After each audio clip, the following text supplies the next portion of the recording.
shit is tight. When they jump out the screen, stepping into the ring, it's the Creator Clash.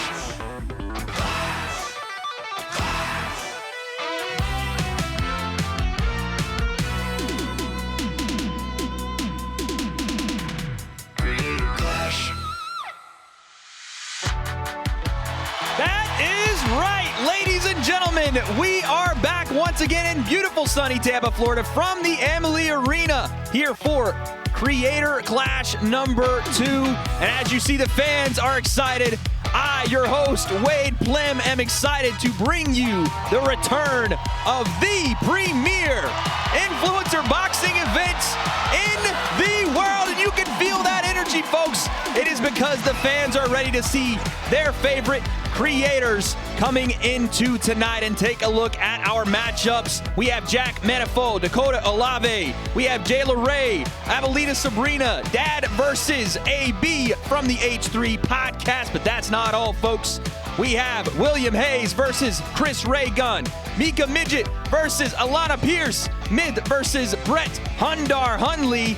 And again, a big stacked card for you this year. Haley Sharp versus Marisha Ray, Aaron Hansen versus Jarvis Johnson, Michelle Carre versus Andrea Botez. And rounding out our card, we have Leonhart versus Ethan Nestor, John Hennigan versus Harley Mornstein, and our main event, Alex Wasabi versus iDubbbz. And folks, like I said, we are here once again. Creator Clash 2 is live, and I am here. You're familiar with my face. You're familiar with the returning champ to my right. You know him as Charlie, but we know him as Moist Critical. Charlie, what's going on, man? I'm just excited to be here. I'm going to provide no valuable insight whatsoever when it comes to fighting jargon. I'm just here to be excited. I'm feeling particularly silly tonight, so I'm just happy to get, back in here and get wild. He's back. He's wild, but one man that's going to save us from our boxing knowledge, it is the legendary boxer's now coach himself, Box and Burn's finest, Tony Jeffries. Tony, how you doing, man? Mate, I'm so excited to be here. Like you mentioned, the energy in this room is electric. I'm really feeling it. The influence of boxing is massive now.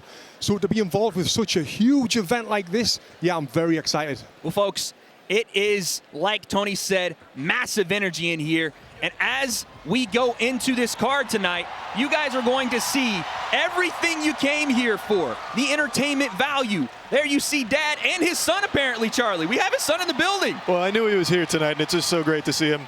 Now, look. Oh, not a second. Look at that. Charlie's showing the body off, folks.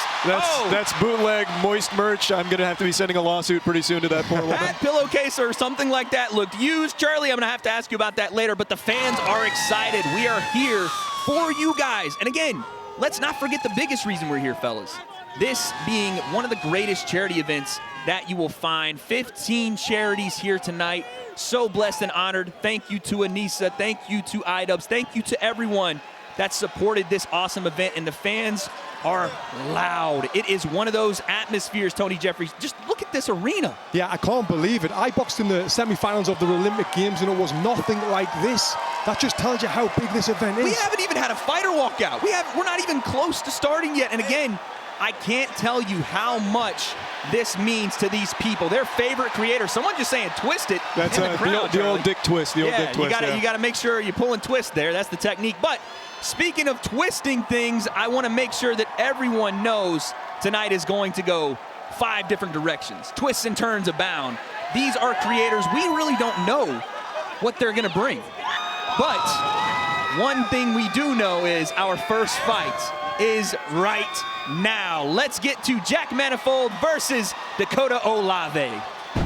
Funnily enough, my brother used to box, and he always tried to get me into it. I mean, I went from doing basically no exercise whatsoever to doing like 4 days a week in the gym. I've really put my all into it for the past 6 months. The main thing I realized is how fit you have to be and how fit you can get relatively quickly. I did my first boxing match last year, and I told myself I wouldn't do it again. When they mentioned boxing for helping people, I was like, I'll go back. Like, let's go. I do have one fight under my belt, though I have a little bit of experience in that area, but I've seen some of his videos, so I think this is going to be a good match. Hello, everybody. I am here with none other than Jack Manifold. Jack, are you nervous? Do I look it? Do I look nervous? You don't look nervous, you know, and I'll tell you what, you have the entire pride of England resting on your shoulders right now. Thank you for putting pressure onto this already arena-filled, pressure-filled fight. Thank you so much. Well, it's not just the arena, but the entire country of England is watching you right now and hoping that you win. No, you said already, and it makes me feel better, so thank you so much. I mean, these people stayed up well past their bedtime to watch this. It's 11 p.m. right now, can you believe it? 11 p.m. back home. 11 p.m., that's amazing, which is actually much later than most Minecrafters stay up, so. None of them are watching. It's okay. I'm here for myself. Can you tell us a little bit about your opponent? I honestly completely forgot. I fucking blanked on his name, but he looks like Ninja, and that is, that's enough. He looks like Fortnite Ninja. That's enough to want to punch him in the head. Well, all right. We got a big match coming. Thanks, guys. Hi guys, I'm here with Dakota right now. Tell us, Dakota, how are you feeling tonight? Oh, feeling great. Yeah, we're all here for charity, and it's a win-win. Yeah, so I've heard you've been in a fight before. So Yeah. you've been practicing how long exactly? I want to say about 3 months for this fight. Oh, 3 months. That's crazy. Yeah. Can you show us your 1-2? Woo! Woo! That's gonna be Jack's pretty little face. Oh no! Pretty? Whew. Not the adjective I'd It use. won't be afterwards. That's for sure. So tell us, do you have a fighting nickname yet? Poppy Smurf. Poppy Smurf. You think you're gonna win, Poppy Smurf? Oh, for fucking sure. Sorry. Oh, you can say freaking. Yeah, freaking. I'm gonna win. Yeah, definitely. Well, we can't wait to see it tonight. Hopefully, we don't see your blood in the corner. No. Man, okay. Well, thank you, Poppy Smurf. Thank you. Thank you.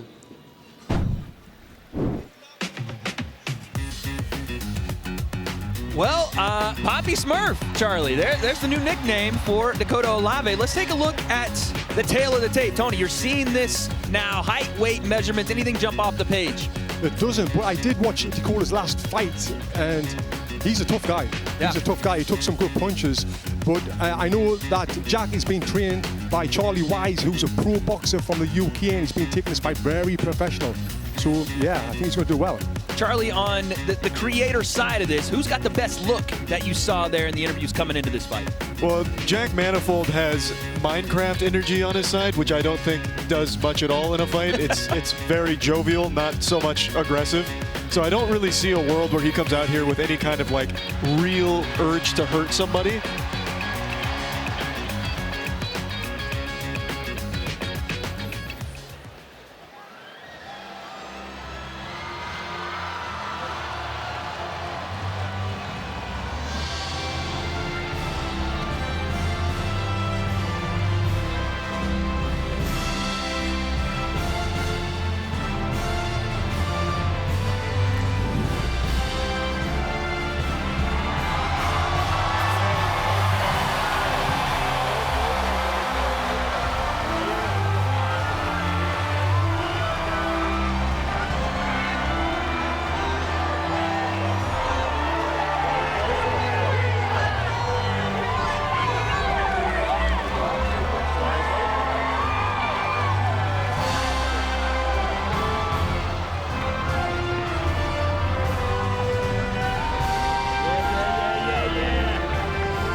Gentlemen, you're seeing Jack Manifold enter like a royal debutante here. Yeah, he's looking like some kind of early 20th century street magician.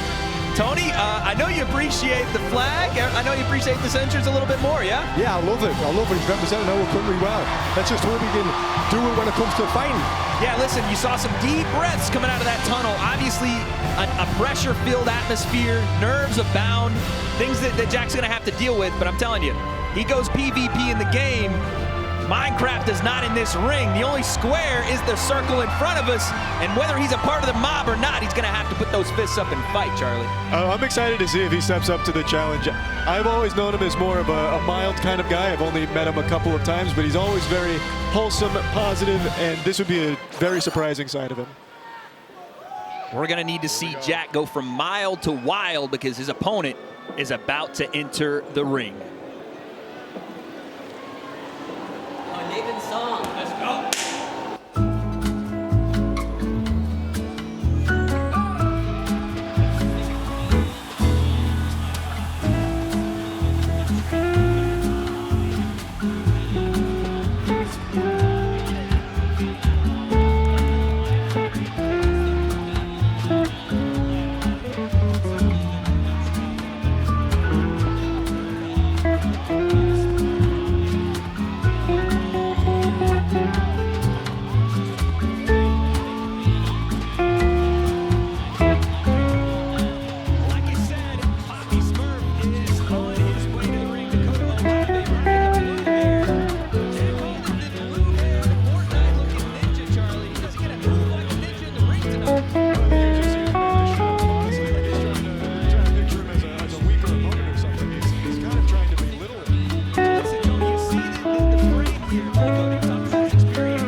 time for our premier match of Creator Clash 2. Check out exclusive behind-the-scene content for Creator Clash only at fansly.com/Creator Clash. Introducing first, fighting out of the blue corner. He's a YouTuber with 1.9 million subscribers and your mother's favorite streamer. He stands 5 feet 9 inches tall and weighs in at 133.6 pounds. From Mansfield, England, introducing the Bald Death, Jack Manifold.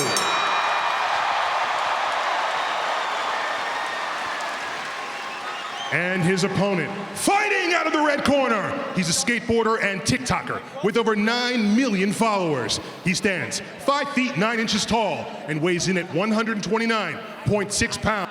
From Denair, California, it's Poppy Smurf, Dakota Olave.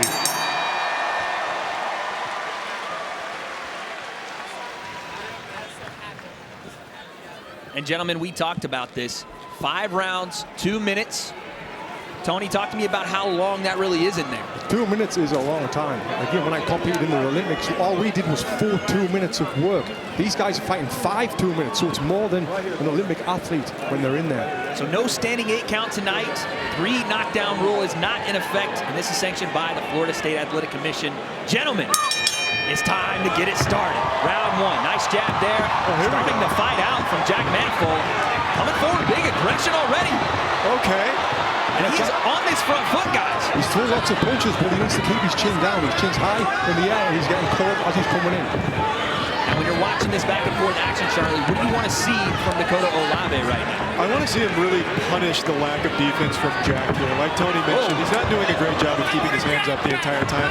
He has a very sharp jawline, but I don't know if that's going to be a benefit here. Sharp jawline is one thing. I need to see some more sharp jabs from Jack Manifold. He looks comfortable in there, Tony. Yeah, we've seen a couple of nice jabs landing there. He's finding his range, finding his distance to land that right hand. Looks like he wants to land that 1-2 as he comes across once again. Both guys have settled down a bit after a bit of a rush start from Jack. Again, 10 minutes in there. Yeah, great job again. Great job again. That's what he needs to keep working on that jab. When that right hand, when that left hand. He's pushing Dakota back every time with that jab. Yeah. Dakota needs to bring his hands back to his face after every punch. Right now, he's dropping them after he's punching. Oof. Jack looks very comfortable. That right hand is yet to come out of him. And look at this, Dakota Olave calls him on. Oh, nice. Okay. A lot of bravado from Dakota, but he's going to have to throw some punches behind him because Jack is starting to tee off a bit here. Yeah, you got called with a nice 1-2 there, and he just smiled. Double jab there from Jack Manifold. Both guys trade. And again, we're going to see him settle down just a bit because we're going to be in there for a while. And you're starting to see that right now. Yeah, it looks like both fighters are starting to get a little gassed here. Oh, nice jab again from Jack. Dakota in the corner here, covering up. And a nice exit from Perfect, yeah, in and out with his feet. Footwork's the best defense, and as we've seen, that's why. Last 10 seconds here, round 1. Flurries back and forth.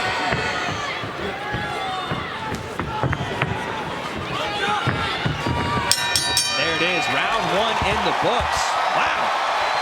Way to start out, Creator Clash number 2. And Dakota gives it to the crowd, says, come on, what are you doing? Give me some of that energy, because both guys used a lot of it in that first round. Tony, tell me what you saw there. Yeah, great first round. Jack was landing his jabs a lot there. You just seen on the screen that he missed that one. But the jab is what's setting everything else up. And as you see our Raid Energy replay, Jack Manifold throwing some big-time shots there and landing. Charlie, what does Dakota have to do here in the second round? Well, he's going to have to start landing punches and start avoiding some of his own. Yes, yes. The thing is, again, no matter how much experience you have, no matter what you've done in this sport, every fight is different. And I think Jack coming out as aggressively as he did, he shocked Dakota a little bit. Yeah, it did. So he was landing some clean punches. So, and it's a guy in his debut. You really don't know what to look for. Exactly. Here we go, round 2. And straight away, Jack takes center of the ring. Right hand, right by the chin. Clean jab. Oh, nice hook, though. Dakota's starting to land a little bit here. Oh, we're brawling now, ladies and gentlemen.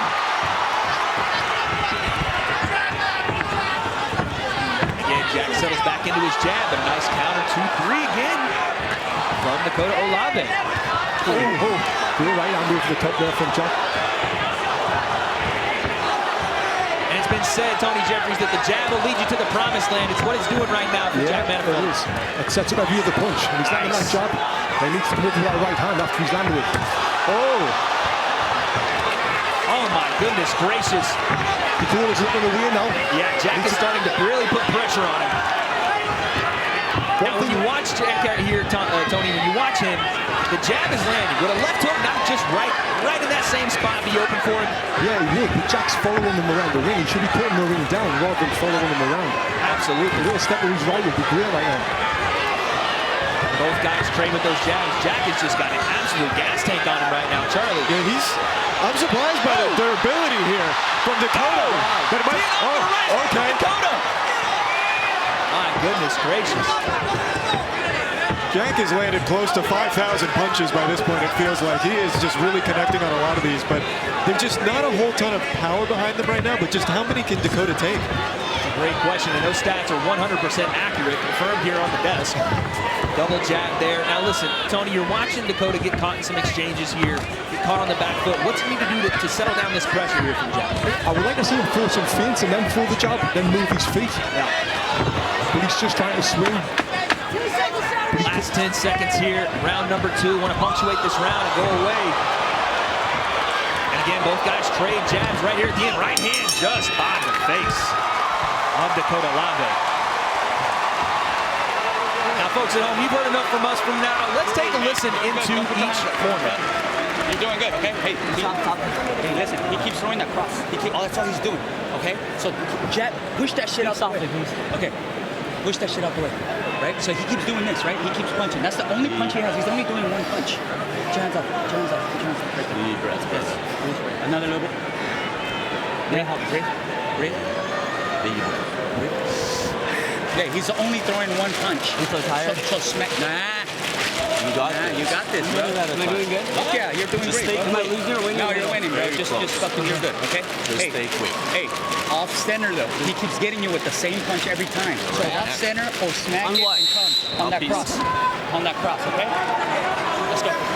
Gentlemen, you hear the corner instruction there to Dakota Lave. I will say one thing you don't want to hear from your fighter after 2 rounds is I'm so tired.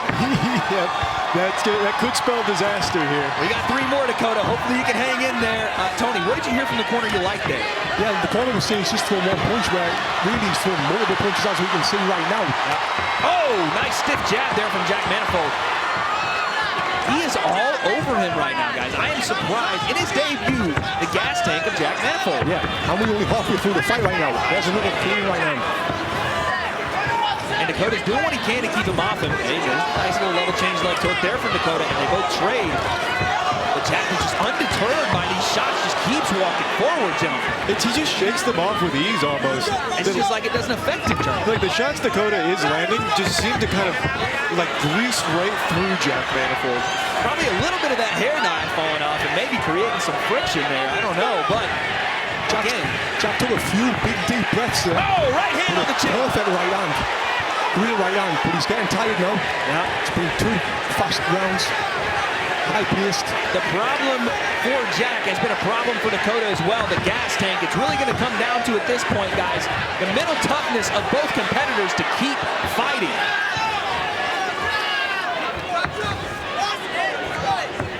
Yeah, Jack's feeling the effects of these high-paced rounds.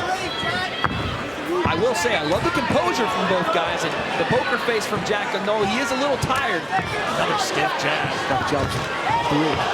And Dakota had the right idea with the left hook there. Yeah, it was lovely. Starting to just ease its way through, and now you're seeing Dakota. Oh, another jab. See a little bit below on Jack's face now, but for the first time in the fight, looks like Jack's taking a step back. Hey! Yep. Another left hook from Dakota Lave. He's found something in that lead hand, Tony. Yeah. He needs to keep through it. Keeping that chin down. And Jack's a big one. He's finishing the round strong. Beautiful finish to the round there from Jack Manifold. Both guys going to war round by round. What a fight. You fucking got him, bro. You fucking got him. That's what I'm talking about. Folks, let's listen in to Jack Manfold's All you need to do now, when he's giving you that ground, you've got to take it and just work. Yeah? Doing well, doing really well. Listen. You've got to start taking that ground. All right? Ring With that craft. jab. Use your ring craft and get a breather. Use your ring craft. You're not missing with the right hand. All right? And you're landing with the Yes, jab. Harley, he really You know when he's throwing his jab, maybe not as much as he just wanted there for the blue corner, but you can definitely see that they're saying, listen, you can't let that left hook Make sure you're busy. Yes. He's giving you the time. He's knackered. Yeah, he's more tired than you. So let's just focus. Yeah, keep the hands up. Deep breaths. Throw that jab, set everything else up with the jab. Charlie, what would you say now to Dakota Olave? It's been 3 rounds. It seems like you've seen a lot of the same. What do you say to him coming out here? I'd have to tell him to really just kind of dig deep and find the soul of a warrior somewhere buried deep within there and push through. Keyword being dig and deep, because he's going to have to in round 4 here. Again, he found something in that last round, but Jack is right on the front foot again, Tony. Fair play at Dakota. He's took some big shots, and he's still in there. Oh, and he's coming back. He's throwing some heat. Both guys are. A firefight every time the exchanges fly. Another jab from Jack Manifold, keeping the pressure on him. The problem seems to be for both guys were headhunting. We don't see a lot of body work this fight. Yeah, we haven't seen any body hurt work, or we haven't really seen any feints. They're just throwing the punches. But that comes with the inexperience of both guys. Stumbles back, but he lands another left hook. And Jack now goes to the body. Double jab. And again, there's that fatigue you're seeing from both guys, where Jack may want to follow up, but just, I don't know if he has that energy right now. Yeah, this is a high-paced fight. Taking a lot of energy out of both boys. Again, both guys exchange jabs. You see the blood on the gloves of Dakota Olave. Jack bleeding from the nose a bit here. Both guys wanting this. Right hand behind the ear from Jack Manifold. How tough is Dakota? He's taking some punches, and he's still in there. Left hook. Beautiful duck and chuck there. And again, the fatigue setting in, so both guys are going to have to overcome this and continue. There's that left hook.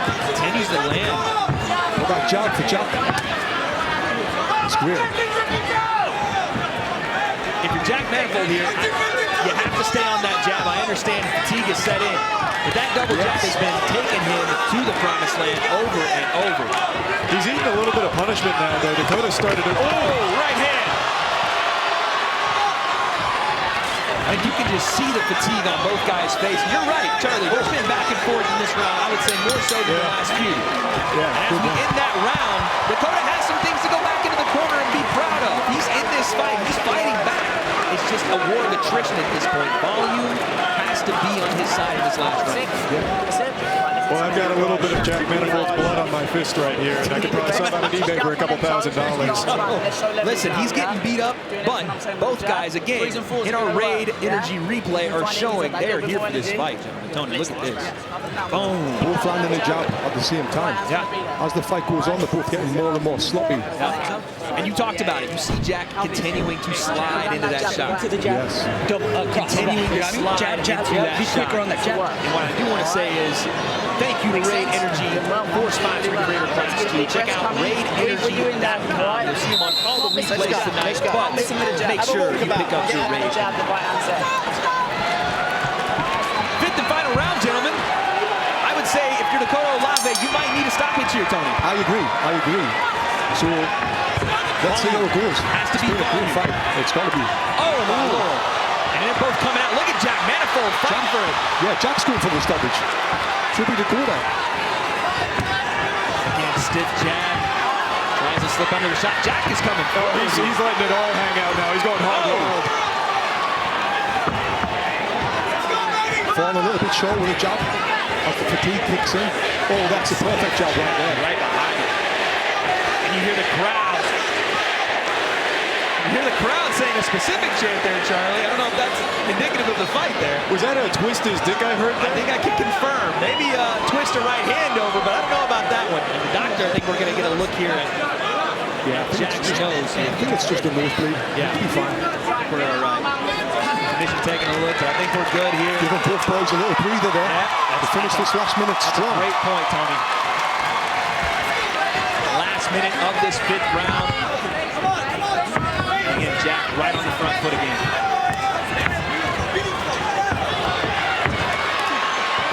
And Dakota continue to look to that left hook, but there's more in the arsenal there. He's got to sit down on some shots here. There's a right hand. To action right there. And it's there for Dakota. Jack continues to slide into that power hand. Yeah. Just has not been able to really get a right hand off. He's looked to that lead hand so much. It's there. Just a matter of throwing and landing at this point. But every time he gets close, Jack's landing that big jab, which is putting him off his game. Our last 30 seconds, both guys got to bring this one home. Both guys landing a great jab right there, knocking each other's heads back. We've got 20 seconds left. Let's see how it finishes. Another great jab. My goodness, look at Jack Manifold's face right now. He's coming forward still. What an animal. He's eating those shots, though. 14 seconds. Blood is flying all over us. These fists are about to fly in these last 10, folks. Get ready, because this is the finish you look for. Jab. Nice jab from Dakota. Jack comes back. Double jab, Jack Manifold. And that is where we will end it. Fight number 1, Creator Clash. Number 2 is in the books, folks. And this crowd is loving it. That was an electric start to tonight. My goodness. That set the tone early. From the first bell to the last bell, that's all we had was action. That was great. Respected both guys, lots of heart. They both took a lot of punches. You always hesitate in the influencer scene to call fights wars, but I'm telling you, the amount of output we saw, Tony Jones, the amount of sheer will to make it through those 5, when after round 2, we saw both guys sprawled out like a warm breakfast. They were tired. Oh, they were exhausted. I was shocked by how Jack was able to eat a lot of these. Even with all that blood, he just kept pushing through. I mean, look at his face right there. Yeah, it looks like a car accident that happened to him. That looks like a paintball game gone awry. It looks like more blood than you'll see in Crenshaw, California. I don't know if I've ever seen that in an influencer fight. That is probably one of the bloodiest bouts we've had so far. From last year. Look at our punch stats here. Look at the output, Tony. Yeah. Lots of punches were thrown. Lots of punches were landing. In 5 rounds, the output of 335 punches is absolutely insane for Jack. And we're going to get our decision here, but what a fight between two great competitors here. You see that. You see the sportsmanship. You love to see that here at Creator Clash. Yeah, we love that. Both guys have worked very, very hard for this moment right here. They both deserve a lot of credit. Absolutely. Well, let's take it to Akinola with our fight decision. Referees, give it up for our competitors. What a great way to kick off Creator Clash 2. The love between these two are unreal. But let's go to the scorecard to see who won this first bout.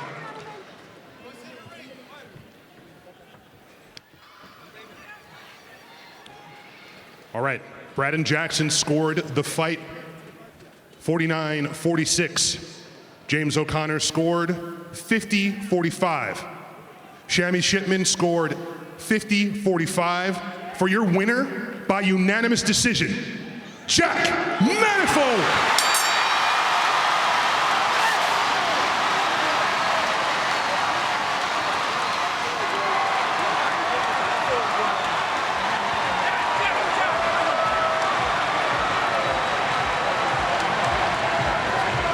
Well done to both boys. I was going to say, there you have it, guys. Jack Manifold with the decision. Chills in the ring with our post-fight interview. Chills here with your winner, Jack Manifold. Jack, you just won your first boxing match. Tell us, what is going through your mind right now? I don't believe it. I thought I'd lost, so this is pretty good. I feel fucking great. This is like the best high ever. It's fucking amazing. Oh, fuck that thing. Oh. I just want to say, this thing, as Dakota said, everyone's a fucking winner here. We all raised a shit ton of money for charity. This is a great thing, so I thank you all for being here. That's the most important thing. Thank you for buying tickets. This really does help a lot of people, so thank you so much. Seriously. Now, Jack, you landed a barrage of punches throughout that fight. Tell us, what was your strategy going into this? Punch things and try not to get punched as much as possible. As you can tell by my nose, I fell to that last part a little bit, but I threw enough punches, so, you know, we're here. Is there anything you'd like to say to your fans and supporters back in England? Yeah, did you think I was gonna fucking do this? I didn't until just 2 seconds ago when I stepped in this ring and punched that guy, wherever the fuck he went. He's a great guy, though. I can't thank him enough for being here. Now, lastly, you chose to support the Sarcoma Foundation in memory of fellow YouTuber Technoblade. Tell us, what does that charity mean to you?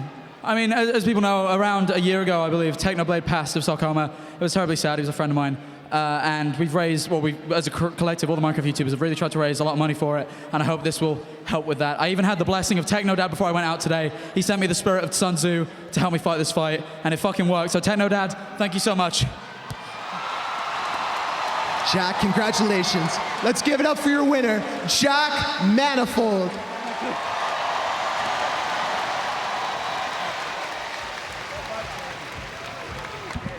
Gentlemen, there is your winner, Jack Manifold. What a debut fight for Creator Clash 2. We were talking about the war it was. We have so much blood on the table right now. We might need, I don't know, we might need some kind of surgery prep for our next fight. I don't know what's going on. That'd be a complete waste of good Minecrafter blood. They go for so much to that fandom. You could easily take this paper that's covered in Jack Manifold's blood and sell that somewhere for sure. Tony, talk to me about what it means for Jack, obviously a fellow countryman, to bring that one home. Yeah, you can see, like I said, he's worked so hard to get that. And what he said in the ring after is something that you very rarely hear a fighter say, which is, I didn't think I won that fight.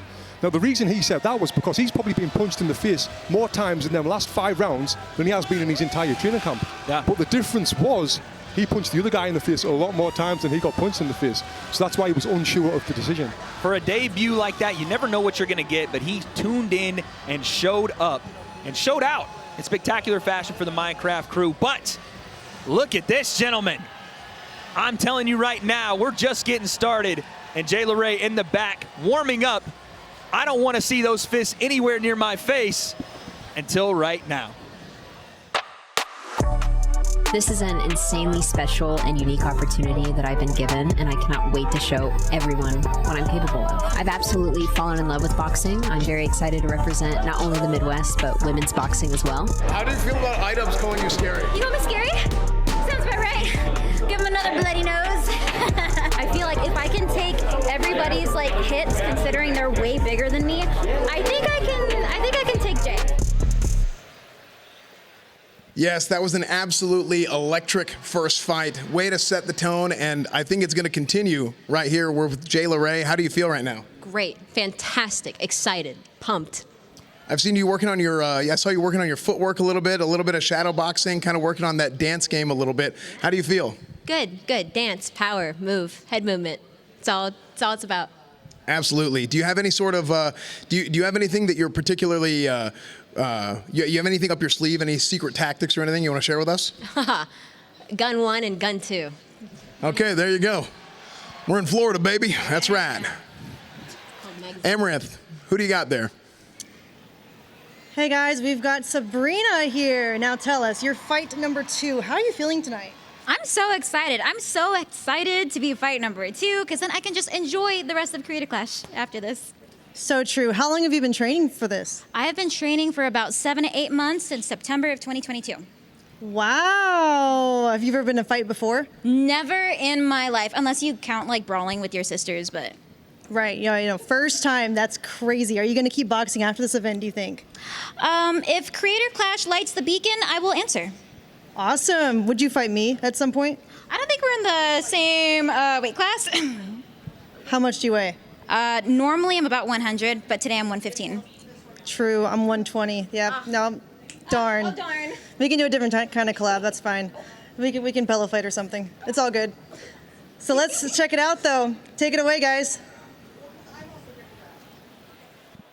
Well, listen, gentlemen, I don't know about a pillow fight, but I do want to see the legendary voice of Minnie Mouse, Sabrina Abalina. Charlie, talk to me about that. Yeah, so that's a pretty wild fact that I also didn't know. But they're not supposed to be able to say that. Yeah, because it breaks kind of the magic of Disney. Honestly, she'll probably be facing some kind of legal process of her own after all this, I imagine. Unbelievable stuff. Well, let's take a look at the tail of the tape. Again, Tony, not much to really read here, but you saw a little bit of the warm-ups there. You saw some fists flying in the package. What do you expect from this fight? Yeah, I'm expecting fireworks again. These girls, they're both their first fights. Yep.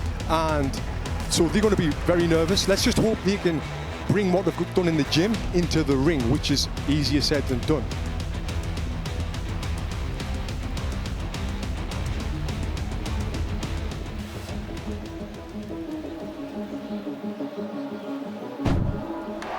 Welcome to our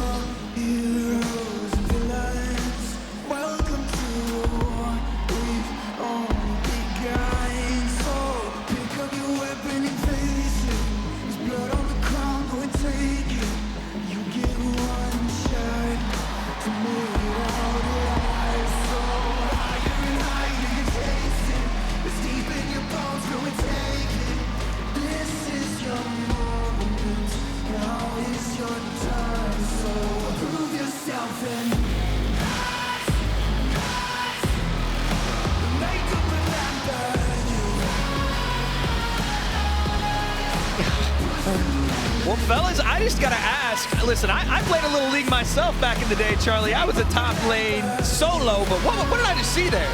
Well, I'll be honest. I'm about 3 years sober from League. I kicked that habit. It was more addicting than heroin. It was actually pretty triumphant of me, but I'm pretty sure that was Brahms' shield. Okay. I could be wrong, though. Well, listen, JayLaRae looking to use those fists in the ring. And, Tony, you saw the technique just there on the cardboard. Some hands flying. Yeah, she was punching hard, but she wants to save that energy for the fight. She's jumping around the ring now, excited, but yeah, it'd be nice to see her save a bit of that for the fight. Not unless she's in really great shape. Yeah. Then do it. I agree.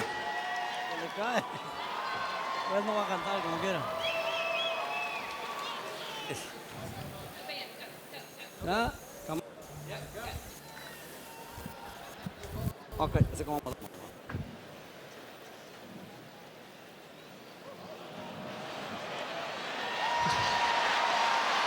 Oh my.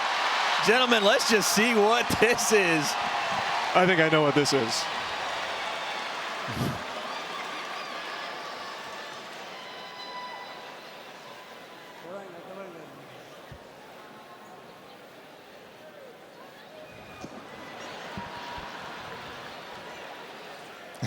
Ya.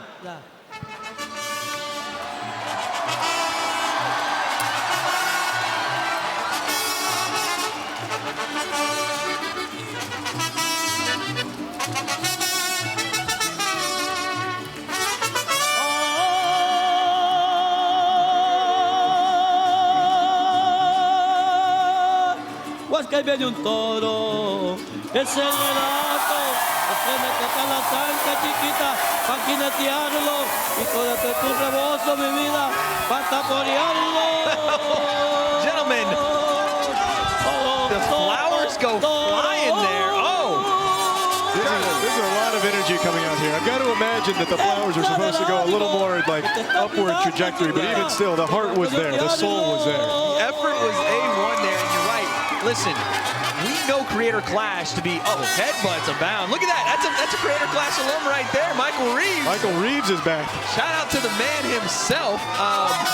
We know that these Creator Clash entrances, there's a lot of energy expelled here, and Tony, you kind of alluded to it. You want to save some of that, right? You need to save some of that energy because you've got 5 hard rounds ahead of you. Oh, my Lord, I thought she was going to Me too, yeah. Me too. I love it, though, man. Again, this is what it's about. Creator Clash is the coming together of fighting and influencers, and we're seeing every bit of that. I mean, a mariachi band. What are we doing? Yeah, it's like a WWE introduction here. I think this is very impressive stuff. The planning is second to none.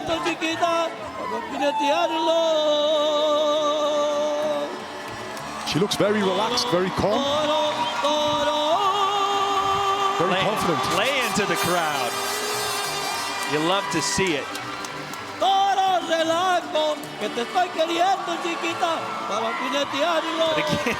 a lot of energy being used. Yeah. This is very reminiscent of what we saw last year with Dad and his walkout, Charlie. Yeah, but he had like an unlimited tank of stamina. We'll have to see how this plays out for both of these fighters.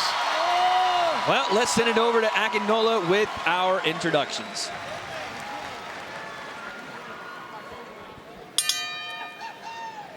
Thank you to Raid Energy for sponsoring Creator Clash 2. You can find out more about Raid Energy at raidenergy.com.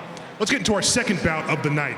Introducing first, fighting out of the blue corner. She got her start online making League of Legends TikToks. She played roller derby for 9 years and is a 2-time nationalist. She stands 5'3" tall and weighs in at 118.6 pounds.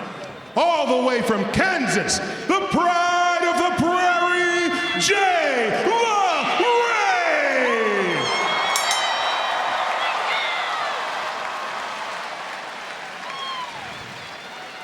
And her opponent, fighting out of the red corner. She's a voice actress.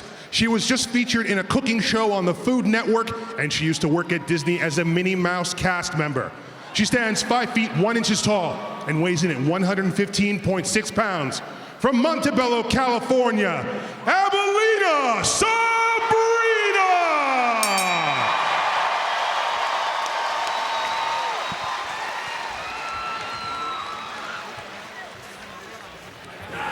Gentlemen, we run it back 5 2-minute rounds. Again, a lot of energy expelled before the fight. Now it's time to see those fists fly. Alanah, Sabrina, and JayLaRae.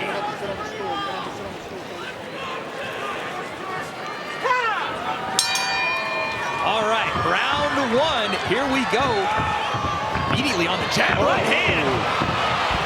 Oh my goodness, this is gonna get bad ugly. Yeah, what a fool. This is gonna get bad quickly. JayLaRae coming forward, big shots. Oh, right hand, another one. Zoinks. All types of absolute bombs, but she's not giving herself a lot of space to really work when she pressures so much. Yeah, she's threw a lot of punches right now. I know Alanah. If you're Sabrina right now, it is survive at all costs. Sabrina's smiling as she's moving. She's really smiling. Problem is, though, Tony, she's working her way into it. Oh, nice right hand on the counter. Lovely counter punch by Sabrina there. She's working her way into the power hand of JayLaRae as she circles. JayLaRae's using a lot of energy right now. Yeah. So if she can't take Sabrina out, I hope she's got a good gas tank. She's going to need it. Another great right hand. Beautiful combination once again. Charlie, when you're seeing Sabrina smile and laughing like that, is that spirit of Minnie Mouse coming out in this fight? No, I think it's the onset of a concussion if I had to take a guess. Definitely could possibly be the case. Now, I need to see a little bit more from the volume because right now she's getting pushed back. Once again. Big right hand again, trying to keep her in the corner, but JayLaRae's got to be more balanced there, Tony. She's got to make sure those punches come out. She's got to be.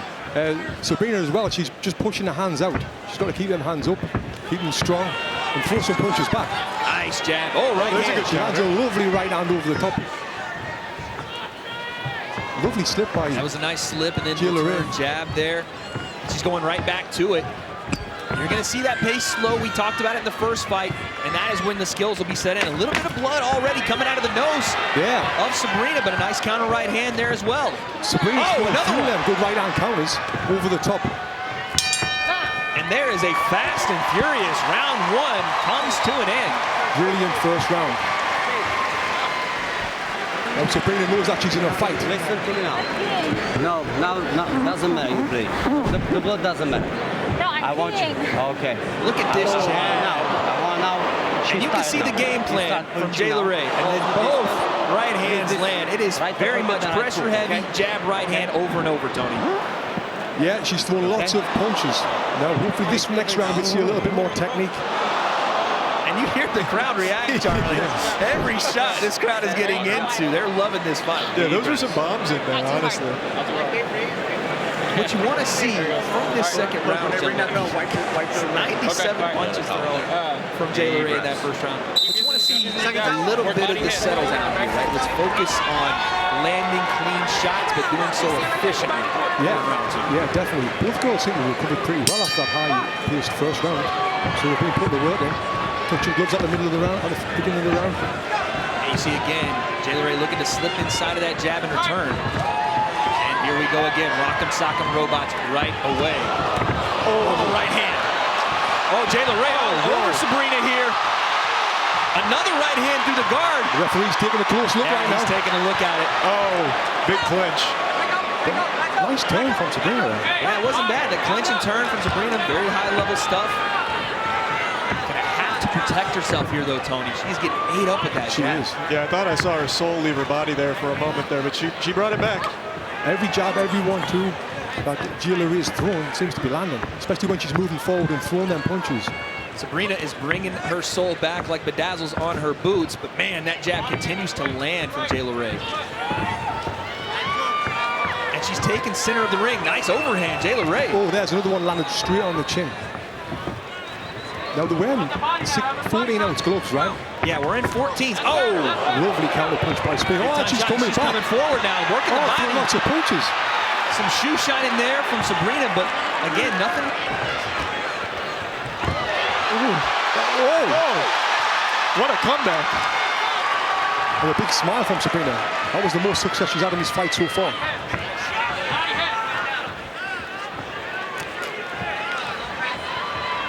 Yeah, Sabrina may have found something in here. JayLaRae coming forward. once again. Right hand down the pipe. She throws a little jab with the body there. They're right over the top. But great counter from Sabrina. Last 10 seconds here, round number 2. Again, that slip inside jab, right hand. Jayla Ray finding something here. Great round from both ladies, and Sabrina found something there. She did. She had a better round than last time. Did some good flurries. She put forward a little bit. As we watch our Raid Energy replay, the first round and second started pretty similar. Jayla Ray just trying to back up Sabrina, landing some big right hands over the top here, Charlie. Yeah, so what I'm most surprised about here is that she's still alive. The way that Jayla Ray has come out in both of these rounds, I am shocked has not ended it by now. But Sabrina has got some incredible durability. Okay, now it's your time. She's getting tired. More water in my head. More water to drink. Okay? It's time to rock it. I wanna left hand, jab. Don't let her stay on the top of you, okay? When you attack, you hit it. You got it. Let's go. Sabrina's got a big smile on her face. Yeah, you hear what are we doing here, Tony? And the corner said it's time for Rocky. So I expect a furious round here from Sabrina. They know that every time she sits down on a shot, she lands big. Yeah, right there, right hand again. You called her with, yeah, that was great. And again. Jayla Ray, though, controlling the action by taking center of the ring and just putting out that jab right hand behind it. Yeah, throwing them lots of punches around them. Sabrina trying to go to the body. Getting a little bit sloppy now. But landing the punches. Now we're trading right hand. Oh, and a tip of the leg from Sabrina. Oh, right hand through the guard again. Wow. Jayla Ray landed it well here. But Sabrina with a counter. And there's the clinch. Yes, solid. Good. Some heavy hands from both ladies there, and you're seeing the gas tank from both start to dwindle. Charlie, that's a lot of punches in a short amount of time, man. Yeah, I think we're probably getting close to the realm of 2,000, 3,000 punches being landed from Jayla Ray at this point, but Sabrina's just eating them like cereal. Oh, man, another counter right Yeah, hand. Sabrina took a big punch there. It looked like it hurt her, but she come back. You can't, look at that. Big right hand behind it. You can't fault the will of either of these ladies coming forward and coming after this fight again. Sabrina trying to work in the clinch here a bit. Maybe not the most technical shot. She gets caught again. Right hand. And another one. Jayla Ray backing her into the corner. The referee is taking a very close look again. Back it up. Back it up. Back it up. There we go, last 30 seconds. Some deep breaths from Jayla Ray. Sabrina she's getting herself caught in bad positions because of that jab and the pressure behind it from Jayla Ray, but when she lands, it's big time stuff. It is. See her go back to it there. And now she walks forward, she's throwing some punches behind it, looks to go right hand over, and she gives it the smile once again. Yeah. She loves it being in there. She's having fun right now. Last 10 seconds. Nice counter right hand there again from Sabrina. There's the end of the round, gentlemen. You know, Sabrina's offense is pretty good. It's a defense. Let's take a listen in to Jayla Ray's corner. Into the mouth. Deep breath.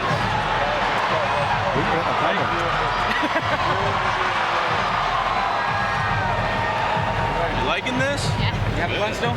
Okay, keep having fun. Let's take it a little more seriously the last 2 rounds, okay? There you go. Last 2 rounds, let's get serious, all right? Let's go body, head. Let's slow her down. I'm yelling at you. Got to do it, okay? Body, head, up and down. Use your jab. Keep using your jab. Your jab is there. Let's work off of the jab, okay? Not just the jab now. Let's work off of it, okay? Feel okay? Good? Having fun? Water. Let's keep having fun. Seconds out. Come on. Seconds out. I'll be honest, I couldn't hear a word that was said in that corner, but I'm pretty sure I can make the most of it by just guessing that they're saying, keep doing what you're doing. Keep doing what you're doing. Not a lick heard there, but Jayla Ray is sporting her Mary Magdalene towel in between rounds there, trying to cool off and reset that stamina and that fatigue. And comes out with a heavy jab once again. Yeah, she's landed 50 jabs in this fight so far in the first 3 rounds. That's what you look for, Tony. Yeah. The What you need to first do. punch in boxing you learn is that jab. Whoa, right hand! That one hurt Sabrina. The jab sets that right hand up, what we've seen right there. It's lovely. Beautiful shot. Look at her slip inside and outside of punches. Trying to set up that straight right hand down the pipe. And Sabrina apologizes for the rabbit punches there, but It's boxing, folks. It's going to happen. We're in a fight. We got to let some fly. Oh, right hand. Again, maybe it's just, it's I don't know if it's the fatigue level that we're seeing or just the lack of commitment on some of these shots, but Sabrina has some opportunities. She's really got to sit down on those. Yeah. So, right hand again. Jayla Ray is just going to the well like it is filled with the fountain of youth or something, Charlie. She keeps going back to it. Yeah, I just can't believe that Sabrina is still standing. It is shocking to me right now. She's taking her fair share of shots, and she continues to smile through it. And she continues to throw punches back as well. Exactly. She's not just defensive out there. Wow. Huge right hand that she eats on the chin again. Jayla Ray hitting her with everything she has, and Sabrina just staying around for it. But you're right. If you're going to alleviate any of that pressure, Tony, she's got to throw back. Yeah, she's got to throw back. Something. Because right now, Jayla Ray respects nothing that Sabrina's throwing, and she's walking through it. Last 20 seconds here in round 4. Jayla Ray taking it middle of the ring and saying, come and move me if you can. And you see again here, a lot of shoe shot, and that's great, but not a lot of impact on those shots. Nothing's landing. There's nothing behind the punches. Oh, there's something. There's one, yeah. There's something there for Sabrina. Right hand behind it. That's been her go-to shot, and she's going to need more of that in round number 5. Wow, these girls are in great condition. We can see just how much work they have put in to be able to fight at this pace, just like the first fight. This is impressive. Couple that one finish the combination with the right hand, okay? Let's take a look here at our Raid Energy replay. Boom, right hand on the temple, and Sabrina just eats that for breakfast, lunch, and dinner. And here comes another one. Wow. There's your dessert, Charlie. My goodness. I just... See, like, for me, it just doesn't make any sense. Like, the human body, like, the way that she's able to take those shots without even stumbling is baffling to me. She doesn't even look wobbly. She's still going at, like, the same speed she did in the first round. It's truly baffling. Maybe it is a little bit of that Disney magic on her person, because I can't explain it, but what we can explain is the amount of output we're seeing, Tony Jeffries. Yeah, it is very impressive. Unbelievable These stuff. girls are in great shape. If you're Sabrina here, again, I'm gonna reinforce what I said in her first fight for Dakota. You might need a stoppage to win this fight. Agree. So we're gonna have to see her really step on the gas here and sit down on shots. Round number 5. Oh, stiff right hand again from Jayla Ray. Yeah, Sabrina's coming forward there. She's walking into punches. With the right hand, if she can connect. She's sitting down on a little more here, Tony. It's been her big weapon of choice. She's got to get her head off the center line when she throws it, though. She is eating a jab every single time. Zero head movement, hardly any defense. And again, the right hand sneaks through from Jayla Ray. Goes to the body with that one as well. And again, no angle switch here from Sabrina, and she eats another one. And again, you see, again, the shoe shine, the volume, it's great, but Jayla Ray's just taking that and throwing big power behind. Yeah, it's kind of wasting energy that you don't need to waste because there's nothing behind the punches. Yeah. And Charlie, is there any way right now Sabrina can summon any kind of magic left in the tank, or is Jayla Ray going to summon any sort of League of Legends top, bottom, or middle lane left? No, this is going to be very tough for Sabrina to somehow squeak this one out here. She'd need a miracle here to knock Jayla Ray down. I see you with the Minnie Mouse squeak reference. Fair play to you for that one, Charlie. We have 40 seconds left here in round 5, and she's going to need some of that Disney magic because she's getting hit again with another right these are hard punches. These are good punches.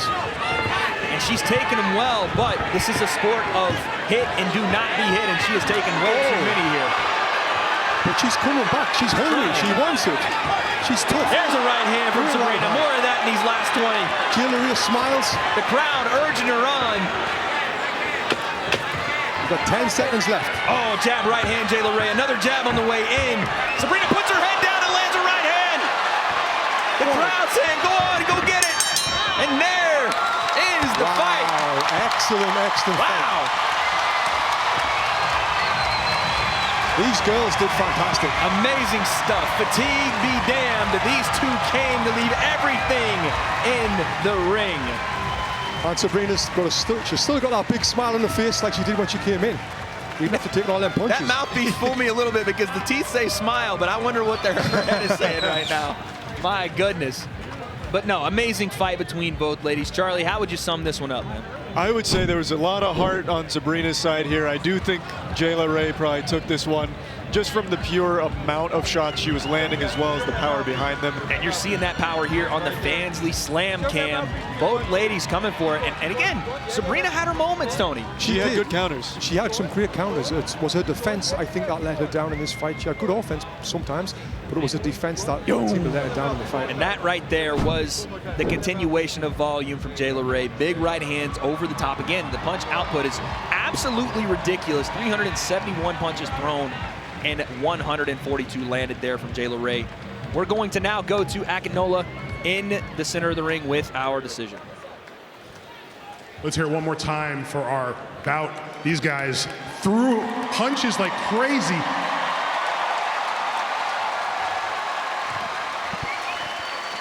All right, it's time to go to the scorecard.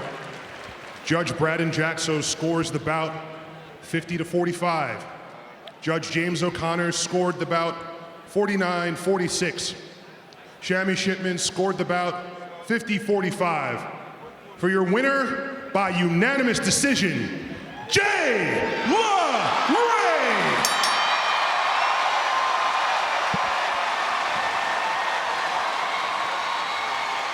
Jayla Ray, your winner by decision, and Chills is standing by with our winner.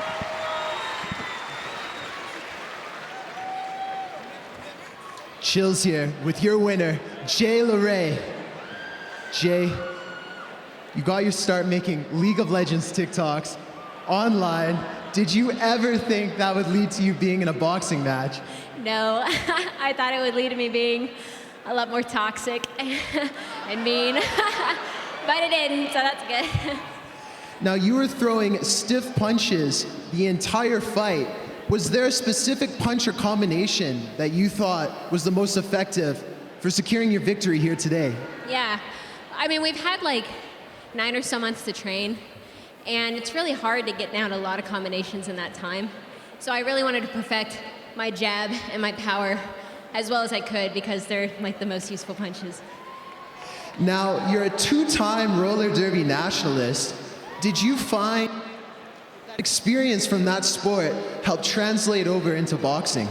No, in roller derby, you're on a team and you have a lot of people to rely on. And when you box, it's all you. So that team aspect disappearing was really hard. And then in roller derby, you can hit everywhere you can't hit in boxing. So it was really hard, different footwork.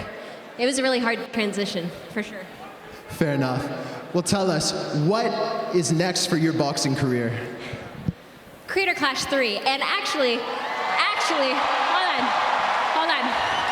hold on. There's some people I really want to call out, and one of them's here tonight.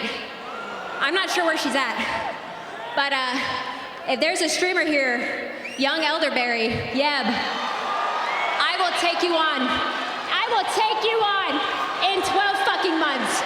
I swear to God. Yeah, come for me. Yeah. I'll see you in the ring, okay? Yeah, you bring it, all right? Cool. Mwah. Jayla Ray, congratulations. Let's give it up for your winner, Jayla Ray. Woo!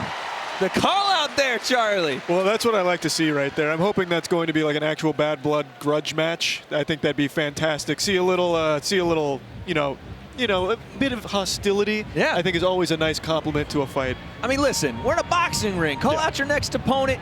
Said, Yeb, come and get it. Tony, you like to see it? Yeah, I love to see it. Now, the build-up's just started for 12 months' time for Creator Clash 3, if there is one.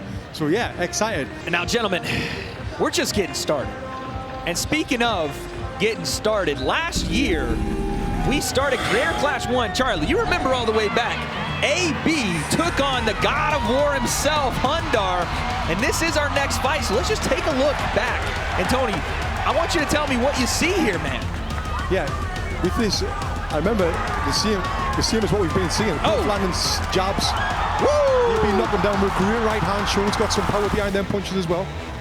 Now, unfortunately for that, AB, it didn't go his way. in that fight, but one man who did go very much his way, Charlie, was Dad. Talk to me about this enigma of a man. Well, this is an absolute madman. I can't believe he's not in Guantanamo Bay right now. Like, he's a pure psychopath. He went out there and murdered a man in front of millions. Joe Rogan thought this man absolutely destroyed his own son. Yeah, Joe Rogan thought he killed his son. Unfortunately for Matt Watson, he was on the receiving end of an absolute beating. And you see right now backstage, there is Dad teeing off. Hey, can someone stop this man? He's taking out one of my reporters. Yo, wait, S-Fed, please, no.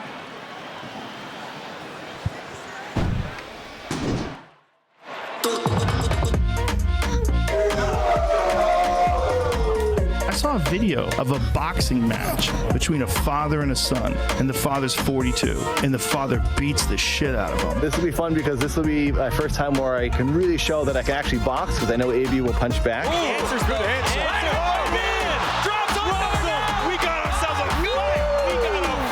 Every punch I throw will be the punch of two men because I have the spirit of Matt guiding me.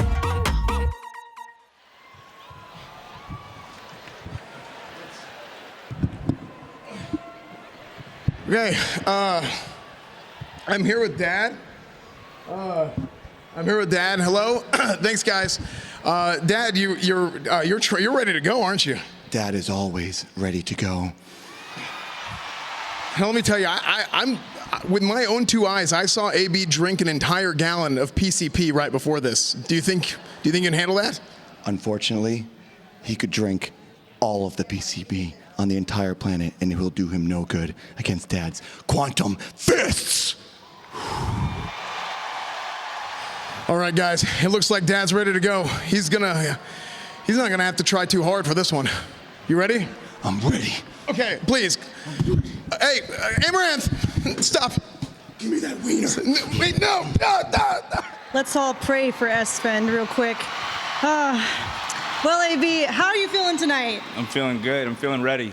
Yeah? What made you decide to come back again to get punched in the face for the second time in a row? I'm not sure, honestly. I think it might have been the fear of missing out, but here we are.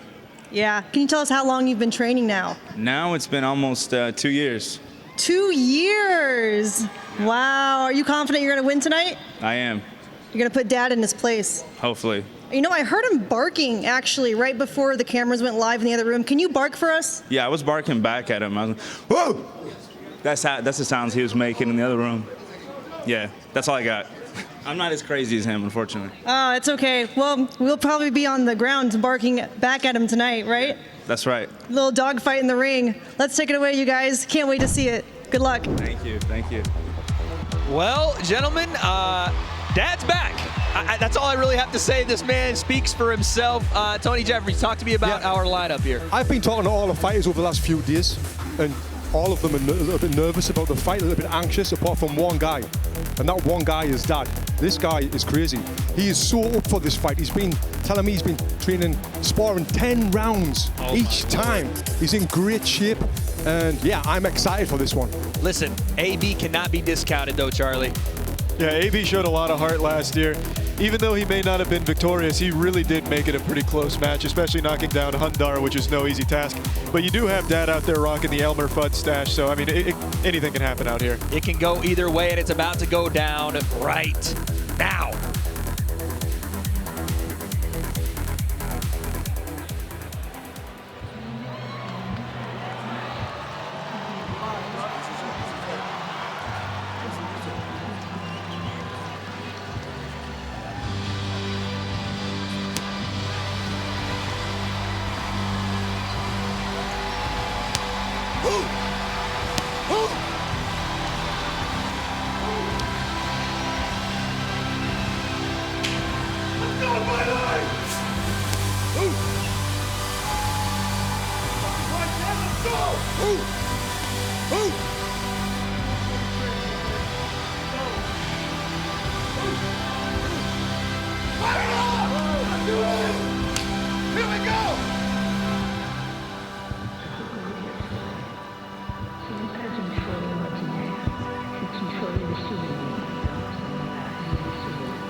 Oh my Lord, have mercy!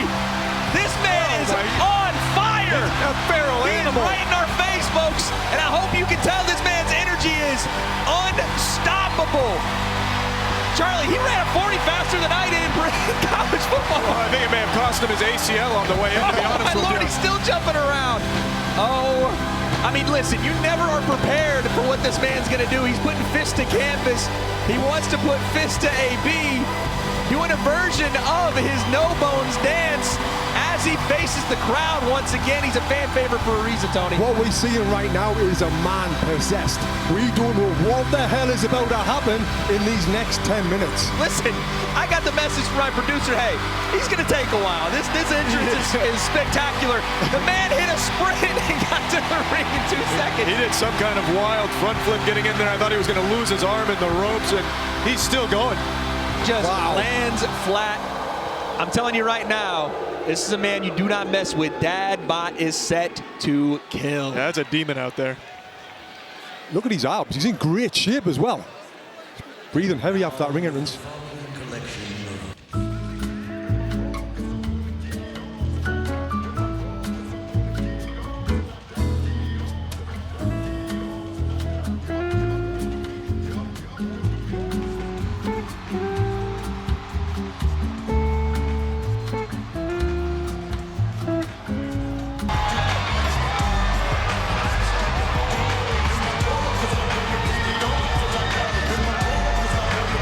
See him, folks. AB making his way into a massive pop there, Charlie. Maybe this crowd isn't so much pro-dad that we thought. Yeah, maybe not. I mean, this is a very classical entrance here. Nothing too flashy. He's just walking up slowly, calmly. Dad's already breathing heavy. I mean, we're seeing a very different entrance here in a very different atmosphere. I mean, listen, they said, Dad, meet your daddy, and that man seems to be AB. He's got the smiles that thrill, the looks that kill in a right hand that apparently with 2 years in, Tony, maybe more skill. Yeah, AB's looking very relaxed right now. And the crowd is going wild for AB. They love him. Well, like I said, the H3 podcast will be watching Ethan Klein's finest, AB, about to represent. Let's go to Akinola in the ring. Make sure you check out all the behind-the-scenes content for Creator Clash at fansly.com/Creator Clash. It's time for our next bout. Introducing first, fighting in the blue corner. He's the longest-running YouTuber starting back in 2005. He's recently danced in a live stream nonstop for 12 hours straight and has the fastest victory in all of YouTube boxing with a 22-second KO. He stands 6 feet tall and weighs 170 pounds. From Town, USA, located in the 22nd dimension, returning to Creator Clash for his second appearance, Dadbot!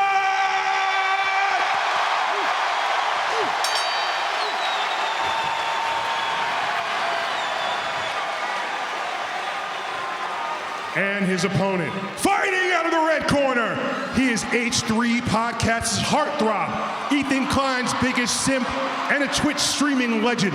He stands 6 feet tall and weighs in 174.4 pounds. From Dearborn, Michigan, making his return to his second Creator Clash, AB Star Killer!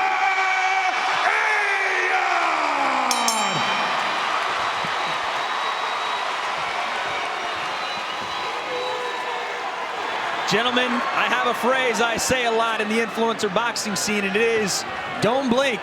I have a feeling this one's gonna ring home.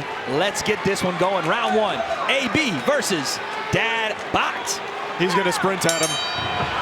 Dad comes out, you know he's gonna be heavy on his left there's hand. that aggression. And they're flying right away. Look at AB though, throwing some nice hooks underneath. AB's chin's very high, he needs to keep his chin down. Oh, left hand again from Dad, but it gets caught. AB lands a big right hand. AB's landing shots here. Dad's working the body though. And Dad poses for the crowd, but he gets hit again.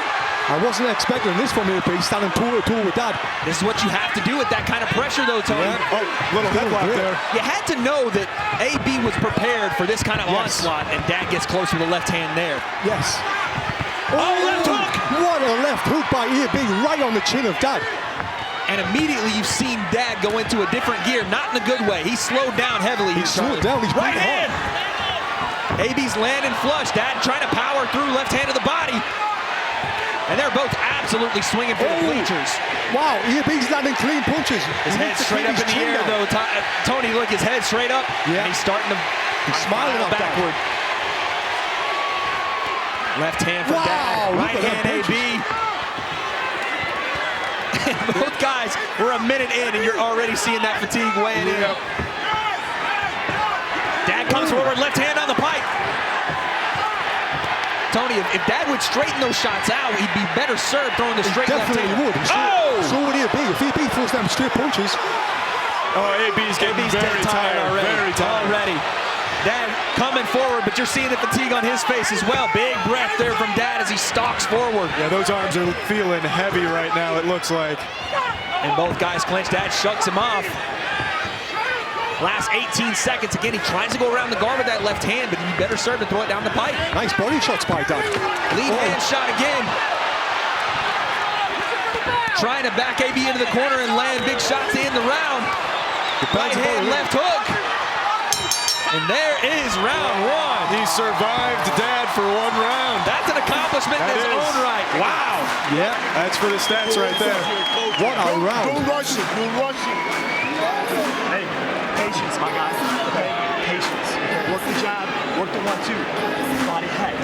Work the jab, work the 1-2. Get back from me. Baby bird, baby bird. Big deep breath, you gotta recover.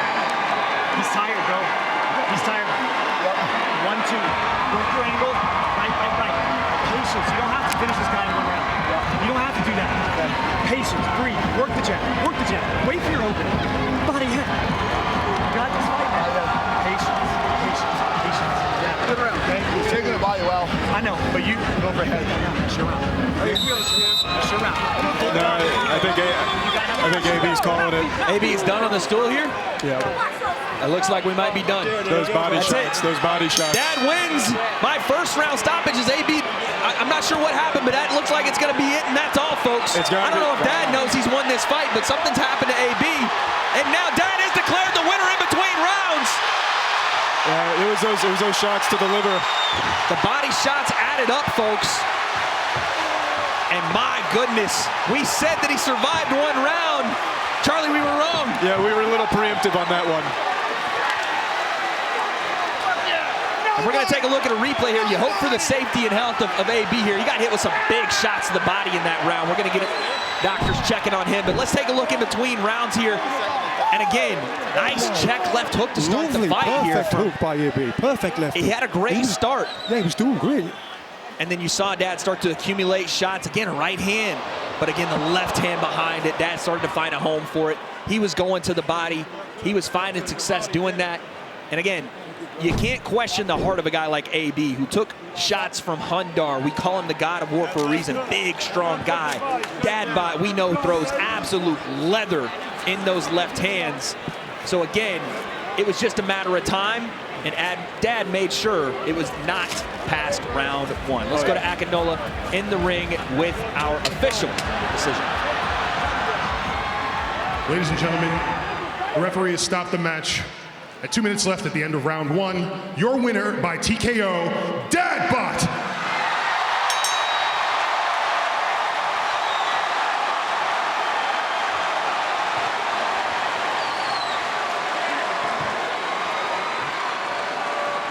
A massive stoppage there for idubbbz, and now he is joined in the ring by Chills.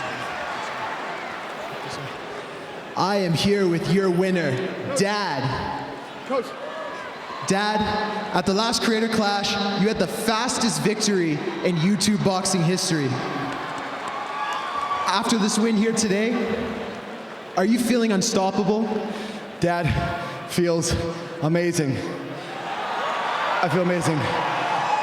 I don't just feel amazing because I won. I truly, truly, truly feel amazing because I fought AB. AB! Don't leave! I love AB. He's truly a good friend. I love H3. I know we talked a lot of trash. It's all a bit. It's all a joke. Family, family, family. I'm honored to have fought AB, truly. So thank you to everyone who watched. And I'm very happy that me and my coach Coach Josh at Conquest made me a machine, and I appreciate everything he's done for me. Now it's clear you have a lot of respect for your opponent. Did anything about your opponent's fighting style surprise you, and how did you prepare for fighting AB? He came out hard, which is what we expected. He knows I have a lot of cardio, and our coach, we sprinted over 220 miles this year training for this. So I knew he was going to have very good cardio, so we had to overdo it, and he did. He had crazy cardio. He came out so hard, so hot. So I wasn't surprised, but I expected him to work hard, and he did. So, tell us, what is next for your boxing career? What's next for me in my boxing career? I'm not quite sure, but I will be in a ring fighting soon, because I would like to call out someone tonight. I would like to call out the entire company of the WWE. If you know me and you've been watching me for 20 years on YouTube, then you know the WWE sent me a signed contract twice. I still have that contract signed. Triple H knows me, Vince McMahon knows me, half the roster knows me, and they've been dancing around me for 10 years, and I'm not waiting anymore. So, Seth Rollins,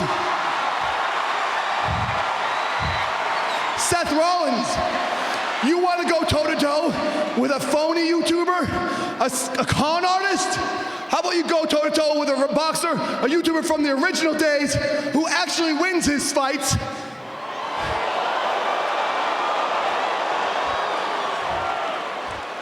And go toe-to-toe with Dad. So I'll be waiting for you at your front doors of your training facility until you answer. And while I'm waiting for WWE to answer my demand, I may as well beat up a YouTuber who's here tonight. Hey, anybody seen Nexpo? Oh, hey Bob, why don't you go grab that dude by the throat, Nexpo, and drag him over here. Where are you, Nexpo? Where are you? Where is he? Oh! Hey, come on. We got a history, me and this dude. Creator Clash 3, Nexpo. I'm ready and waiting. Take time, motherfucker. Let's give it up for your winner, Dad!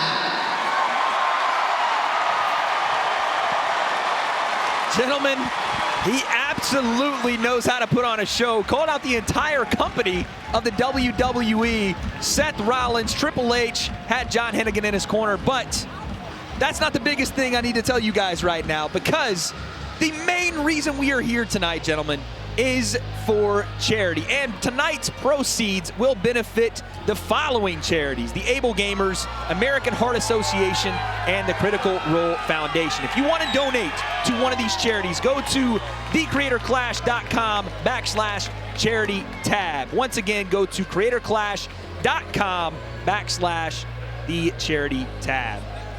Wow. Guys, just talk to me about that post-fight speech. Charlie, what are you saying? Well, I'm just kind of shocked, honestly. Calling out the entirety of the WWE is something no man has ever done before, aside from like a million other dudes. But I feel like Dad's got it like a real shot. That man is a menace. You run a wrestling league of your own. Would you be happy and willing to bring Dad on board? Well, the Moist Wrestling League's doors are always open for an absolute chaotic madman like that. That guy's on a whole different plane of existence. He throws frying pans. I'm pretty sure what we saw happen there is he broke one of AB's ribs. That might have been the case. We were checking on AB there in between, and he was definitely feeling that on his left side. So Dad landed some big-time shots. Still has energy, Tony Jeffries. Yeah, look at him. He's crazy. I love it, though. I love it. It's great for this sport, especially the influence of boxing. And, yeah, I hope AB's all right. He did look in a little bit pain there. Yeah. And I think... Well, let's take a look back at our first 3 fights of the night. Tons of action already, and it started out with Jack Manifold and Dakota Olave. Big-time win for the fellow countryman, Tony Jeffries. Yeah, he did great. Then the second fight up here, another great fight. 3 fights so far. It's been amazing. And then you had Jayla Ray throwing right hands to the Minnie Mouse face of Sabrina, Alanah, and she gets the decision there, overcome with emotion. And then Dad Bod once again set to kill, even though AB again had a great start to the fight, could not handle the power of the man that created YouTube, in his words, Dad Bod. What a fight there, gentlemen. What a night, but we're not done. Coming up next, we have William Haynes versus Chris Ray Gunn. Mika Midget, not comfortable saying that, versus Alanah Pierce. And Myth versus Brett Hundar Hundley. Stacked middle of the card, and then we get into even more. Haley Sharp versus Marisha Ray. Aaron Hansen making his return versus Jarvis Johnson. Michelle Carre versus Andrea Botez. And to round out our card, Leonhart versus Ethan Nestor. The mayor of Slamtown just accompanied Dad to the ring. John Hennigan versus Harley Morstein of Epic Meal Time. His return to the ring. And then our main event, Alex Wasabi versus iDubbbz. And coming up next, we have William Hayes. As you can see, a late replacement, but game to go. He is taking on Chris Ray Gunn. This one's going to be a fun one, gentlemen. Super featherweights going at it, and I expect a stoppage in this one.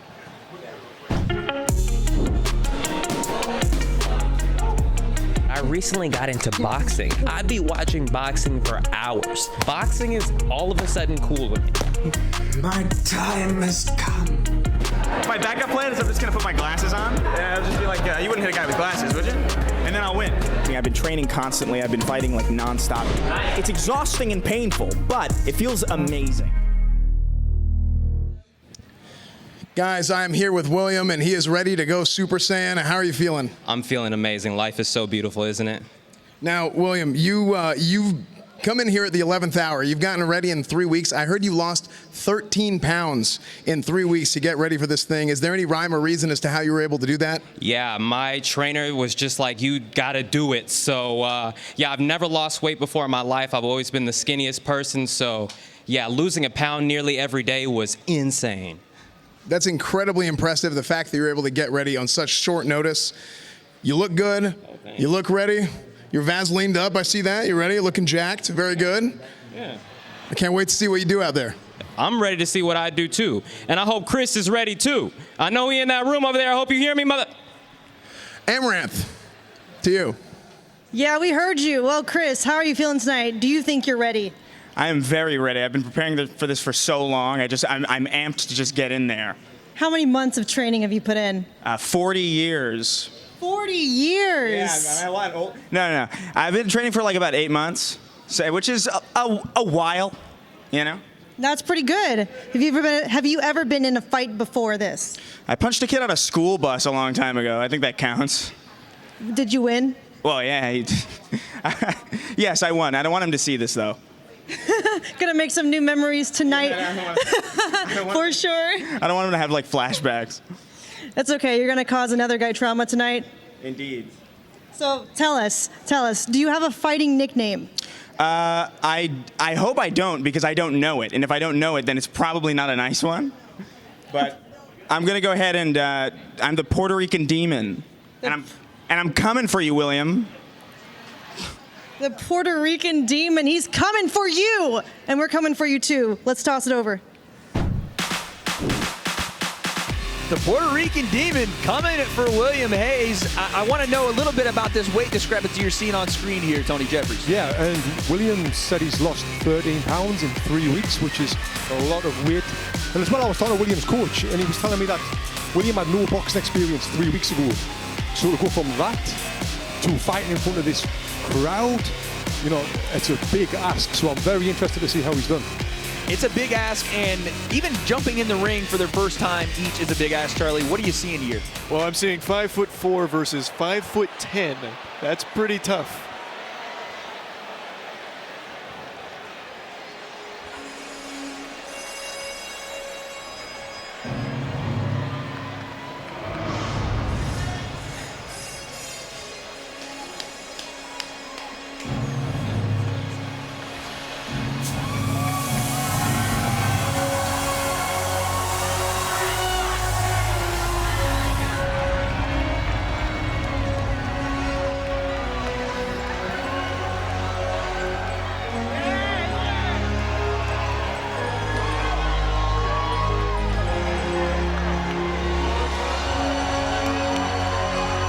gentlemen, the Avengers have assembled. Charlie. Yeah, they got the whole kit and caboodle out there. They must have went to Universal Studios or something pretty recently and just grabbed some of the performers. They got them out here now. Well, listen, they're only missing one man, and it's Thor. I think you maybe toss the coat off and get a hammer going, and you're fitting right in, brother. Well, I don't know if we need to go down that road, to be honest with you. I don't want the people to fall out by the absolute chisel in stone physique of Moist Critical, but Tony Jeffries, a very calm individual walking in here, and a bigger guy than I expected. Yes, he is very calm. He seems very confident, and he's in good shape. You can see the abs are popping out there, I think. And look at that, stoic, posing to the crowd, understanding the weight of this moment. While I do want to get my hands on that Iron Man armor, I think he's looking to make his own statement in the ring tonight. William Hayes, ladies and gentlemen. It's like the ending to a movie right now. I'm saying that the Avengers have won already, it seems like. Yo, Spidey, you got to chill over there, bro. Chill.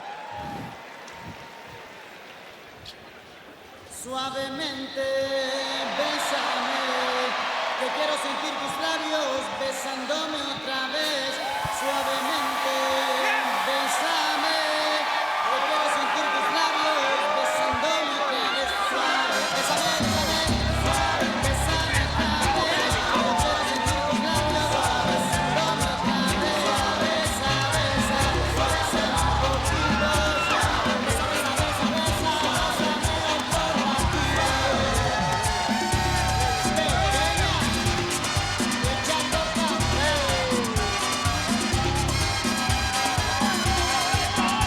Gentlemen, I don't know about you, but I feel like dancing. Yeah. Charlie, I see the foot moving. Don't act like you wasn't dancing over here. They got the boner jams playing now, so I'm really kind of feeling this. Plus, Chris Raygun's got the spirit of all the short men in the world on his side right now. He's fighting for all of us up there, the vertically challenged. The Short Kings are standing up at the sight of Chris Raygun in the ring. Tony putting on for Puerto Rico in this Yeah, one. the crowd's loving Chris Raygun. He's got a big following right here. Looks very confident and excited to see him do his thing. Well, let's take it to Akinola in the ring with our introductions. Ladies and gentlemen, if you want to pull the tabs on your wristbands that are lit up to fully activate them, yeah, just do that when you get a chance. Anyway, thanks to Raid Energy for sponsoring Creator Clash 2. You can check out more at raidenergy.com. Introducing first, fighting out of the blue corner. He's a pop star, actor, and comedian. His videos focus on self-improvement and making yourself the best you can be. He stands 5 feet 10 inches tall and weighs in 143 pounds. From Oakland, California, William Hayes!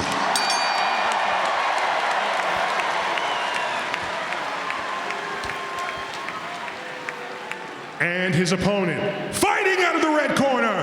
He's a comedian, musician, and political boogeyman with over 600,000 subs on YouTube. He stands 5 feet 4 inches tall and weighs in at 136.8 pounds. From New York City, the Puerto Rican demon, your manly God King, Chris Raygun!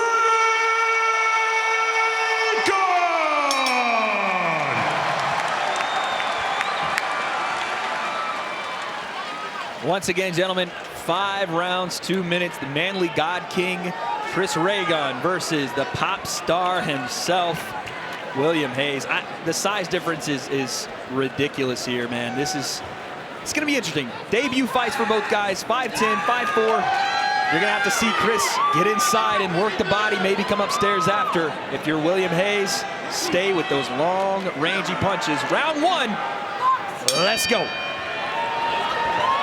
And both guys very hesitant to come out there.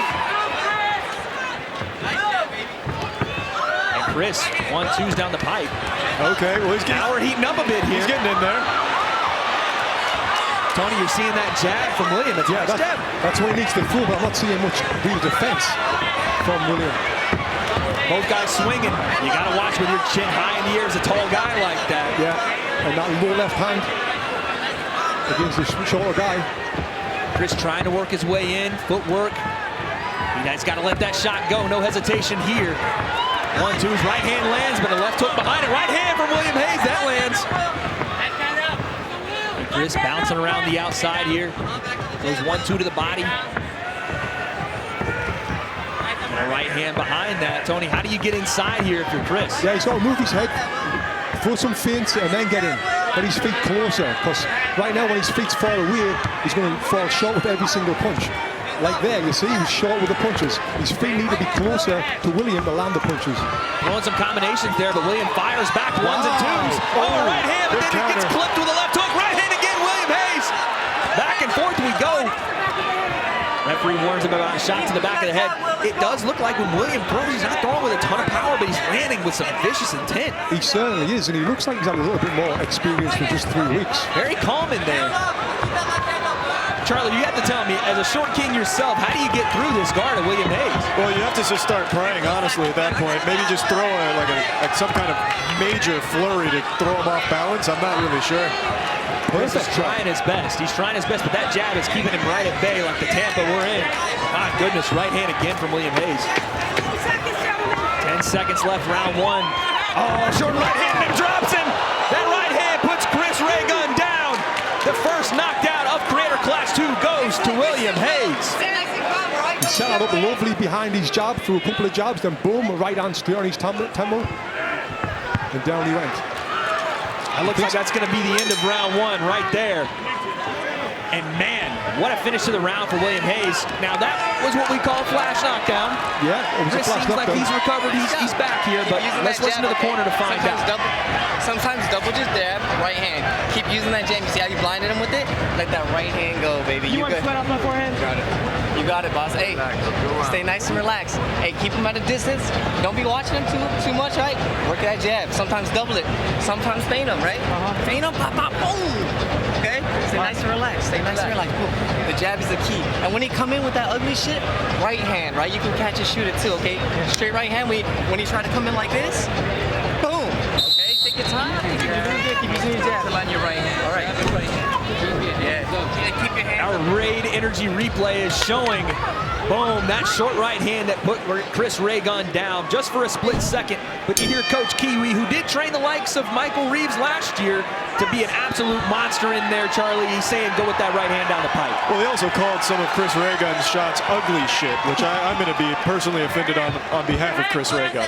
He's doing his best, goddammit. You can't insult the short king like that, not on Moist Critical's watch, but a right hand again from William Hayes. It's perfect advice from the corner. From that jab to set up your right hand. Single jabs, double jabs, then throw that right hand. And a nice, again, short right hand from William Hayes as well. What you're trying to see here, if you're Chris Raygun, is how you maneuver getting hit with those right hands over and over, how you maneuver away from the power. Oh, goodness. He needs to move away from William's right hand. He needs to be moving to his right. Oh, man, but he's getting stalked right now. William, everything it seems like he throws with great composure, but also great power. We talked about it in round one. Yeah. Oh, there's a right hand. There's something. There's some signs of life He's there. got to follow up there, though, as well. One shot's not going to do it in this fight. And he smiles, gets a little distracted there for a second. And Williams just putting foot in the middle of the ring and saying, move me. Yeah, perfect job by William. Oh, yeah. He's still nice and relaxed.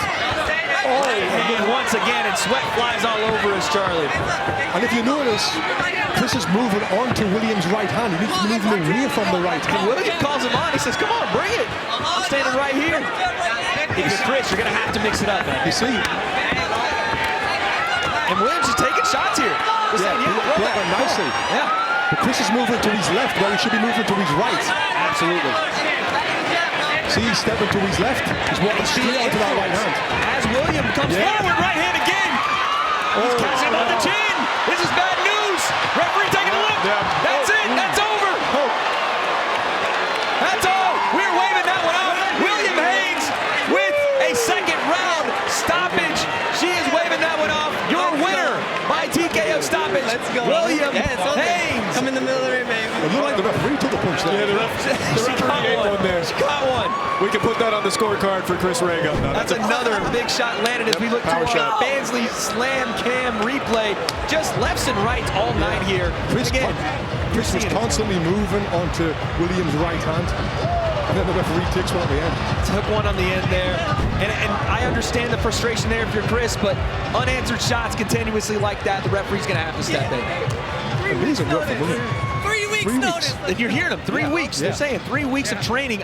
Charlie, I want to see this guy back in there. I would too. I mean, he's clearly in great shape. He had a very good fighting sense there, at least from the perspective of a dumb caveman like me. Like, it seemed like he knew what he was doing and he knew how to use his size to his advantage. Now, Charlie, you had a little beef there with the shot selection of Chris Raygun. We're going to get you in there one day for the Short Kings. Yeah, I'll have to make up for it one day. Just have me fight like a 12-year-old. I might win. Now we go to Akinola in the middle of the ring with our official decision. Ladies and gentlemen, the referee has stopped the match. At 1 minute, 50 seconds left in the second round. Here's your winner by TKO, William Haynes.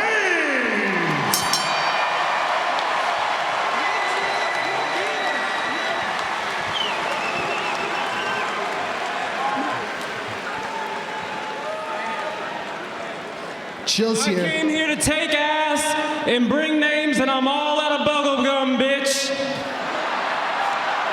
William, congratulations on your victory. Tell us, do you have a message for your fans and supporters here today? Thank you, ho. All you hoes mean so much to me. I could do none of this shit without the line of hoes and niggas that love me. I love you, ho. I love you, niggas. I love you, Jews.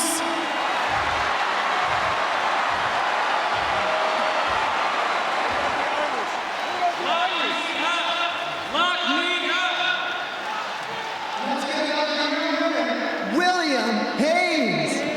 Wait, I want to. Is that it? There he is. Quite a character in his own right, Charlie. Well, I'm extremely excited to see more from him now. Absolutely. What a fantastic speech at the end after such a great victory, too. And like I said, an amazing fight there from William Haynes, but we have more on our plate, gentlemen, as we have Mika Midget versus Alanah Pierce. Super middleweight action coming at you live and direct right now. I was way more worried that I would somehow slip up and tell people that I've been boxing training that I was to do with my actual job, which is so NDA'd. It's certainly a weird thing to go into. It's been like very wholesome. I love the idea of just having to like throw myself into it, so I have. I've actually really enjoyed the challenge that boxing has been. I have to work out and I have to train or I will get injured. I can't believe that I've become a gym bro. And now I don't even crave candy. Who the fuck am I? Here we are, looking like a tough warrior princess today. How are you feeling tonight? I'm really calm. I know that's weird, but I'm very calm. I'm excited. Mika's a good friend, which kind of sucks, but I'm just like, let's have a good time, do the best we can. It's very wholesome. It's okay. Friends can have arguments, you know? Yeah, exactly. Maybe we'll hug it out afterwards. Exactly. That sounds great to me. So how long have you been training? You look shredded. Thank you. That's a lot of food. I've been eating so much protein. I've been training for 6 months, but really since January when I got my new coach. So it's been a short amount of time, but a lot of very hardcore work. Wow, you look absolutely amazing. Could you flex for us? Woo! Look at that. Wow. So do you think you're going to keep boxing after this? Definitely, and I highly recommend it to like everybody I know now. It's so much fun. Even if you never fight someone, it's such good cardio. You use your whole body and you use your brain. Everybody should try boxing. I agree. Do you have a fighting nickname yet? Well, you'll have to wait and see. The announcers might tell you. Oh, we like that. All right. Esfand, what do you got over there? Hey, Amaranth, we got a big one coming up here. You're ready to rustle some feathers, aren't you? Oh yeah, wrestle's a good term for it, sure. Yeah, it is. It really is. So what do you, I mean, this is obviously something you're very excited about. I've seen your training. I've seen, you know, you're very close with Alanah, and you're really ready to take it home here, right? I'm ready to take her home, that's for sure. But yeah, I'm ready to take the match home too. Yeah, remember, you're fighting, okay? Not any other F word. You're fighting, okay? Yeah, we are fighting. Your definition of fighting, I think, is different than mine. Back to you guys. Well, not sure what to make of that, but Mika Midget and Alanah Pierce, both with our 5'9" height, 168, 165, and around similar age. Tony Jeffries, what are you seeing here? Yeah, I'm excited for this one. These two girls, you You know, they've been looking good in training. One of the footage that I've seen, they're both hungry and they both love boxing. As we heard Alanah say there, everyone should try boxing. And I totally agree. Everyone should try boxing for fitness, or for fighting, or for career clash. We're trying boxing tonight, folks, and we're doing it in the squared circle. Alanah Pierce and Mika Midget.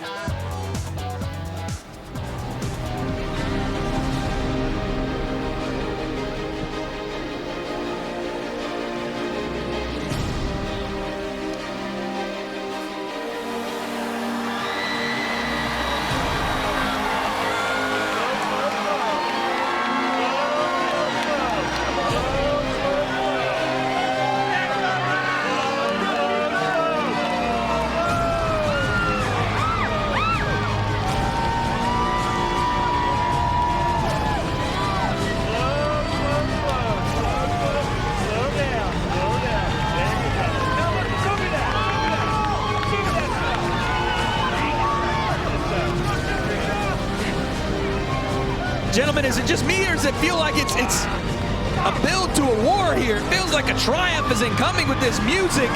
Mika walking to the beat of a different drum. Charlie, describe what you're seeing here. Well, it really just does feel like some kind of climactic showdown's about to happen. I just recently finished watching that whole Twilight series. Absolute dog shit. But I do recognize a build-up to a fight when I hear one. Listen, we're about to have a climax of our own as Alanah Pierce walks into the arena.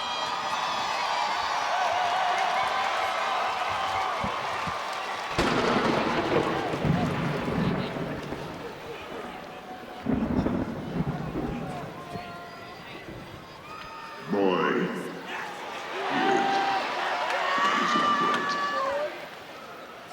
girl, go out and take your victory. You have earned it.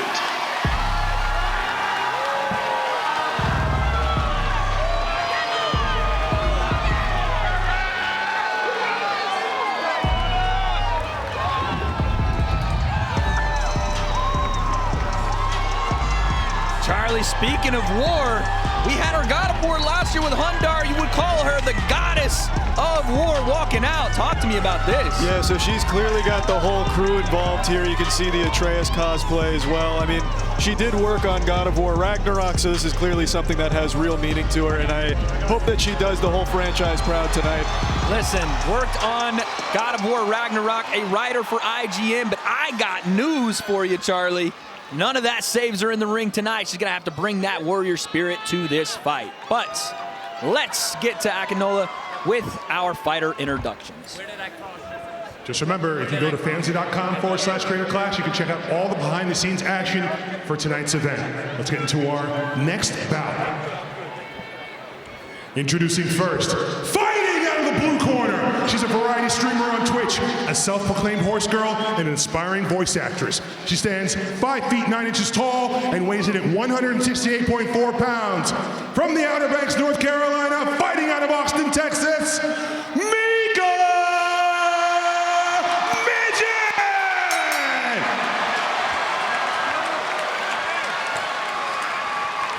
And her opponent, fighting out of the red corner. She's a game dev from the studio that makes God of War, a former IGN Daily Fix host, and the creator of the Video Game Accessibility Awards. She stands 5 feet 9 inches tall and weighs 165 pounds. From Queensland, Australia, she's Alanah the Fierce, Alanah Pierce!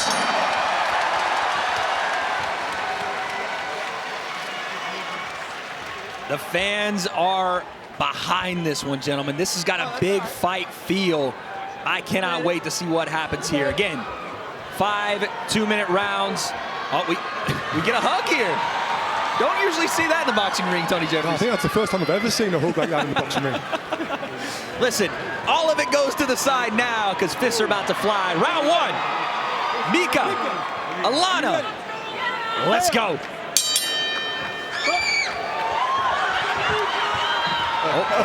The glove touch was there, but Alanah said, no way. Now we're throwing fists, and she's throwing, gentlemen. Yeah, a bit of a slow approach, but now it's just opening up. And Tony, you've seen a lot of this from our first fights, but we're seeing the circle run here from Mika. Yeah. That's something that's going to help her out. She's got to throw back here. She's got to throw punches back. Alana's just letting the hands go. No footwork, just throwing punches and walking forward. Just the vertical approach here from Alanah. But it's working so far as Mika's got to sit down on some shots here. You can't be intimidated by that pressure. When you throw punches like that, you're going to lose a lot of energy, and not all of them landed. But Mika seemed to land a good right hand there. That was a sneaky right hand that got through the guard there. And here comes the jabs again from Alanah. Yeah, we need to see more jabs from Alanah. It was a nice little turn to get out of range there for Mika. She's got to put it together coming forward, but nice footwork there. Again, good jabs from Alanah. Mika needs to do the same and throw some nice long jabs. Oh, there's a 1-2. Oh, overhand right from Mika. Best shot of the fight so far. Very nice work there. Not seeming to slow Alanah down. Got hit with that right hand. Yeah, you want to follow up here a little bit. And here's some feints from Mika, Tony. Yeah, she's pulling it back. She needs to keep her eyes up, though. She seems like she's looking to the ground every time Alanah's throwing the punches. Oh. Alanah landed a couple of good punches there going in, but she got caught with one at the same time from Mika. The double punch there, rare to see in boxing from Alanah, but she gets it through. Oh, nice little right hand again from Mika. Another one off the back foot. That's her go-to shot, Tony. She just needs to sit down on it and let it go. Yeah, every time she's landing the shots, it's stopping Alanah from coming forward. Again, she's landing another one. Ooh, great right hand. There is the end of round one. Furious pace started out from Alanah Pearce there. Mika, when she sits down on the shots, they're big time. Yeah, it seemed like Alanah's tactics here were kind of like a schoolyard bully, just throwing out as many punches as possible to pick on the nerd or something. Like, there was a lot in the beginning, but then it slowed down once Mika started to respond a little bit. And you see our Raid Energy replay. Look at this overhand. Boom! On the chin. Thank you to Raid Energy for sponsoring Creator Class 2. Check out raidenergy.com. Once again, check out raidenergy.com. A furious start, like we said, to the round there. She keeps backing away. I was wanting to hear a little bit of the corner there from Alanah Pearce, but they're basically just telling her to keep going. Yeah, if I'm in the corner, I'm telling them to get behind the jab, get behind the solid jab to set up the other punches. So let's see if that's what they're doing. If you're Mika here, Tony, what do? Do you go back to sitting down on that right hand, or do you start to activate that jab and come forward a little bit yourself? She had success with the right hand, but she'll have and look at this! She comes forward, lands a nice 1-2. The problem is the defense behind it, Tony, and you're starting to see that. Yeah, and as well, Alanah's just walking forward, stepping forward, losing her boxing stance, which is removing the power from the punches. If she kept that solid boxing base, she would be able to punch a lot harder. And now she's stopped for anything. And both ladies being a little bit more patient here. Left hook from Mika, right hand. But again, any punches that come her way, and you see the immediate backpedal here, Charlie. How do you get those feet to stay in place and throw back? I'm not really sure here, but Mika definitely has the better stance. Alanah is really kind of just holding W here and just charging forward. And it's not looking like very strong punches. Yeah, she's stopped now. And you see our referee saying, let's keep it going here. Nice 1-2 from Mika. It is a very much counter-punch heavy approach here from Mika, Tony. Yeah, it looks like Alanah's getting a little bit tired now. She keeps stopping.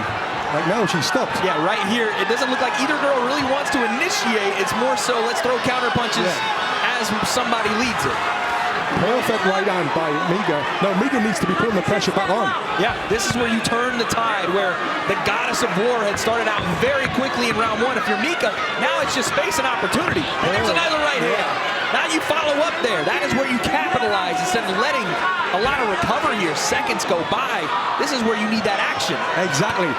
Oh, nice body shot. Beautiful shot to the body there. Follow up. I wish you would put more pressure on right now, but it looks like Mika's getting a bit tired too. They're both tired. And Alanah just, as you said, Charlie, holding that W key. Really no attacks though, just walking forward. Yeah, she's kind of just slow approaching like the Undertaker out here. I have to imagine it's due to fatigue.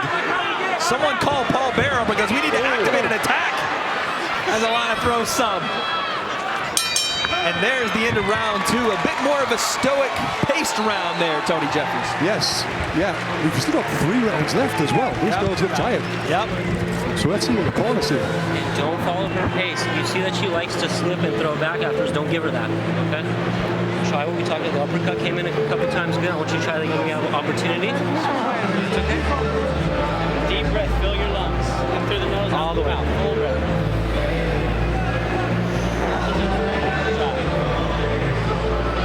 When she's baiting you in to come in, and you're just walking towards her a few times. Don't do that. If you're going to walk towards her, throw something and keep rolling. Because when you're long, you got her.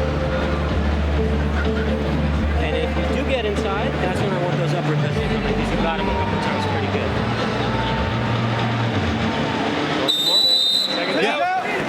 Coach is telling her to think for uppercuts. Forget about uppercuts, throw the straight punches. If you can't land a jab, you're never going to be able to land an uppercut.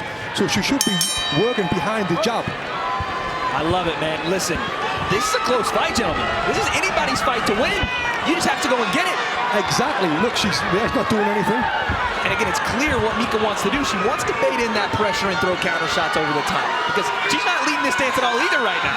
Yeah. That's a nice stiff jab from both ladies.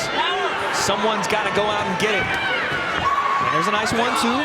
But you can tell Alanah has backed off not only the pressure, but the power in her shots. She's not willing to risk anything here. She put a lot of energy in that first round, as we can see right now. In the corner, she was really focused on trying to fill her lungs. She is just gassed. And Mika, I will say, I am not only surprised by her technique, but her shot selection, Tony. Yeah, she's throwing body shots as well. There's a nice three-punch combo there from Alanah. She starts to stalk forward once again. And again, the heavier punches coming from, look at this, Alanah starting to fire. And when she has Mika trapped like that, that's where she needs to let shots go and really put some power behind it. She does, but there's no, like you said, because she's walking forward, there's no power behind the punches.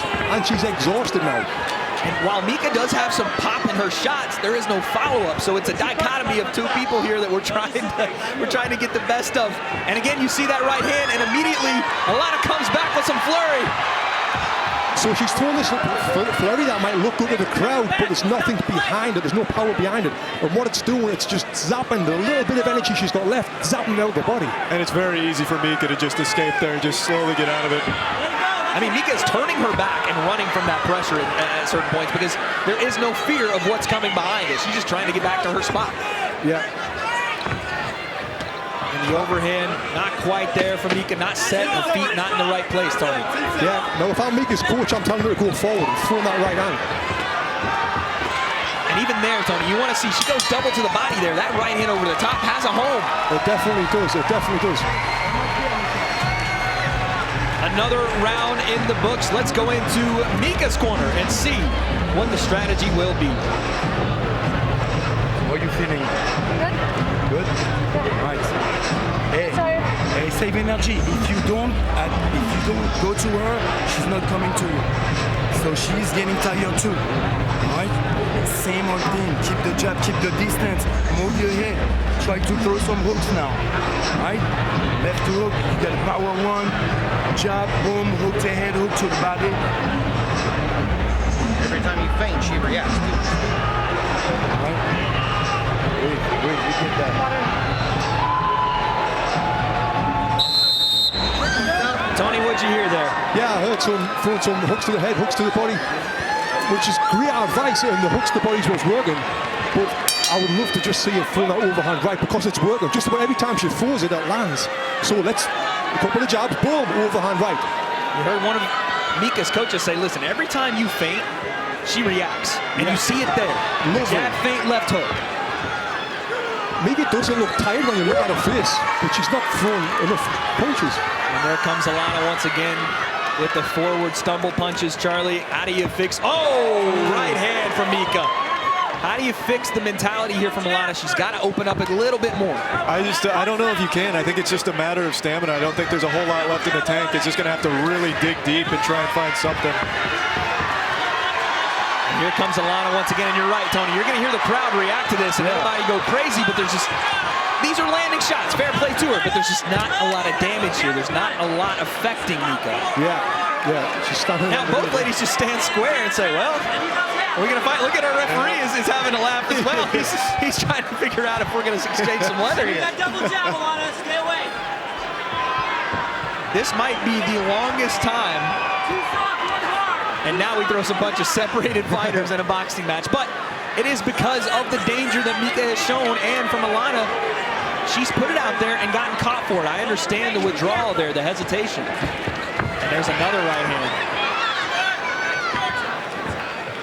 What you have to do in these situations, Tony, we're 30 seconds left in round 4. When these fighters come back to the corner, what do you have to tell them to remotivate them heading into that? You've really got to tell them to sucker up and tell them, you know, you're going to lose this fight. You know, this is it. You've got four minutes left of work. Do this if you want the victory, and then you'll see how much the fighter wants it. And that's really what it's going to come down to these last 15 seconds here in round 4. Who wants this more? Who wants to skate out of here with a victory, and who wants to just get out alive? Because right now, someone's got to come and take this fight. Is it going to be Mika? Is it going to be Alanah Pearce? Round 5 will give us our answer.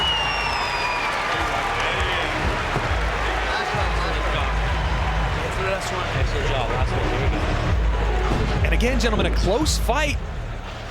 And on our raid replay, you see the bigger shots, though, landed from Mika time and time again, Tony. Yeah, it's going to be a hard one to score because Alana's landed the little shots, more shots. Mika is landing the harder single shots, so how's the judge going to score this? All right, you almost did. Yeah, we looked at the stats a moment ago. Mika's landing all the power shots right now. Right, yeah. And as we see on screen, again, a tight fight. This is going to come down to what do you value, volume or damage? Because Mika is owning that damage. Alanah pushing forward, trying to create some volume. This 5th round is going to be our determining round. Yeah, Alanah can't just sit here like a turtle in her shell with her defense up. She's going to actually have to stand her ground and throw some real powerful shots. You're absolutely right. No Franklin in the turtle shell here, folks. As Mika slowly stalks forward. Yeah, the round's gone. We're ready to go here. Round number 5. A little bit of playing possum for both girls there. Oh, and the counter right hand again. Yeah, again. We've seen it time and time again, which is great. She sits down on that right hand and just waits for Alanah to come forward. That might be the first follow-up we've seen from Mika. Yeah. And now look at Alanah trying to stalk forward, throwing some shots from the body here. And a jab. That lands. You got to keep firing up here. And now Mika blows the kiss. Says, I love you to her in the ring there. And we're still trying to figure this thing out in a fight. But hey, sometimes there's some room for love, Charlie. There's got to be. I mean, if love can't bloom on the battlefield, then where? I mean, I don't know if Alanah loved that right hand, but sometimes it's all you need. Beautiful shot there from Mika. We got 1 minute left. Tony, how did both these ladies close out the fight and earn that victory? We've got to dig deep. Now it's really hard. Dig deep in this last round. And as we see, Alana's trying to do that. She's throwing some more punches. Now Mika's on the back foot, looking very tired. So, yeah, let's see her once more. Big shot again from Mika. And again, both ladies kind of staring at each other, waiting for the other to go first. You got to make that choice. It's now or never. It doesn't matter if you're going to get hit with a shot. Take one to give one at this point. Winner takes all stakes. Last 20 seconds. Who wants to leave this fight with a W? Alanah literally walking forward like a brisk walk in the park. But Mika lands one and says it's not that brisk. Back and forth, left hook, right hand, and that is it. Mika Midget, Alanah Pearce goes the distance. And they finished strong. I respect both of these girls. Yes, they were tired. They were tired not because they were unfit. They were tired because boxing is hard. And fighting in front of this many people on this stage with this much pressure, that right there is tiring in itself. The emotions, the physicality, and as you see on our Fansly Slam Cam, the brutality of some of the shots from Mika, some of the volume from Alanah. A fight to be remembered, and one that I think both ladies will never forget.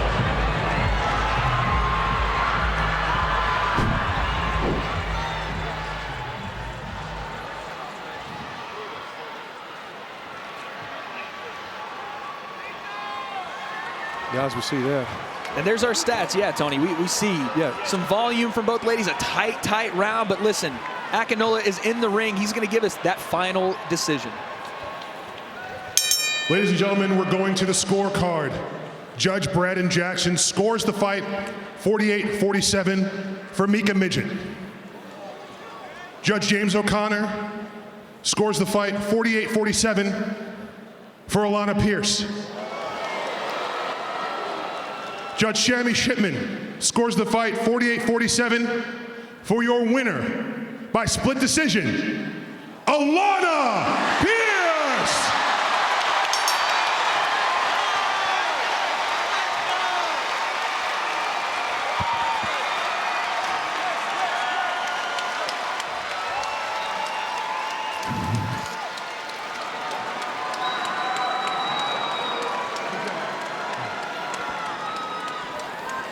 Alanah, congratulations. You just won your first boxing match and the first split decision of the night. Tell us, what do you think was the key to you securing the victory? I hit really hard. I ate a lot of protein, I lifted weights, and I just practiced punching. Fair enough. Now, Alanah, tell us, you're a former video game developer from the studio that makes God of War and a former IGN host, so your clout in the video game world is undeniable. Did that swagger help you secure the victory here today? I do think the fact that I had Chris Judge, the voice of Kratos, record a line for me before I walked out made me feel 10 times more confident.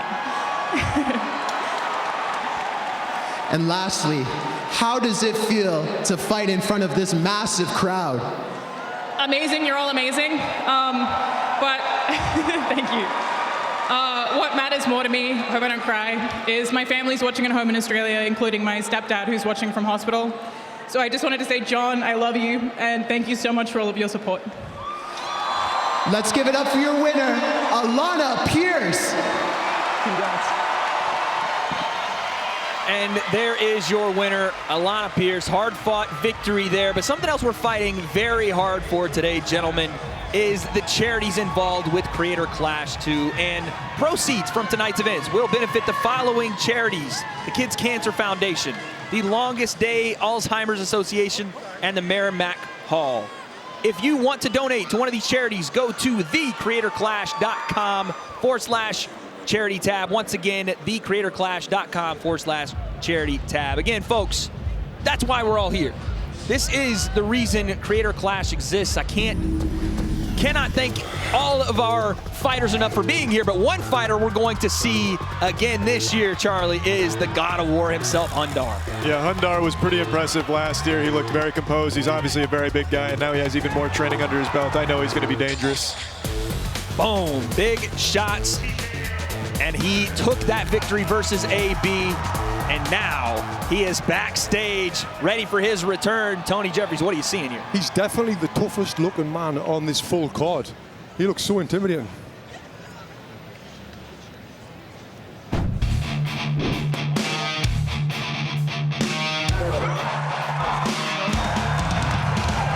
He's training like a real champion. He's training like a professional. That's to make all the difference. Oh, look at the feet! Look at the feet!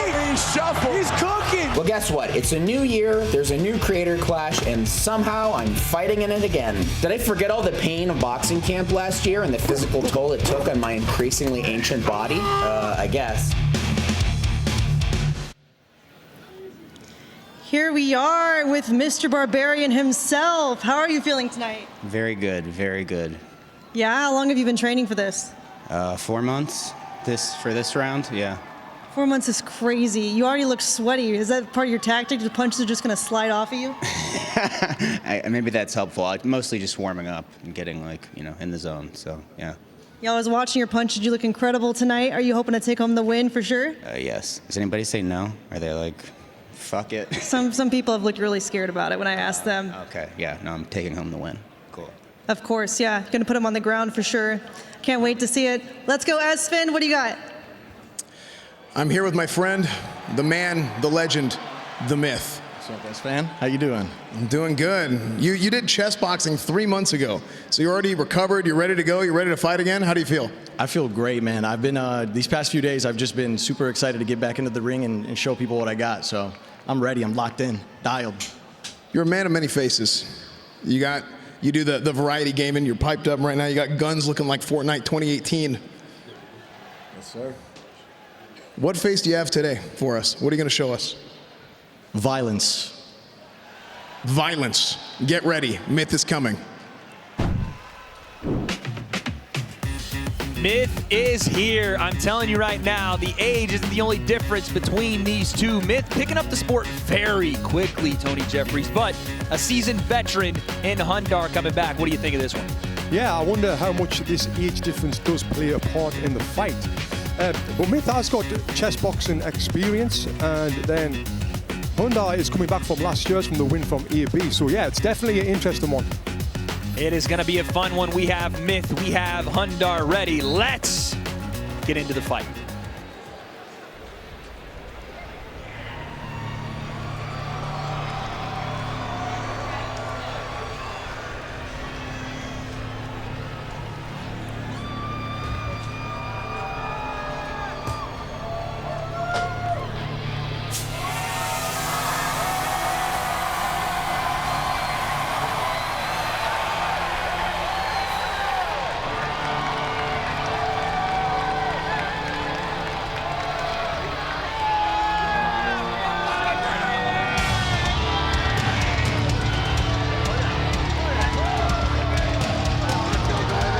Charlie, that sounds like villain music to me.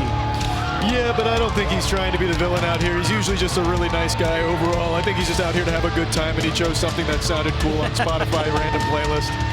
He's definitely locked in, and like I said, Tony, Myth is a bit of a dark horse here. There's a lot of hype around this kid as potentially being a major name in this influencer boxing scene. We know him from his Fortnite days, taking double pumps and getting kids out of the lobby. Today, potentially taking a 1-2 to Hundar. Yeah, he's looking very confident. We're getting in there. He's looking good, and he's trying to revenge EAB's loss, plus his cousins with EAB, as far as I know. True, that is true. The bloodline runs thick there, and Myth trying to avenge that loss that AB took to Hundar last year, but Hundar's going to have a lot to say starting right now.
But you see Myth there looks very focused in the corner.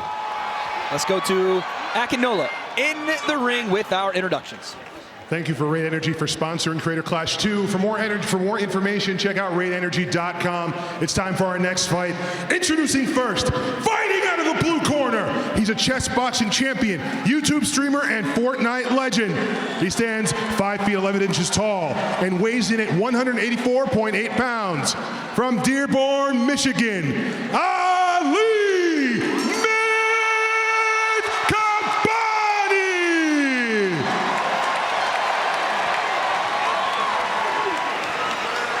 And his opponent, fighting out of the red corner. He survived over a decade on YouTube, from Machinima to Muscle Party.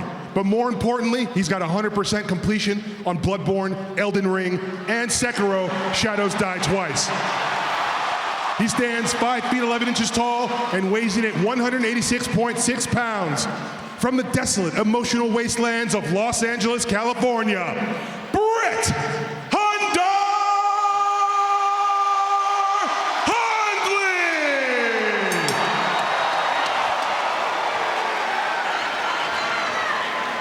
Gentlemen, business is about to pick up. The crowd is at a fever pitch for this one. It's one that's been probably one of the most anticipated fights on this card.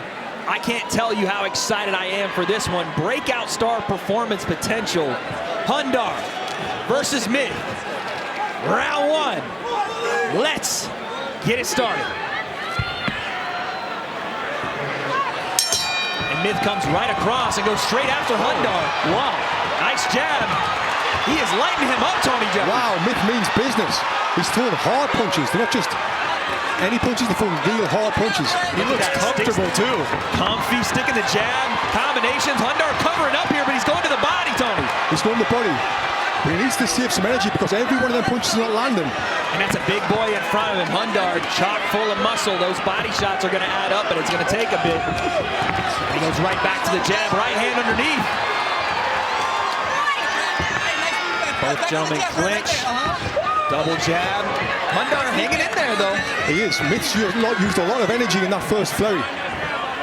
So let's see what his condition is like. That was a nice jab from Hundar as well on the return. And he looks like he wants to parry a little bit with that backhand, Tony.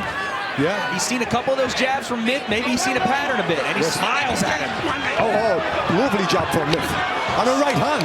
Hundar's legs seem to buckle a little bit there. Yeah, he's gotten hit with a couple of big ones, and he's starting to buckle a little, Charlie. He's starting to look a little wobbly up there. Myth's punching hard. And if you remember last year, he got caught on the chin from AB. Myth trying to put on for the family once again. And you see Hundar there, Tony, trying to peel down that hand and throw behind it. Yeah, he is. Myth's defense is pretty good. He's blocking nicely and he comes out with counters. Ooh, level change uppercut just goes by the chin there. And we get an all too familiar chant here from the Tampa crowd, but they are into this one, folks.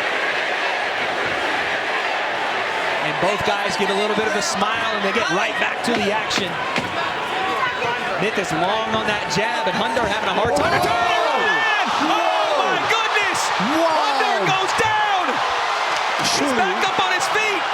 At the end of the round. Myth's in the wrong corner. The referee can't start a count yet. Woo-wee! Hundar, let's see if he answers the referee here. Walks back, shows the gloves. That's a warrior right there. That's a warrior. And that is the end of the round, gentlemen. Wow. Wow. What a punch. What a punch. Woo! I'll tell you something right now.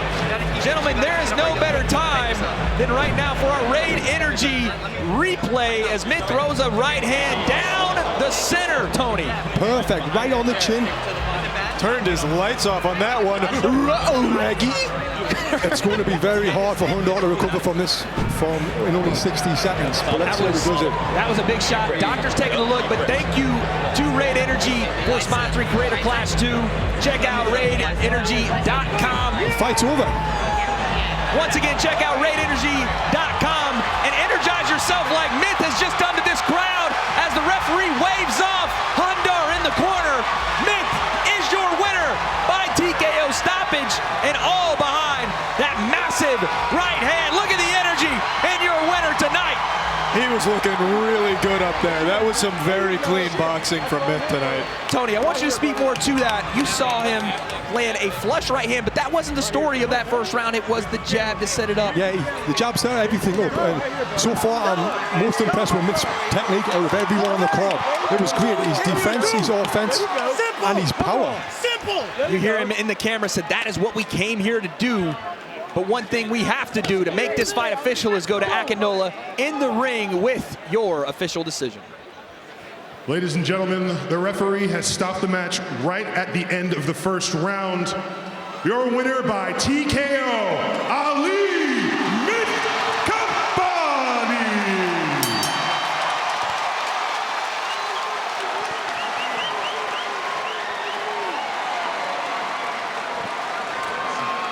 How you doing? Good, how are you? Good, man.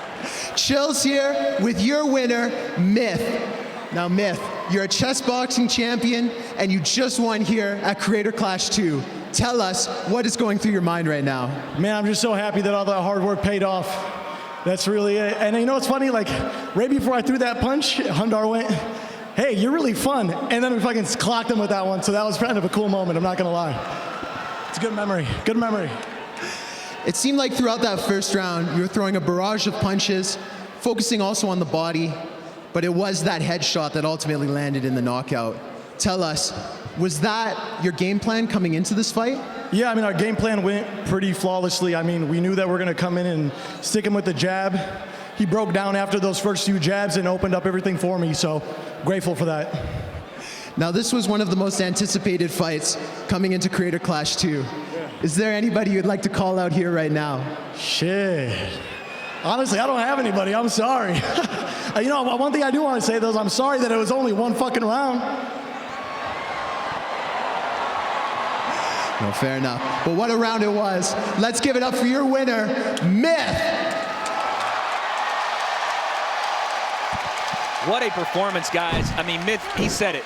He came here to do this.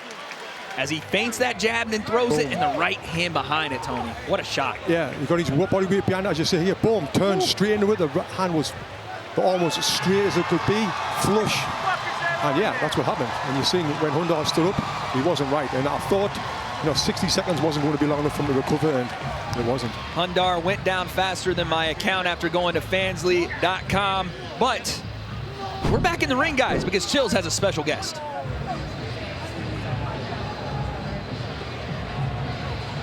Cherdlys? Where is Cherdlys?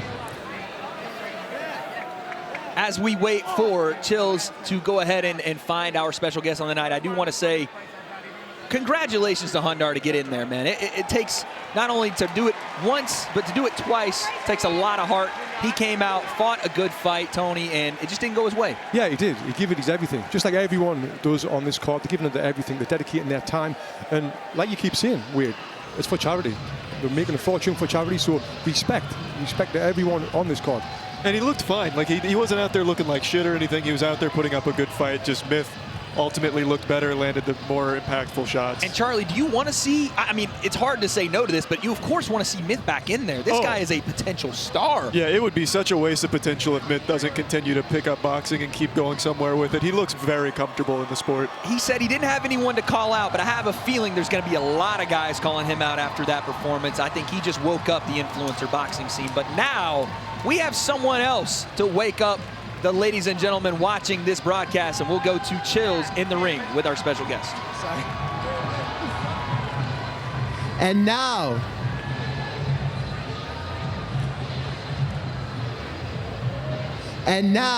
time for a special interview. I'm joined here by Cherdlys, a boxer who just can't seem to win. Man, you just keep on losing. And now you're back here in the ring today. Tell us, what's going through your mind right now? I'm the best undefeated boxer, or best defeated boxer in the world. And it feels great to be back in the ring, even though I'm not getting beat up this time. Because every time I'm in the ring, I get PTSD, ASMR, every type of thing. And I'm just glad I could be here and not get beat up. And I'm sick. I'm sick of being unprotected. Anything unprotected is awful, so good thing I have my boys here to back me up so I don't get beat up ever again. Where are you boys? Where are you boys? What is this? I don't think they have a walkout song, so I'll just do it myself. It's the Eye of the Tiger. Dun, dun, dun. Dun, dun, dun. Dun, dun, dun. Yeah, oh, oh, oh, oh. Oh, oh, oh. Oh, oh, oh. I'm out of breath. I'm in the worst shape of my life now. Well, good idea bringing your boys. Clearly, man, you need protection, and I'm not going to protect you. Dude, every single time this guy stepped in a fucking ring, he has had his fucking ass beat. All the dudes here tonight, too, are so hot, or I mean strong, and I know they can beat him up, so I'm scared. Literally, I just want to say, Chev, you're freaking epic, you're freaking awesome, and yeah, let's freaking dab on this. Yo, all we can say is this. Bruh, all we can say is this. We're never gonna let another human being beat you up ever again. Uh-oh. What's going on? No! Why is there music? Good luck, boys. That's literally not human. So it may beat you up, Cheb. Sorry. You boys aren't gonna leave me, right? You're not gonna like leave me now? No. Is that Crash Bandicoot? No. Oh, come on. Okay, good thing my boys have my back and I'm not gonna get hurt. Oh. Live, laugh, love, Crash. Live, laugh, no! Oh, no!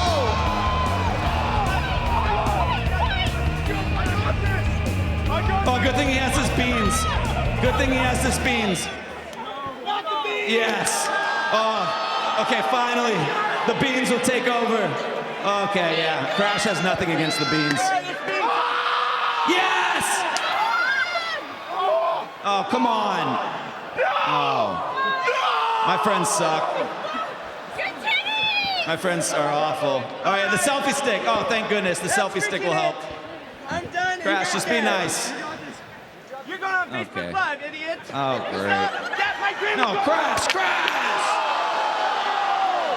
Not the selfie stick, Crash! Come on! Your friends aren't doing too great at Crash Bandicoot. Oh, don't worry. He has glue. He has Elmo's glue. Don't worry, guys. Okay, this is gonna seal the deal. No one's gonna hurt me anymore. Yes! Okay, good. Now he's gonna charge up and beat Crash Bandicoot. This is awesome. This is great. And you got my back, right? Probably not. Oh, great. He's not human. All right, he's not human. Oh, come on, guys. Do better. Come on. Help me. Dude, you gotta do it. You freaking suck. It's coming into the ring, man. Yeah, you guys suck. You're gonna be with me, right? You're gonna be with me, right? No, you have to help me. Camera guy's gonna help me. Camera guy's gonna help me. Good luck, man.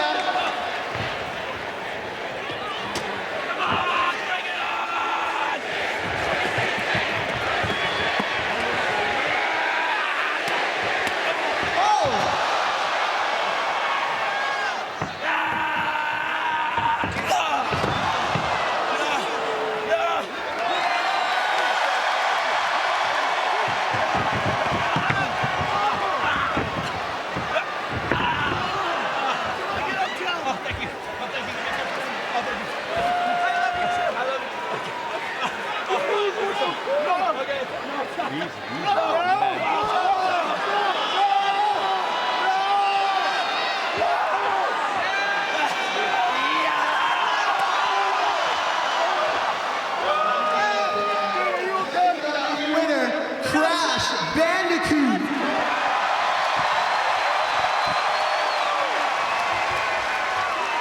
Pre-order Crash Team Rumble to gain access to the closed beta starting April 20th.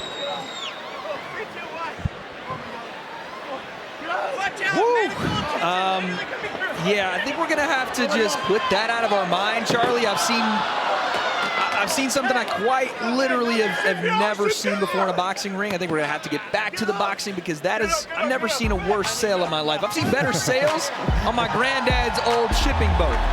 Yeah, I think I'll toss this one to Tony over there. Yeah, Tony, what are you saying about that? You a big Crash fan? I was not expecting that. I was expecting the next fight.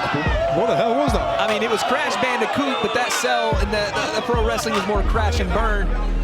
Let's get into our next fight here because I, quite frankly, have nowhere else to go but forward after that.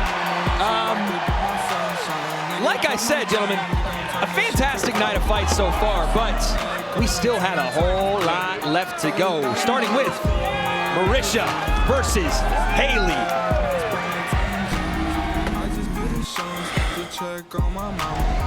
And Charlie, do you remember this one from last year? We knew her then as Yodeling Haley, and Just Meeks had a war. Yeah, this was actually quite the fight, quite the showdown. There was a lot of wacky moments in this one with Minx just stopping for a moment to showboat, and Haley would punish her for it. You remember that showboat by chance? Yeah, of course. She dropped it like it was hot, dead in the middle of the ring. That shit got wild real quick. And Haley looked really good in that fight, so I'm excited to see how it's gone over the last 6 months or a year. You know, I watched the first Creator Clash. I told Arin, I want to do this. The more people commented, it's in the bag. She doesn't even need to step in the ring. Hopefully I'm not being overestimated, which is also why I am training the insane amount that I am training. It's very hard. If I work hard at something, I will put so much into it. Sunday to Friday. Every week I'd get up and be like, why'd I do this? Why'd I do this? And then I felt since I lost, it was all for nothing. But it really was not. It was not. I think I showed that I could box. Guys, I am here with Haley, who fought in one of the best influencer boxing matches we have ever seen last year against Justin Minks. Are you excited to be back? Very excited.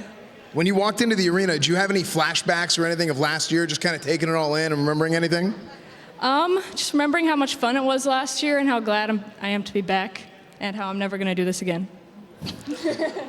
Never going to do this again. That's what she said last year. So, Amaranth, who do you got? We've got Marisha over here rocking the blood spatter. Tell us, Marisha, how are you feeling tonight? I'm ready to go. Just want to get this fight started. Yeah, how long have you been training for this one? We counted it up in the locker room in 7 to 8-ish months. Time blurs. That is crazy. So you seem really ready though, looking like you're in great shape. Ooh, look at the flex. Can I touch? Please. Please. Oh my God, it's so firm. That's scary. Well, you're looking like a badass tonight. I love this fit. Thank you. And you got your hair all in a braid. I'm ready to go. There you go. You're gonna do it right tonight. Make us proud, red corner. Red corner! Woo! Woo! Take it away, guys. The blood spatter and red corner representative, Marisha versus Haley Sharp. Tony Jeffries, what are you seeing here, man? So Haley is the youngest girl on the card, and she's been working out of our gym, Box and Burn in Santa Monica, with Joanne Doyle, who is an MMA European champion, and I know how much work she's put in. Now Marisha, on the other hand, I haven't been seeing too much of her, but she's just said there she's been training for 7 months for this. That gives her plenty of time to prepare for it. Both ladies are prepared. Let's get to it. Haley Sharp versus Marisha Ray.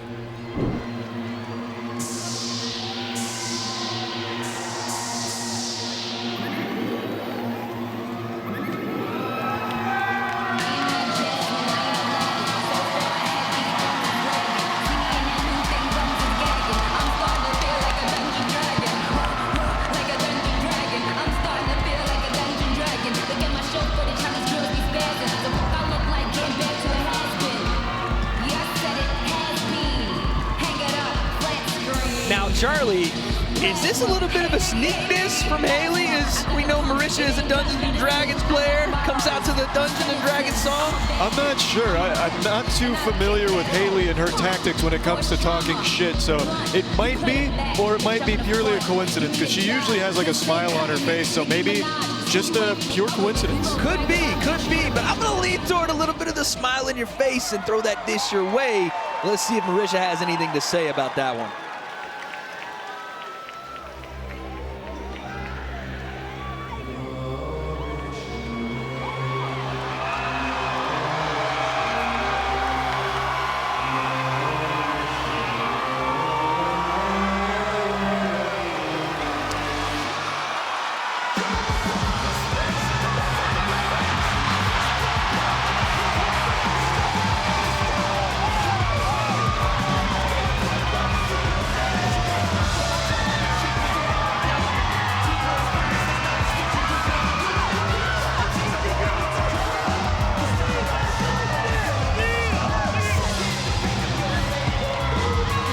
Folks, you see it there, the words pop, because that's what Marisha just received from this crowd, an absolute raucous ovation.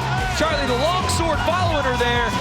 What are you taking away from this walkout? To be honest with you, I'm not entirely sure. At first, I thought it was going to be something very ominous, like she was coming out here to put her in the grave, but now it's just all of a sudden a big party, except for the guy with the sword. Oh, my Lord, he's going to hand it to her. Look at this. It's a little tough to grab with the boxing gloves. That's gonna be a little tough. You're gonna have to, okay.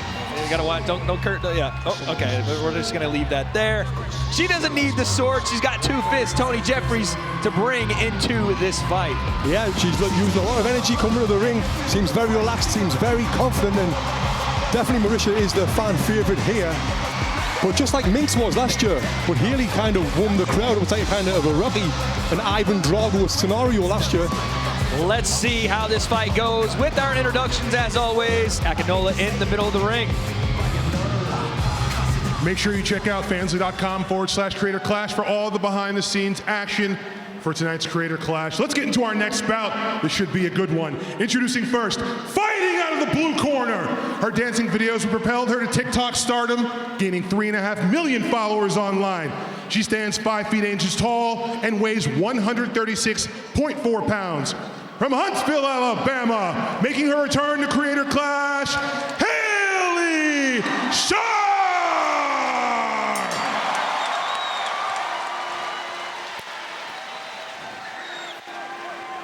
And her opponent, fighting out of the red corner. She's been a content creator and leader in the digital entertainment space for over a decade. She's now the creative director and a founder of Critical Role, the hit actual play series where a bunch of nerdy-ass voice actors play tabletop RPGs. She's fighting for the Critical Role Foundation in addition to her friends, family, but most importantly, her corgi, Omar. She stands 5 feet 6 inches tall and weighs 132 pounds. From Louisville, Kentucky, it's her, Marisha Calamity Ray! You heard it, gentlemen. Marisha's doing this one for Omar. Haley making her return to the ring. This is a big fight for both ladies. Tony, I have to ask you before we get going here, any last thoughts on Haley? She's been in your gym. Yeah, she's been in the gym. She's been working very, very hard. She hasn't really left a stone unturned when it comes to preparation. She's got amazing, amazing trainers with her. So I'm excited to see this one. Round one, Marisha versus Haley. Let's go. And already you see the feints and the jabs from Haley. Comes out forward, nice right hand from Marisha. Now we're trading a little bit here. Marisha's got her chin a little bit high. I love the feints here already, though, from Haley Sharp. That's nice work. Nice. There's the right hand. Yep. And another one behind. Oh, right hand over the top. And Marisha holds on. Great job from Marisha to understand the clinch was necessary there. Charlie, from what you're seeing right now, oh, right hand again from Haley. How does Marisha get out from underneath all this barrage? I'm not sure, but it really seems like the experience from last year is paying off very well for Haley. She seems to really have a much better IQ when it comes to the fight here. And let's not forget last year, Tony. Oh, nice right hand on the return. Haley was fighting a bigger Minx, and she's teeing off here. Right hand again. Look at that right hand. Oh, down the pipe. She was fighting a bigger Just a Minx. This time she comes in the bigger fighter, and that power is on display right now. Yeah, we can see it. She's full of feints, lovely straight punches, great right hands. Oh, she's looking to tee off right now. We get into a clinch. She's looking to separate and let shots go. If you're Marisha, you got to start working the volume and keep this pressure. Oh, my goodness, right hand again from Haley. Nice return jab there from Marisha. Right hand on the pipe from Haley. Big swing and a miss from Marisha. Now this is lovely boxing from Haley. She's feinting, great footwork, working behind that jab. Nice double feint. Right hand left. The referee's taking a close look at Marisha. Marisha goes in for the clinch once again. A smart play, but she's going to have to understand at some point that referee's going to continue separating them. And again, Haley teeing off right hand. Yeah, there's just not a whole ton of defense right there from Marisha. It seems very much like Marisha just wants to go to that clinch when she's in this firing range, but she's getting fired on. And Haley comes back, another right hand, triple jab to end the round. A massive first round for the return of Haley Sharp. And Charlie hit the nail on the head there when he said the experience from the last fight has really been a big part in this fight. Look how comfortable. And look at our Raid Energy replay as Haley had a ton of energy in these shots. I want to thank Raid Energy for sponsoring Creator Clash 2. Check out raidenergy.com. Once again, check out raidenergy.com. Gentlemen, Tony, I'll go to you. What does Marisha have to do in this second round to turn the tide? She needs to keep her hands up. She's getting called a lot. And now the first round's out of the way, maybe now she'll feel a little bit more comfortable in the ring. So it's brand new territory to her. Tag her chin. It's there.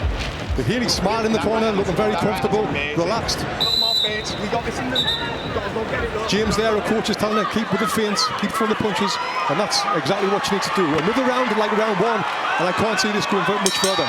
Charlie, Marisha's wearing the blood spatter top. It might actually happen here if she doesn't find some defense. It's looking like it right now. Again, you see Haley coming out on the jab. You can't hesitate there if you're Marisha. Got to let shots go, and she's getting fired on once again. Oh, big right hand from Haley.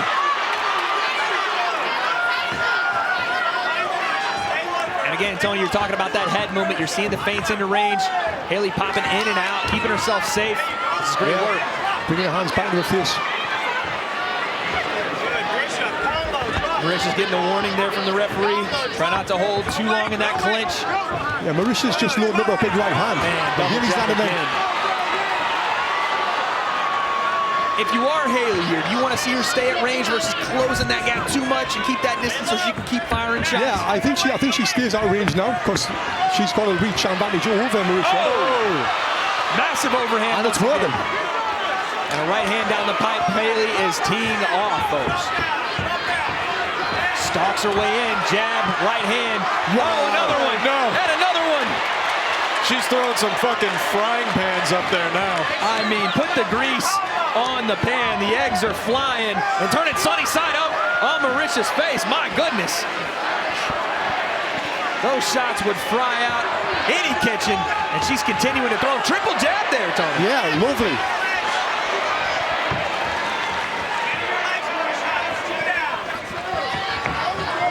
Oh, a little switch stance right hand from there for Marisha. Not quite what she wants, though, as far as the intensity behind landing. Now, last year, Haley did have good stamina, so I don't think she's going to be slowing down. Oh, another right hand. And then Marisha lands one. Backs her up for just a split second. Nice jab again from Haley. She continues to come forward. Couple seconds left here, round two. Big right hand. That one lands flush, and that is the end of the round. Stare down from both ladies, but the eyes aren't lying. Haley has taken this fight so far, Charlie. Yeah, she's looking in complete control of this one. Not only the tempo, but all of the shots she's throwing are landing. And as we watch here, Tony, our raid replay shows pretty much the same thing. Boom, right hands through the guard. Yeah, right now Haley's doing brilliant with this. I think Marisha's just looking for that one shot, which is the big overhand right hand. And I think the experience of Haley is really playing a big factor in this. Absolutely.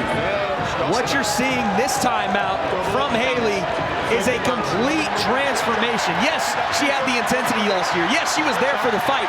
But you're seeing technique involved. You're seeing power involved. You're seeing skill and patience involved, Tony. We're seeing it all from Haley right now. This is a great performance. Round three, Marisha's got to find it here in this round to turn the tide. Let's see. And the crowd's going wild here. The crowd this fight is going crazy. Absolutely nuts. The waves in the hair of these two ladies can't match the wave in the crowd, but the punches coming in bunches. A wave, an onslaught from Haley here. Double jab, right hand again. Right hand again. Over the top, Haley just keeps firing and landing. And they separate. Referee asks Marisha, do you want to fight? You can already see the idea there from the referee. Right hand! And again, immediately Marisha goes to clinch. These are starting to add up, Tony. Great performance. She's doing everything right. And if you are Marisha here, you do have to start finding something, because the referee is now taking a look a couple of different times and seeing these kind of shots land over and over again. That's what she turned away. She's going to start to look and make sure one more than punches, and I think it's going to be over. 100%. Referee taking a close look. Double jab. Right hand. Triple jab. Right hand. And again, Marisha goes into clinch. Referee is warning, saying, listen, you better fight because we're looking at this one real close. 40 seconds left. There's that right hand again. And the crowd behind Haley as she comes forward. Charlie, could this be the end? This is looking like it might be curtains here in a moment. She landed that one jab that zombified her for a moment. But she's back on her feet. She's still in it. Fair play to Marisha. She's here for the fight. And you hear her portion of the crowd. They're still behind her, Tony. Marisha is tough. She's took some good punches. And she's still there throwing punches of her own.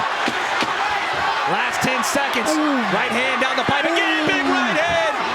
Haley lands another one, and another one. Marisha lands as well behind her. Woo! What an end to the round.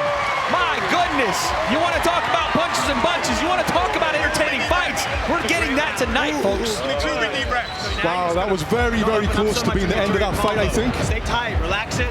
Don't let her walk You might very well be right, Tony, so let's listen to the corner and see what they have to say. Very nice one. Punch up is great. Fucking with her head. Excellent work here. Just keep working that jab, but don't put the head here. Remember the cross right there. Here. Boom. What's up? Boom, boom. What's up? Remember, take your time and breathe. You're too tight, just relax and stay low. You did better that round. Put your head down. Don't go. Once she's patient, just go down, do what you're doing. She's just gonna tell you, let go. That's all she's gonna tell you. So just keep doing it. It's working perfect. Just make sure you rotate through your cross. Boom, boom. Right? And then if you need, take an exit. Here we go. You got this. You're crushing it. Tony, what are you hearing there? Yeah, what the corner was saying was correct. I was trying to give her confidence, tell her that she's done good, because that's what you want to hear. But, you know, we'll see. I'll be surprised if this goes past this fourth round. Yeah, Haley's come flying out. It's an uphill battle if you're Marisha, but it's one she's willing to fight. She's in there, but she's taking some shots here. Oh, another right hand, another one. My goodness, again, the referee taking a close look here. She said 5 more and we're ending that. You hear that from the referee. Is that what she said? If you're Marisha here, you got to let everything go, because a couple more of those and she might not be on her feet here. Yeah, the referee should stop this fight.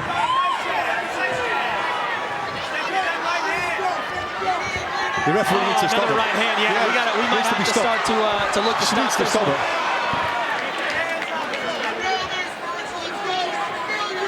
There we go as they separate, come back, big right hand, another one behind the guard. Haley goes to the body. There's a lot of heart from Marisha here though, to stay in this one. You can't fault it. She is out here. She's going for it. She's in this fight. It just might not be her night, Tony. She can't seem to get out of the way of Haley's right hand. She's walking right into it over and over. And again, when she sits down on punches, nice sneaky uppercut, but she lands again. Haley does with the jab. There's not a lot of variety in the offense for Marisha, and even less in the defense right now. Yeah. It's just going from clinch to clinch right now just to survive the round. And Haley's letting shots go right now, just out of reach. Another one of those big ones lands, and again, we've said it many times, this might be a fight ender. To Marisha's credit, she did split the nose on Haley there on that round. Yeah, she caught her. I don't know what is in Marisha's glove there. Trying to see. I think maybe just caught on the edge of something there. But these last couple of seconds, if you're Marisha, you want to follow up because she did get something through. She did. She had one shot land. Can she capitalize on it? Doesn't look like that might be the strategy to end the round here. She goes back to the uppercut, and both ladies swinging.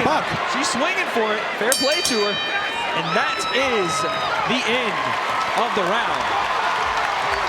I think a better round there for Marisha. Maybe not as offensive as you like to see, but didn't get caught with the big ones that round. Yeah, honestly, I'm surprised that she got through it, and she did, and she finished the round pretty strong.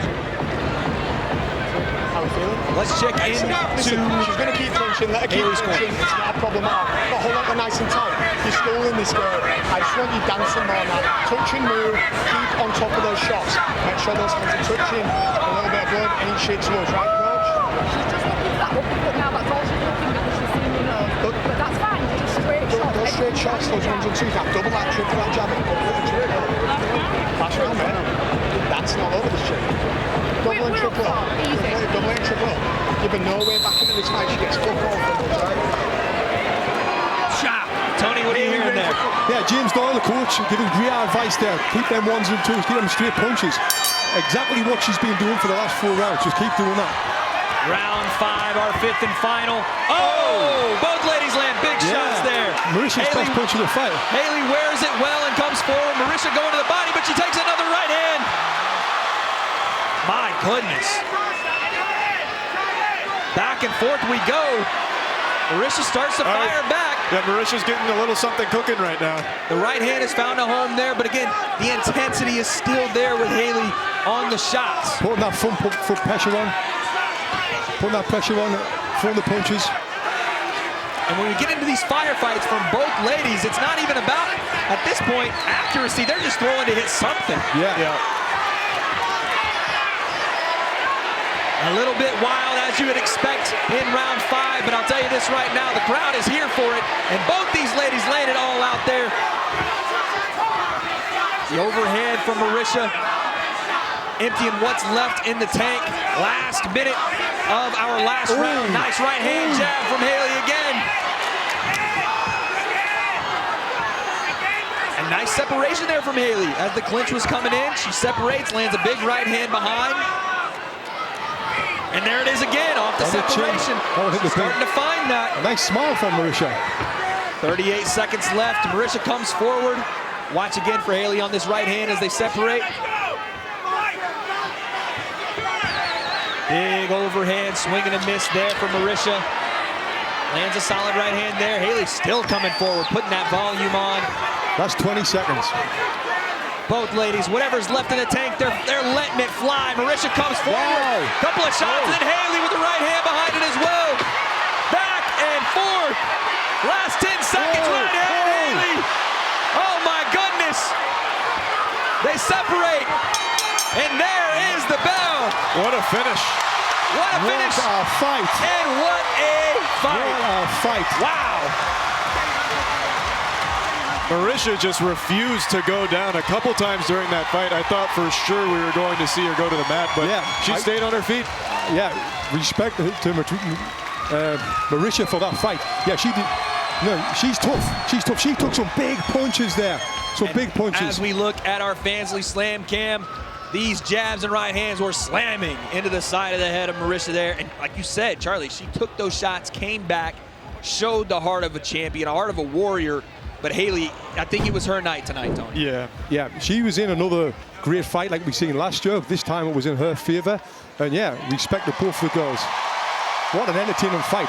An amazing fight, and we have Alanah in the ring with our official decision. Ladies and gentlemen, we go to the scorecard. Shami Shipman, Tito Wilgo, and Brandon Jackson score the fight in favor by unanimous decision to Haley Sharp.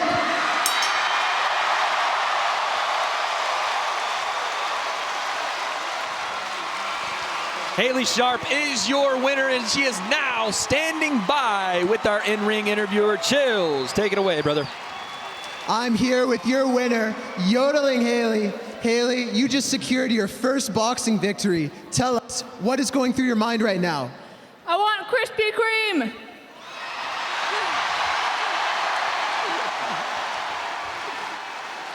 Now, we all remember the fight at Creator Clash 1. It was probably the best fight of the night. And in that fight, you showed true grit. But tonight, you came out and you secured the win. Tell us, what made the difference for you to secure this victory? Sorry.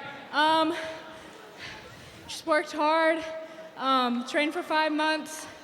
I have the best coaches in the world, Joe and James.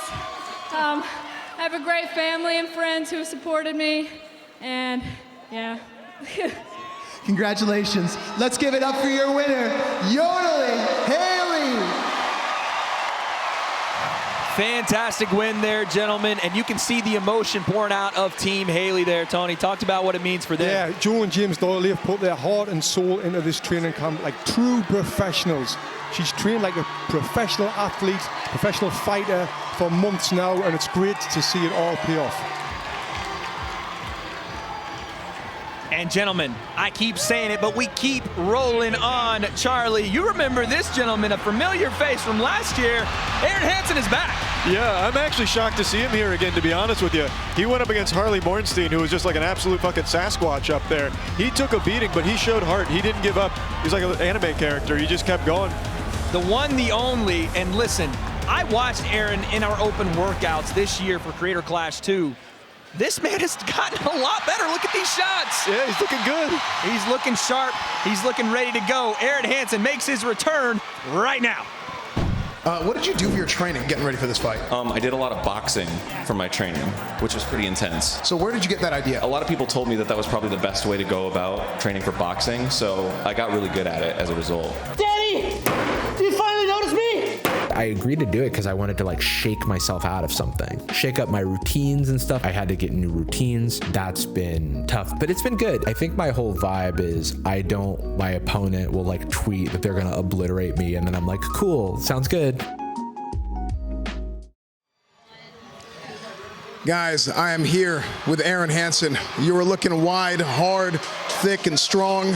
This is not the same Arin that we saw last year. How do you feel, man? I'm feeling good, man. Let's just fuck it. Let's do it. Let's do it. Wait, do what? Like, let's fight. Let's just do it. Let's go. Oh, okay, cool. I forgot. Well, if you're ready to go, then let's go. Yeah, man. I mean, it's been a year in the making. It's just like, let's do it, man. I want some red wine, so it's been a while. All right, Amaranth, to you. Hey guys, how are we doing tonight? We're doing great. You sweating already? Oh yeah. Oh yeah, you got all oiled up. Get it started now. Yeah. Getting it started now. When did you get started? How long have you been doing this? I think like 8 months or something. So it's been a while. That's crazy. You gonna continue afterwards? Absolutely not. Absolutely not. Never again. But we're gonna give it a good old college try. Well, let's go give it the good college try right now. Take it away, you guys. Massive pop there for Jarvis. Charlie, talk to me about this tail of the tape. A little bit of a difference in weight, but both guys coming for it. Yeah, I mean, poor Arin. He keeps having to go up against these monsters. I mean, Jarvis is out here. He's looking big. Jarvis is looking like a big guy. Beefy. Everyone always says they're not going to do boxing again, but then we see them the year after. So if Jarvis has a great showing tonight, we might see him out here again, but he's going to have his work cut out for him because Arin has the experience behind him. Arin's looking like a monster. Jarvis ready to make his debut. The fight is now.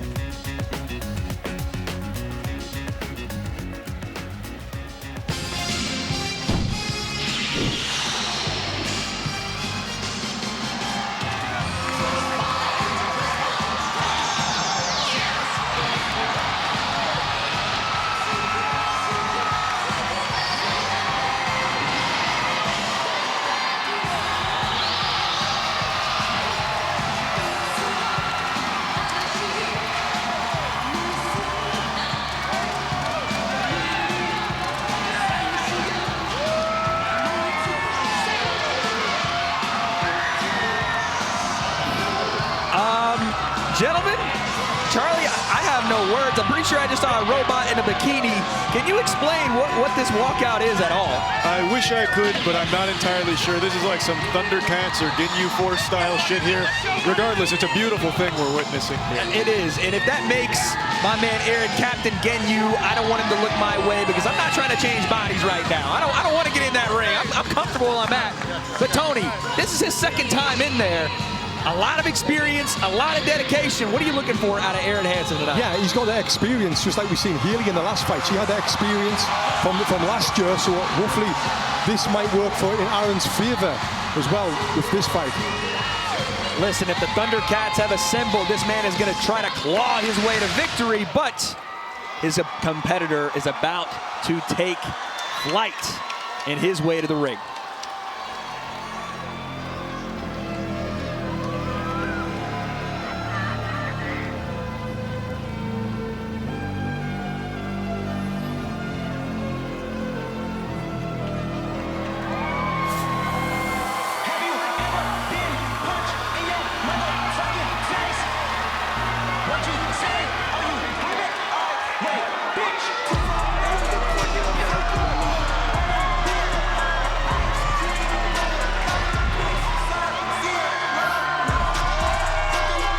There he is, gentlemen.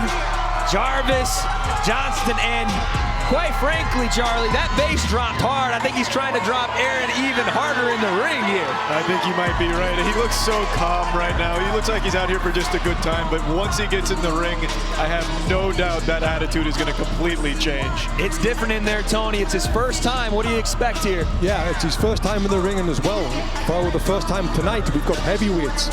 Now, anything can happen. One punch can change the fight. So like you say, Red, do not blink, my friend. Do not blink.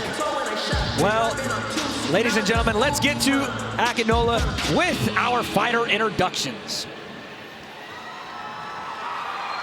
Shout out to Raid Energy for sponsoring Creator Class. Check out more at raidenergy.com.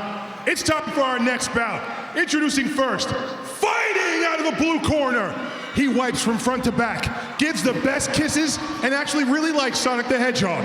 He stands 6 feet 2 inches tall and weighs 212 pounds. From West Palm Beach, Florida, making his return to Creator Clash, Eagle Raptor, Arin Hansen!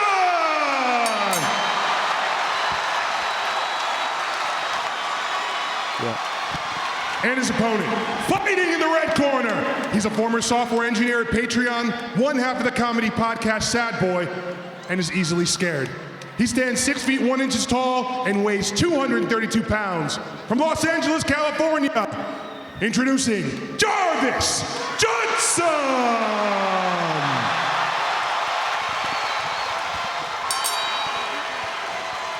Gentlemen, it sounds like the crowd's ready for this one. Yeah, the crowd loves both of these gentlemen up here, so I'm pretty excited. Oh, baby. Heavyweights throwing leather. Like you said, Tony, don't blink. Anything can happen. Round one, Jarvis versus Arin Hansen. Let's get to it.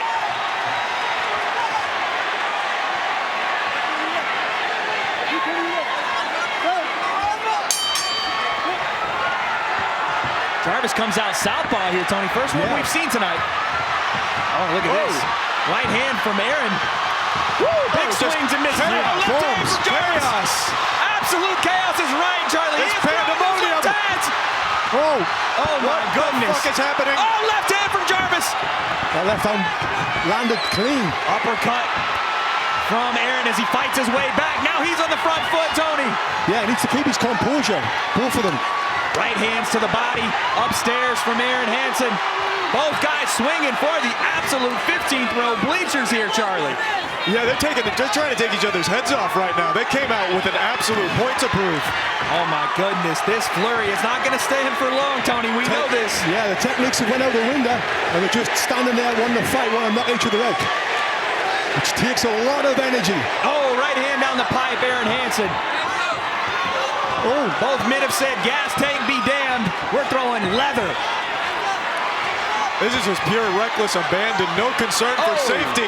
Short uppercut there from Jarvis. And a nice right hook. Resets left hand. Ooh, big right hand just missed there. Jarvis taking a big deep breath right now. Oh, right hand down the pipe, Arin Hansen. Loses his footing there for a second. Jarvis doing a good job covering up and throwing out of it. Left hand again. Yeah, he is. But he's getting tired. Both of them backwards right now. Oh my goodness. There's no way this is going to go 5 rounds. Yeah, it doesn't make it 5 rounds, no shot. Oh, at this pace, we might not make it to 2 rounds. 17 seconds left. Arin Hansen letting shots go. Right hand down the pipe lands. Jarvis Johnson's hands are down. He's having a hard time keeping him up. Hand down, man down, as they say. Oh, he sneaks a left hand there in at the end of the round. Right at the end. When he thought Jarvis was out, he threw out the left hand clean. What an opener there, gentlemen. What a round. Tony, what'd you see there? Both boys now were sitting in the corner breathing heavy. I wonder, did they have a game plan, or was it just like, let's just go toe for the first round and see if we can knock like the that guy was out? the game plan. Yeah, it was just trading blows as often as possible there. Stand in the middle and see who's more man enough to take it. As you see, a raid replay. Both guys landing big shots. What are the adjustments you want to see from both corners here, Tony? I want them to think about what they're doing rather than just standing there and having a war. Like, think about it. Get back to your boxing. Surely in the gym they didn't work on this? Surely? I don't think that was, there and fight. No. I don't think that was the technique they worked on, but let's see who can show more of that in round 2. Both guys gassed. Let's see who's recovered and ready to go. Yeah, this is just pure primitive instinct style fighting right now. And look at that. There is Dad in the crowd. He's ready and watching as left hands rain down again, but right hands back from Arin Hansen. He sneaks an uppercut through. Oh, Jarvis falls out of the ring for a second and somehow gets back in. Gets tagged with shots again, Charlie. This is an absolute fucking bloodbath out here. Arin going to the well again. Uppercut right hand. Jarvis needs to keep his eyes forward on his opponent. He was looking away there. He's dead tired, Tony. Yeah, he's so tired. Yeah, he looks turning like his back again. That's not what you like to see. No. And mouth wide open. I'm talking gaping, Charlie. Yeah, no, he's about to send a punch down the gullet here, I think, in a moment. Jarvis can't keep his hands up. It's just a matter of stamina. And let's not forget, Jarvis 20 pounds bigger here. Arin, a fresh guy at 212. Raining shots to the stomach. Right hand, left hand, he turns. Referee stops it. That's it, and that's all. Arin Hansen with his return and victory. Finally reclaims his rightful place at the top of Creator Clash. wow, another exciting fight. Yeah, the forms wasn't good, but look at the crowd. Hear the crowd. It's going crazy in here. The crowd said, technique be damned. I want to see Arin Hansen, a.k.a. Ego Raptor, get a victory, Charlie. There's nothing wrong with just enjoying a good old-fashioned brain-off style, just beat the shit out of each other fashion fight. It was an absolute war, and on top of the mountain is Arin Hansen. But listen, Jarvis came for it. He was ready, but the technique, the thing that we kept talking about, the improvements from Arin Hansen this year, he kept on it. The volume was there. Look at that. 1-2, right hand down the pipe is what finished it on our Fansly Slam Cam. Yeah, he didn't make it easy on him, though. Jarvis absolutely took it to him. He landed some very crushing blows. But at the end of the day, it's just a matter of cardio. And you see the entire Paw Patrol there for Arin Hansen in the corner. They're excited. We are too. Akinola, let's make it official. Gentlemen, ladies and gentlemen, the referee has stopped the match. Ladies and gentlemen, the referee has stopped the match at 52 seconds left at the end of round 2. Here's your winner by TKO, Arin Hansen!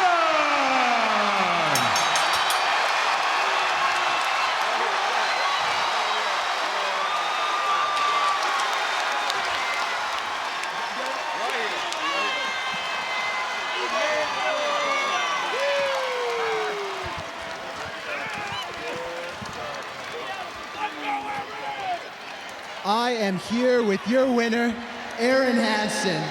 Arin, this is your second boxing match, and you just got your first victory. Tell us, how are you feeling right now? I'm feeling pretty fucking good, man. I don't know what to tell you. Listen to the support that you're getting here. What message do you have for your fans and supporters? I love you guys, man. That's amazing. Thank you so much. That makes me feel so good. I've done a lot of these stage shows and stuff before, but this one made me a little emotional. Thank you so much for that welcome.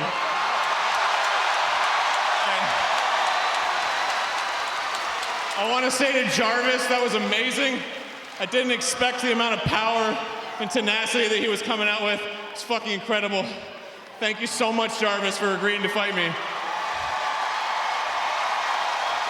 I know it's hard to hear.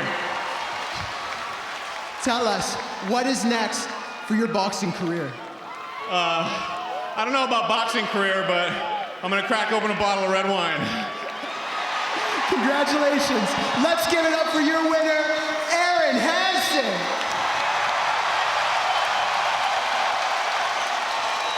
Gentlemen, Arin's a part of the game, Grumps, but tonight he's anything but grumpy. A massive win, Charlie, for the returning Ego Raptor. Yeah, it's got to feel good to get back out here in the Thunderdome and then get that big W. That Dubski means a lot to him, no doubt.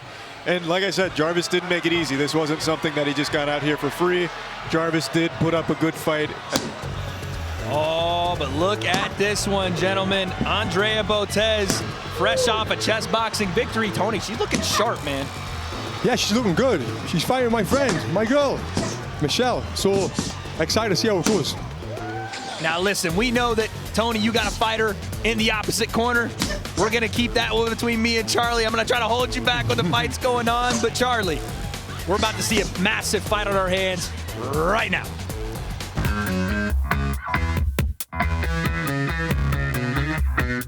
If I'm gonna win a fight, I need the best people in my corner, and I'm going all in. This means training 6 days a week in the gym. Michelle trains harder than anyone. Andrea, absolutely phenomenal boxing. I thought this was a chess boxing match. It felt more like hide and seek. I've After my chess boxing match in December, there was nothing else I wanted more than to get back into the ring. Everything's great. Hey, we've got Andrea here, looking tough tonight. Thank you. How long have you been training for this one? About 2-3 months. Wow. 2 months. Looking shredded. Thank you. We had to put in the work. I've been training 7 days a week for the last like 3-4 weeks, so I've been catching up. I've been putting in the work. Well, you look great tonight. I'm excited to see you fight. Oh, thank you. You have to see your abs popping, going crazy out here. I had a good lunch. I had to cut some weight yesterday, but it's still, the abs are still there. Well, you look fantastic. I'm excited. So this is your second fight ever? This is my first real boxing fight. The last one wasn't a real fight. Well, you're going to continue afterwards? If my mom lets me. She didn't know I wasn't fighting without headgear, so. But don't worry, Mom. I'll make you proud. I won't get hit. Let's take it over to S-Fan. Hopefully your mom's watching tonight. Oh, she is. She's going to be real stressed. I love you, Mom. Don't worry. I will bring home the dub. Guys, I'm here with Michelle Carre. She is very excited. She's got the juice. How do you feel? I'm freaking ready, man. Let's go! Michelle's been training. I mean, I saw you warming up here. The pads were popping. They were loud. I heard her down the hall. I was coming out the bathroom, and I was like, what is that noise? Michelle's looking ready. You're looking excited. Do you have anything you want to tell the fans?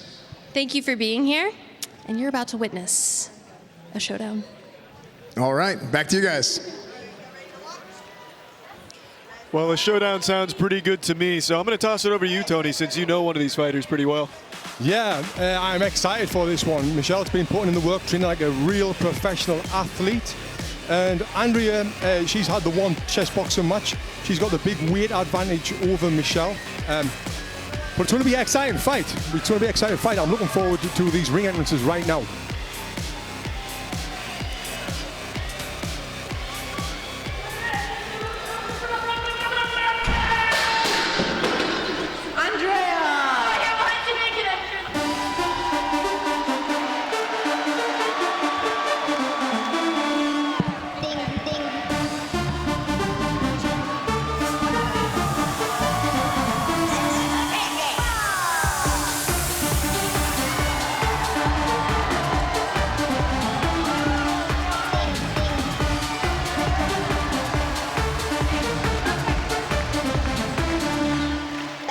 Charlie, did you get your security clearance to be here, man? They're gonna come check us. I got mine on. I'm all good. Yeah, I'm absolutely all set. Plus, this is Crazy Frog. Nothing bad ever happens when that song's around.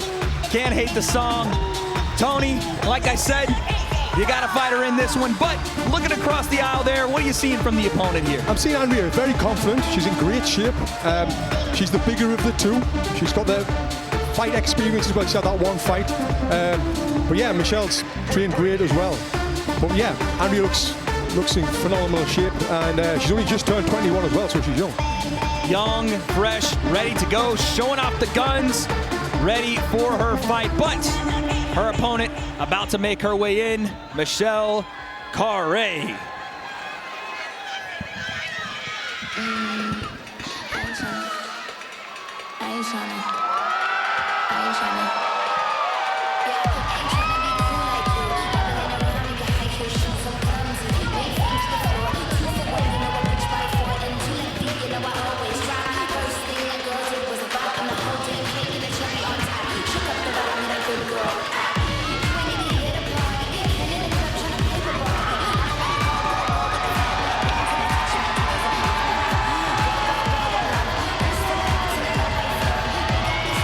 Well, now this is quite the surprise. That's Gotham Chess right there, one of the fastest growing chess YouTubers, in the corner of his opponent, right? In the corner of a chess opponent. Interesting tactic there from Michelle. That has to be on purpose, Charlie. Oh, it absolutely is. Plus, he saw the sign challenge accepted. I believe that's him challenging maybe Andrea to a fight as well, which would be quite a wacky mix-up. Yeah, I don't know about that one, but I do know that look at the eyes, the intensity of Michelle here. Tony, she's been training hard, learning fast. Talk to me about Michelle. Yeah, I mean, she works as hard as anyone that I've ever worked with, and I've worked with a lot of people. So I'm very interested to see what really happens in this fight. Can she transfer what we've been working on into the ring? Yeah, I'm sure she can. The word of this moment is intense. Both from Michelle and Andrea, but the man to get it all started is Akinola in the ring with our official introductions. .com for all your behind-the-scenes action for Creator Clash 2. That's fansly.com/Creator Clash. Let's get this next match underway.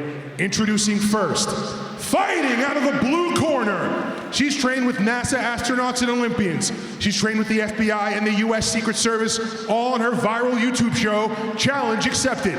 She stands 5 feet 3 inches tall and weighs 120.8 pounds. From Shreveport, Louisiana, she's YouTube's daredevil, Michelle.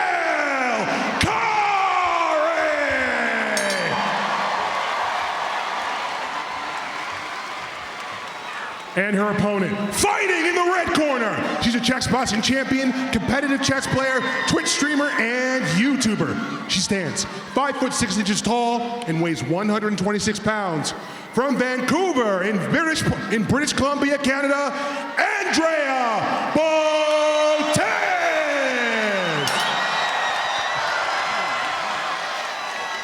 It is time, gentlemen. Look at the intensity on both ladies' face. Charlie, there's no playing around anymore. This isn't chess. There's no games involved. No, this is anything but chess. Also, I was completely wrong about the Challenge Accepted sign, clearly. Though that would be a fucking crazy match if Gotham Chess fought Andrea Botez. Well, listen, what I'm seeing in the eyes of these two ladies is, like I said, intensity. Look at the feints already. Round one, just here we getting go. right after it. Michelle bouncing on that lead foot. Look at the turn. This is an experienced boxer I'm seeing right now. Nice jab from Michelle right away, Tony. Yeah, Michelle needs to be moving to her right away from Andrea's big right hand.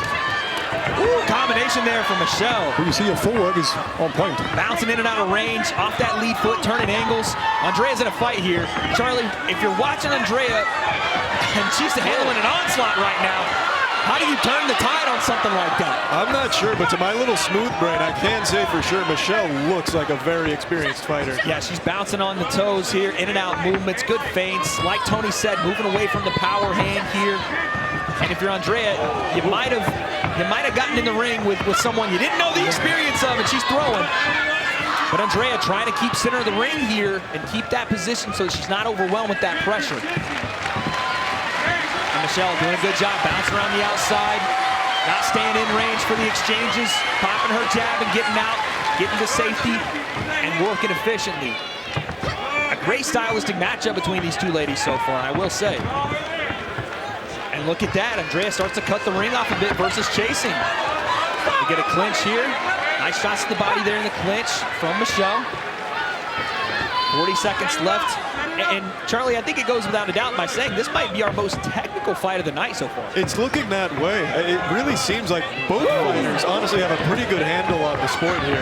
That was a big right hand that Michelle uncorked there. Probably the biggest shot she's thrown on the night. Just missed with that one. Nice stiff jab there and gets out of range. Last 18 seconds, round number one. Both ladies, again, intense and looking for that one shot to separate them in a close first round. Right hand on the break there from Michelle. Referee's warning about holding that arm, but that was a clean separation in right hand there, Tony. Yeah. Those were some fast punches, too. I'm telling you, man, that was a great first round. Takeaways. Tony, what'd you see there? Yeah, it was a close round, and I know Michelle's game plan, which it was, do that, because Andrea is dangerous in the early rounds. When we watched her last fight, look at that big overhand right. So Michelle did everything that she was supposed to do. And look at Levy once again. Charlie, that's your guy. Yeah, he's still just staring it down right now. There must be some bad blood between him and the Botez sisters. There's got to be some more. It must be bad blood, so much so that he can't even find the right way to hold his Challenge Accepted flag. But Tony, what's the bad blood here? So Michelle flew him in on purpose to do this, to get into Andrea's head for a tactic. Okay. Yeah, because the big rivalries. And now it's like, wow, that's next level, head games. Absolutely. Mind games. Psychological warfare from the corner of Michelle. Going into round two, we're going to see more physical warfare from both ladies. A great fight so far. Let's see what happens next. Something I liked out of round one from Michelle was the bouncing in and out of range, Tony. Not staying in to exchange, but throwing her shots and getting to safety. Yeah, she's working great on her toes. which is just swinging that big Nice right hand. again, yeah. A little bit short. You like to see her again extend that right hand, maybe straighten out just a bit there through the Yeah, exchanges. just get the feet a little bit closer and it'll land. Like, really. She is letting it fly. And Charlie, you're watching Andrea. She's not intimidated by this. She's there for the fight. No, she's standing her ground too, especially in the face of those incredibly powerful looking swings from Michelle. Now, if you are Michelle, that right hand, she's gone to it a couple times now. Maybe starting to get a bit repetitive. You want to start setting up a little better, Tony. Yeah? Exactly, yeah. She needs to be working behind the jab, the double jab, moving in, even through the body as well. And again, Andrea trying to stay in the middle of the ring here, not give up that pressure, because this is what happens when she does. Nice exchange there. Again, Michelle throws some short shots in the clinch and gets out of range. Nice head movement. Lovely head movement. Beautiful footwork there from Michelle to alleviate some pressure, and then tags her with a right hand out of it, Tony. Yeah, she needs to get them feet a little bit closer when she's attacking, and then keep moving. Nice stiff jab. Keep moving the feet back on the defense. And in every exchange, it does seem to be finished and punctuated by Michelle here, Charlie. Yeah, it absolutely does, which is very impressive considering the height advantage here that Andrea had coming in. She's working this very well. And you see the difference right now, especially in the techniques from both fighters, where Michelle is going jab, then right hand, left hook. Andrea is either one shot or following up with a couple, but on the same side. Again, you're seeing her not necessarily put the shots together as fluidly as Michelle is, and that might be her downfall so far. And every big shot that Michelle's not connecting on is just another thing that's going to wear her down in the next couple rounds. Last couple of seconds here, round number 2. Shots to the body, tries to go upstairs at the break of the clinch. Another one and a stare down from Michelle at the end of the round. You want to talk about intense bad blood. She is here for it, Charlie. Yeah, no, she's looking like she wants to hurt Andrea out here. So she's looking for the big right hand. You got to keep your temple touch up. Use your feet, draw it out of it. And here is our raid replay. As you see, again, Andrea popping her jab, but gets tagged with a right hand on the counter. Thank you to Raid Energy for sponsoring Creator Class 2. Check out raidenergy.com. Once again, check out raidenergy.com. Tony, 2 rounds in. What are we saying in the corner of Michelle here to try to, well, I guess, extend what we're doing? I think now she's going to step the intensity up a little bit more. Stop trying to go to the body and then come up with her head. You said this in the opening, that Andrea starts out very fast, very strong. You guys anticipated that. Is that why we think that intensity level is going to come up? Yeah, it should come up. But as well, Andrea's in great shape. She's a fit girl. Phenomenal stuff. Close fight through 2 rounds. Here we go with round number 3. And one thing we saw in the stats is a lot of Andrea's blows are just not connecting because Michelle gets in and gets out so quick. She is very, very quick. Great balance in her footwork. And when we are inside, we are seeing both ladies a little bit more overswing in there, a little wild in the clinch. Maybe time to settle down from both in there and accentuate those exchanges with more big head movement there. Nice right hand. Andrea rolls with it, but you are seeing a little bit of a swelling on that left eye of Andrea Botez. Eats another jab as Michelle gets out of range. But again, I have to say, I am pleasantly surprised with her technique as Andrea lands a right hand there on the break. Yeah, Michelle done a lot of sparring with Haley for this fight. Right hand. Oh, rear right hand. That one lands through, and Andrea feels that one. You can see immediately, Charlie, she put that glove up to see it. Did I get hit by that? Is that really what just happened? That's just one of those things. Sometimes you just catch something mean. Left hook, right hand, barely goes by the guard there. Nice jab, though, from Andrea. She answers back. A little blood seeping out of the nose here from Michelle. Unfazed, though, Tony. Yeah, it's happened all the time. It happens all the time in sparring, so she's used to this. But what a very well-matched fight, I'm sure you'd agree. Absolutely. This, again, you want to talk about technical ability and 2 people that are around that same level in the ring together. We're seeing a beautiful fight. Right hand there for Michelle. Knocks Andrea off balance. Her corner urges her to come forward and follow up on that. Tony, it looks like that's where the openings will be. And now she's stalking forward. Andrea on the back foot. You're starting to see Michelle try to take more offensive measures here. And if you're Andrea, you can't just throw that right hand. It can't be single attacks. You have to either throw those combinations or start it with the jab, right hand behind it. Last couple seconds here, round number 3. Beautiful overhand. And a right hand to the body to end the round there from Michelle Carre. Gentlemen, let's listen into the corner of Andrea Botez here. start doubling up that jab, pushing off your back foot. You got to press in. You got to move forward. Boom, pop, touch your temple. All she's looking for is that big right hand, okay? So if you step into her range, be ready, boom, draw it out, counter. Otherwise, create more space. That right hand is trash. It's trash, okay? Double jabs, pressing forward, get in, then let your hands go. You hit harder, you're longer, you're stronger, and you work way fucking harder. This is your time to take over. You need these last 2 rounds. Okay? Yeah, we need these rounds. Go forward, press him. He's tired. Go forward. Double up the jab. Let's go. Tony, I gotta say something here. They calling your fighter's right hand trash. Well, that's the right hand that's done the most damage in the fight, so it can't be that bloody bad. All of his other instructions was perfect. What do you give Andrea? No, absolutely. The corner instruction there was great, and you heard him say this at the end of that instruction. We need this round. They obviously feel like Andrea might be down a couple of rounds here. Oh, now Andrea's attacking. But then she gets caught with that terrible right hand again. There's the right hand. We're about to see a fight between Tony and I was going to say, let me hold Tony back over here. Nice stiff jab there from Andrea. But you're right, the instruction there was, listen, that right hand's coming, be ready for it, counter, and throw a big one behind it. But as of right now, toe-to-toe, both ladies are going, Charlie. Yeah, Andrea had some success there, the most success she's had in the fight so far. Yeah, it seems like in these later rounds here, she just has a lot of stamina to keep pushing forward, which is very important. Both ladies swing there. Nice, both ladies jab. And Andrea's starting to find a home for it there, but a right hand sneaks in from Michelle, left hand behind it as well. You see a big, deep breath there from both ladies. They're feeling the effects of this 5-round action. Oh, nice jab by Michelle. Jab. Michelle gets one through. Looks for the right hand on the break. Both ladies toe-to-toe, center of the ring. Last minute here of round number 4. And if you're Andrea, you heard your corner. You got to go here. They need this round. And Michelle doing a great job staying balanced and patient with her footwork here, Tony. Yeah. Not getting into a war. It's been a very high-paced fight. Nice counter right hand there from Andrea Botez. That one lands clean. And big overhand almost sneaks through there from Michelle. Counter right hand, Botez. Oh, nice jab. Jab, Michelle. Back and forth we go. Sticks the jab again. Looks to clinch here. Last 10 seconds. Let's see who can punctuate this round. Nice.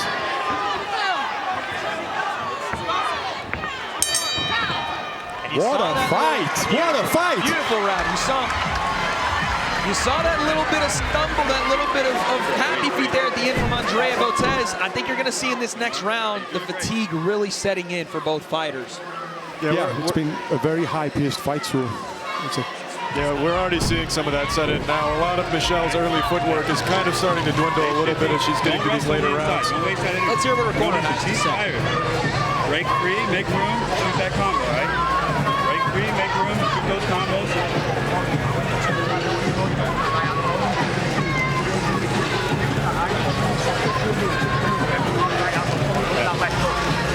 Set it up. Not everything's got to be a huge shot. Set it up, doubles and triples. More set, breathe. Sit right here. You're doing fucking great, Michelle. Let's go. So we got Kevin Watson in the ring there giving the instructions, one of the best coaches around. And he's saying set up, stop looking for that big overhand right hand, which she's just got to do. She's got to set it up if she wants it to land. A massive difference through 4 rounds has been the accuracy of Michelle Carre. You've seen volume has been the same, and she goes to the jab there. And both girls coming out like an absolute firecracker here round 5. Where did that energy come from? Beautiful right hand there from Michelle. Best punch of the fight so far. Andrea keeping the lights on after that is just still impressive, though. She paid the electrician extra for that one, Charlie. The lights stayed on in Georgia, but they might not be if she takes another one of that. My goodness. Oh, another jab there from Andrea. That lands. Where's this energy coming from? I don't know. These girls have worked so hard. Both girls were out just stumbling around at the end of the round, and now it's like right back to it. And again, this is where our winners will be made. This 5th and final round. Who's got what's left in the tank? Nice jab again. Stiff jab from Andrea. And a clinch once again. They break. Michelle hits her coming out the break. Back and forth we go. Highly contested. Right hand. Big shot there from Michelle. My God, Michelle is the Grim Reaper out here. Landing big shots. Woo! One just waves by her face again. Oh, another right hand from Michelle. Another one behind it. Tony's having a hard time putting away the caster bias over there. We're going to take Tony's headset, but what do you expect as his fighter in his corner? I understand it. Me and you, Charlie, we'll talk about the rest of this one. 25 seconds left. Can Andrea turn the tide? Will Michelle continue with that right hand flurry? She'll need a knockdown in order to even make this one close. Oh, another right hand, Michelle. Jab down the pipe. Continuing to work that jab. Andrea comes forward, eats another jab for it. Shots to the body, there's 10 seconds. Yeah, I think that's going to be all she wrote there. Oh, right hand! Big shot to end the fight. Wow, what a matchup and what a finish for the two ladies in our ring. And there is Tony Jeffries. They caught him on the cam. We can't help but celebrate. You wouldn't expect anything less, Charlie. Absolutely not. However, now they're going to accuse us of being biased and scripting the fight. Tony's ruined our credibility as commentators. I'm sorry, boys, but I told you before this was going to be a tough one for me. Listen, Tony has his reasons. On the other side of things, Charlie, I do need to ask, what do you see from Andrea there, man? Nothing but toughness, will, and heart. Not only that, but also her technique was fantastic. I feel like if she went up against any of the other fighters we've seen tonight, she would have stood a very good chance of winning it. I don't know if I'm out of water by saying this, but Michelle Carre might be the most technically skilled female influencer fighter we've seen in the entirety of the influencer boxing scene here. I would be very comfortable saying that. Yeah. I don't know if I've seen anybody else with that kind of skill and, again, adjustments in the fight, Tony. Mate, she, like I mentioned at the beginning, she's worked like an Olympic professional athlete for so long. Olympic and a professional athlete. And, yeah, and I think it shows. Amazing fight. We are going to now get our official decision from Akinola. Ladies and gentlemen, Tito Wilgo scores the fight 49-46. Bryden Jackson scores the fight 49-46. James O'Connor scored the fight 49-46. For your winner by unanimous decision, Michelle Carre.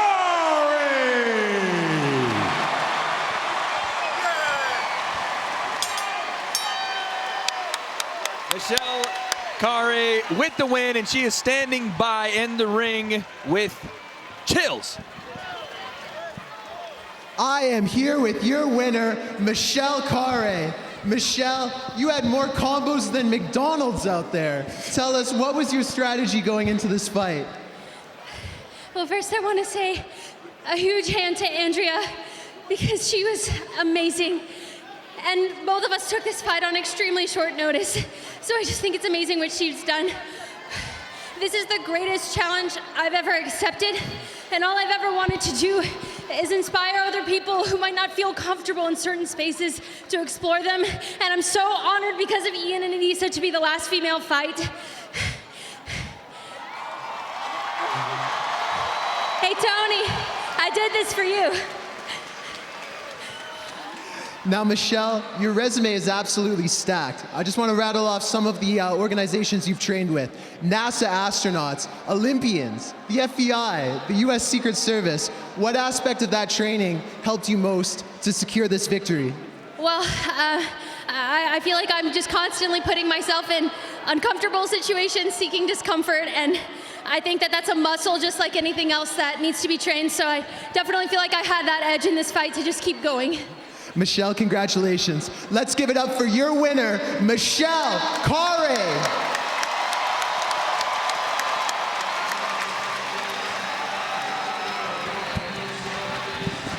What a win for Michelle Carre.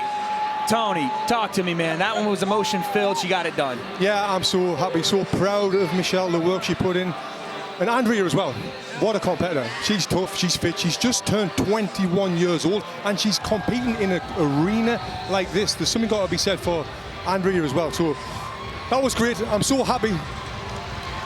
And there she is. What a win for Michelle Carre. And again, congrats to Andrea Botez. Again, only a couple of months of experience there. You know, one fight under her belt, but she has just started training. Both these ladies have a bright future. But, guys, we're 9 fights in. And it's still not over. Let's take people back in case you forgot how we started this card. Jack Manifold with a big-time victory in the opening fight. Charlie, talk to me about some of these other fights we're seeing here. Well, we've seen nothing but bangers tonight, honestly. Every single fight has just been an extremely hard-fought, beautiful showdown of people who just don't want to quit. Everyone's out here because they don't want to die, A, and B, they want the glory of being able to get this W in front of, what, 20,000 people in Amalie Arena, whatever this place holds. Amazing night of fights. You saw Jay LeRae with a victory, Dadbot securing his spot in Creator Clash history, and then William Haynes throwing leather, Tony. Yeah, I was surprised with William. He did great. What a night this has been so far. And then Alanah Pierce with a hard-fought, tough decision. Again, holding that W key, Charlie. She was moving forward all night. Yeah, no, she was stomping forward for that whole fight. And then this is our first, like, true knockout of the evening. Myth against Hundar. An absolutely great fight, even up until then. Everything was just so beautiful. Myth looked very comfortable. Hundar was also looking good right up until the end. A beautiful right hand thrown and landed there by my man Myth, and then Haley making her emphatic return. Yep. Tony, what about the technique on Haley? Haley did fantastic. Really, really good performance. And yeah, very happy with that. That's 2-0 for Box and Burn, the two girls from Box and Burn Gym. Shout out Box and Burn in beautiful Los Angeles. But Arin Hansen, Ego Raptor, coming back and securing the victory, Charlie. Yep, absolutely. And then we just got to watch an incredibly technical fight here. Michelle was throwing cannonballs at Andrea's face, but she never went down. Michelle gets it by unanimous decision. And still to come, we have 3 more exciting fights for you here at Creator Clash 2. Leonhart versus Ethan Nestor, the mayor of Slamtown himself, John Hennigan versus Harley Morenstein of Epic Mealtime. And then in our main event, Alex Wasabi makes his return. And look at this, Alex making his entrance into the arena. This is a big fight, gentlemen. Pro fight, Tony. Yep. And there is the man of the hour himself, iDubbbz, coming back for his return. Talk to me about that. Yeah, we got the pro fight guys wearing 10-ounce gloves. If you've noticed, so far the people have been, the fighters have been wearing 14-ounce gloves or 16-ounce. Now we got 10 in the pro. 10 in the pros, but before we get there, like I said, we have our man, Crank Gamer Plays. He's getting ready to go right now.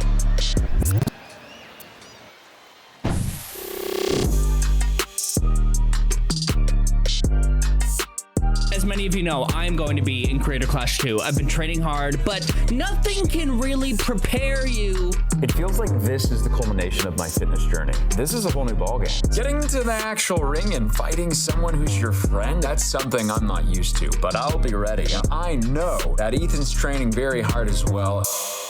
Trust me, trust me. And look at this fit tonight, Ethan.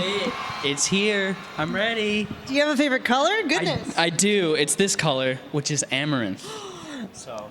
Yeah. Oh, yeah. That's some good luck for you tonight, hopefully. Oh, God, I hope so.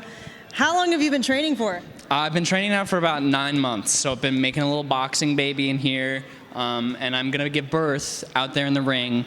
So it's going to be great. Do you think you're going to win the whole thing? I hope so. We'll see what happens, I guess, in the next 15 minutes or whatever. But find out if that baby's a W or an L. I hope it's a W. Well, what is your official fighting name? Do you have one yet? I don't really have an official fighting name, but I think it's kind of funny that the Soft Boy brand.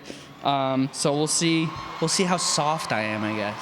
Let's go, Soft Boy! Woo! What do you got, Esmond?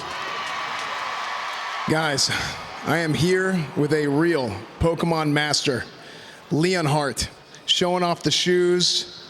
He's got the Hitmonchan on the robe here. Look at that, looking good. Pokemon master turning into a boxing master. How do you feel?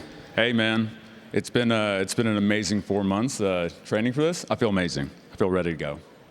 Do you think you're going to go out there and after this match, Ethan over there is going to be lamenting his loss? Oh yes, that's a fact. Absolutely. Do you have anything to say to the people watching at home? Yeah. You want a Pokemon Master to win this thing? You got one right here, guys. All right, there we go. Let's see it. Let's see it indeed. The tail of the tape is there. And Charlie, Leonhart, 10 years the senior of Ethan Nestor. Yeah, also, Leonhart is a big guy. He is a big guy. He's very muscular. That's 155 with maybe like 6% body fat at most. That is a guy who's been training for a long time. And Ethan, I know, has also been getting after it extremely hard. So I'm just very excited to see how this one plays out. This one is a competitive matchup, and it is ready to get underway right now.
Now listen, gentlemen, he's walking out to the Pokemon theme song, but I will tell you one thing he does not want to catch all of are hands in the ring tonight, Charlie. Ain't that the truth? But wow, what a beautiful little concert we were just treated to there. I can't doubt anything about this man when he comes out and Hitmonchan. I was a Fire and Ice and Thunder Punch man myself, but he's going to need all that and more for his opponent. About to make his way to the ring, Crank Game Plays.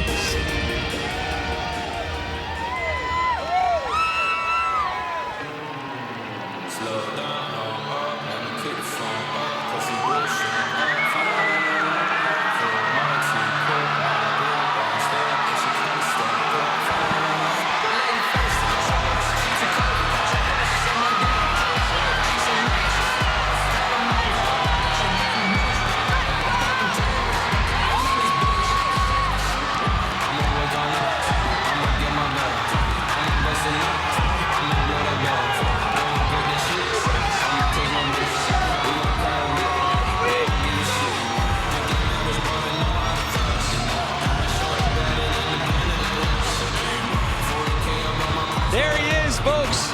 Ethan Nestor, a.k.a. Crank Game Plays. Friend to Markiplier, and apparently everyone in this crowd, Charlie. Oh, everyone loves Ethan out here. I can promise you that much, especially with Unis Honest.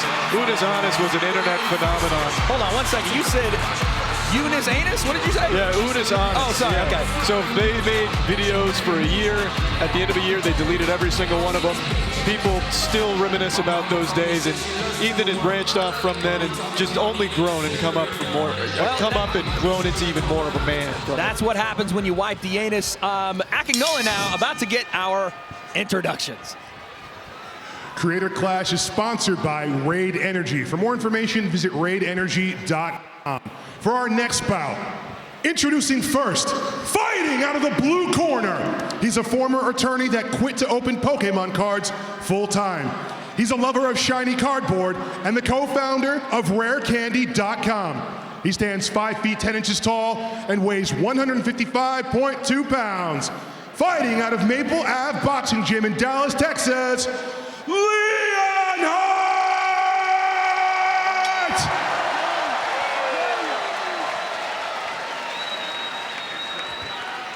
And his opponent, fighting out of the red corner.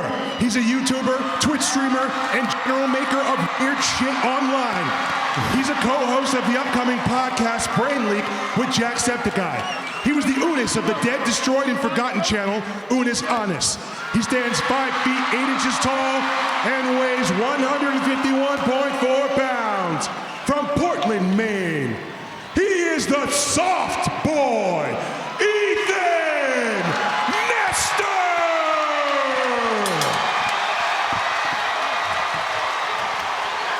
gentlemen, it is time. And I can guarantee you Ethan is going to try to throw punches that are anything but soft. And a man that stands across from him, hard body, Leonhart.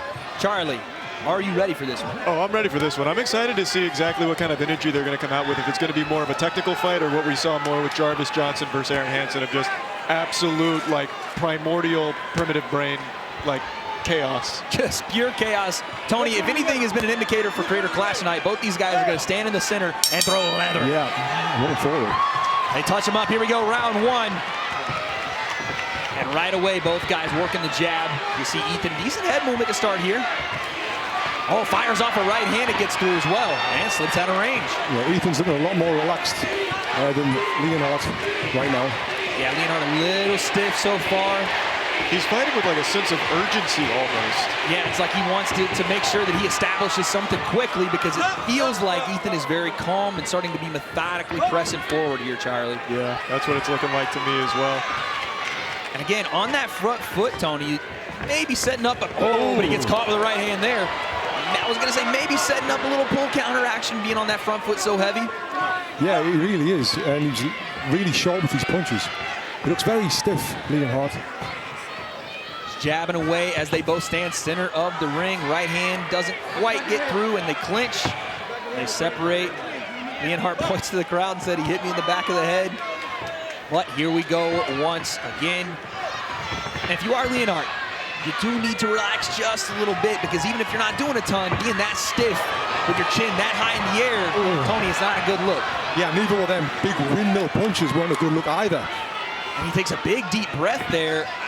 Maybe that's bravado, Charlie, but I'm not exactly sure what the goal of that is. I'm also not entirely sure either, but he's going to need to find like a... Oh, there we go. Yeah, these punches are like big swinging windmills where you can see them coming from a mile away.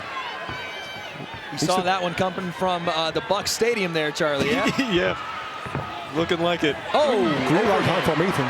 And Ethan separates once again. And again, Leonhart giving him a little bit of bravado there. Swinging a miss on the right hand. Tony, you're shaking your head. Yeah, this technique is not the best I've seen so far tonight.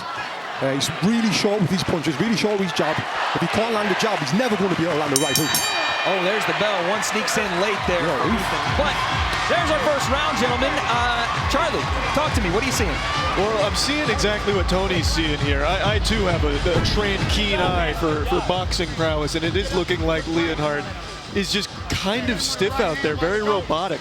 He landed a few good blows there, but there's just not a whole lot of power behind it because he's just so stiff. And right there in our Raid Energy replay, you see I need the jab. I need the 1-2. Ethan's not having a hard time getting shots through. Let's see what Leonhart's coach has to say. I need the 1-2 coming behind it. I need it. Quit playing. He's not playing. No. I want you to hit him. You hit him a while ago. I want you to knock the fuck out of him. For real. For real, quit playing. Tony, that's a boxing coach's boxing coach. Yeah, that's a proper boxing coach right there. Give him real instructions. Stop playing. Throw them straight punches. Stop swinging these windmills. Yeah, he's not fucking around. That's what he said. I caught him in the hotel gym last night. And let's just say the hardest punches that Leonhart's taken have been from his coach. Last night in the Pat Center, he was getting worked with those. So he's got a real coach in that corner, and he's telling him, listen, you got to let him fly here. Yeah, straight punches. None of them wild hooks. And again, Ethan comes out looking at those big overhands. You know, Tony, I would say even, again, maybe a bit of a reach disadvantage there for Ethan, but he would do well to throw that right hand down the pipe instead of over the top. Definitely, yeah. The straight punches get there faster. Oh. And again, this is a big going over the top. Shots. But again, not really landing clean because they are so close, and these overhands are swinging behind the head. Straighten those bad boys out, and you'll have a far better chance of landing from either guy here. Yeah. The straight punch gets there way faster. And you see Leonhart, he's trying to start measuring that right hand straight. Ooh, but he's having a hard time defensively. You see that zombified arms out defense right now, Tony. It's not doing him well. Ethan's looking for blood right now. He is throwing some hammers for sure. And if you're Leonhart, you got to get that guard up, not out. That's the first thing. When that chin goes up and the arms go out, it's KO City. Yeah, it certainly is, my friend. Now, Charlie, you're a big fan of the Pokemon genre. Yeah, of course. Oh, big right hand again there. Oh, and he turns his back. Shot behind the head. That's not going to count as a knockdown. Yep. I know the crowd's going to go wild for that one, but that's not going to count as a knockdown there. We're going to call a timeout, and he's going to warn both guys about shots to the back of the head here. Now, Charlie, what I was going to say is the elements, right? You have fire, water, grass-type Pokemon, electric types. Yeah. If you're Leonhart here, what's his greatest strength? What does he use to counter this big-time pressure forward from Ethan? Well, probably a fighting type would be my guess. Need to have that fighting type. Hopefully not weak against the overhands, because here comes some more from Ethan. Ethan is really swinging hard here. He's trying to put him to bed. He's trying to tuck him in. He said these right hands are knife well filled. And 10 seconds left here in this second round. We're going to find out if Ethan can land one of these big ones. And there is the end of the round. Ethan's definitely got that fight in him, that eye of the tiger, if you like. You know, he's really trying to hurt the guy. He's been very respectful, touching gloves. I need you to fight. When it comes to, he's trying to knock him out. Absolutely. Let's take a listen in to Ethan's corner and see what they have to say. When he starts hugging you, don't hug with him. Uppercut under, okay? Okay? Alright. Got it. I want to jab. When he's jabbing, move to the side under the jab, okay? Don't stand on the line with him, except jab his collar. Under the jab, and then right hand.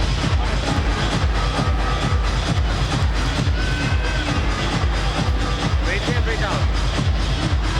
There you go, you got it. He's also looking extremely calm. Like he doesn't look winded. I believe he was actually a gymnast at one point, so he's got good endurance.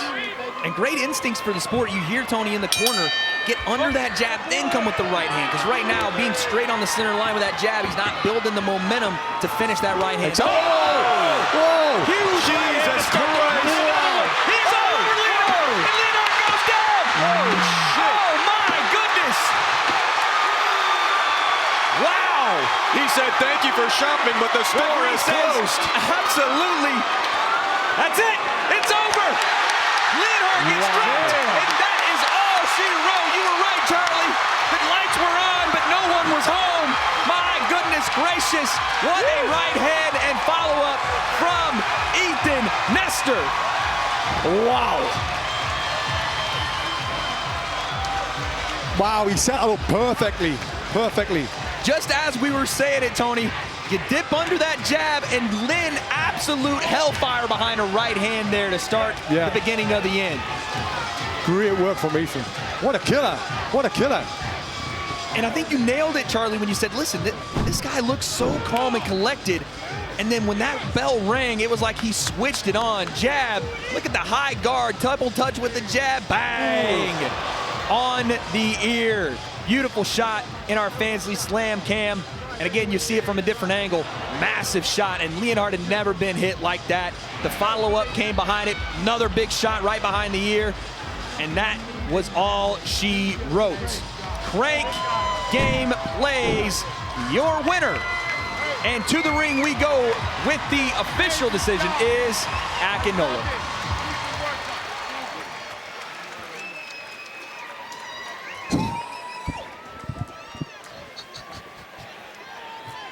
What a match from our two competitors. The referee has stopped the match. The referee has stopped the match. I can't hear anything. The referee stopped the match at 26 seconds left in the third round. The winner of the match by TKO, Ethan Nestor.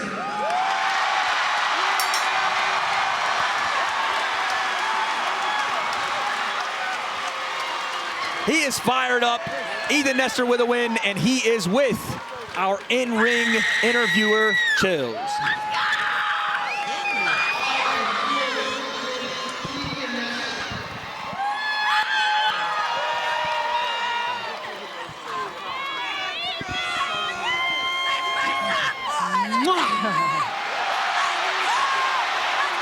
Ethan, you just won your first boxing match. And listen to the crowd. You have a ton of supporters here. What would you like to say to all your supporters here?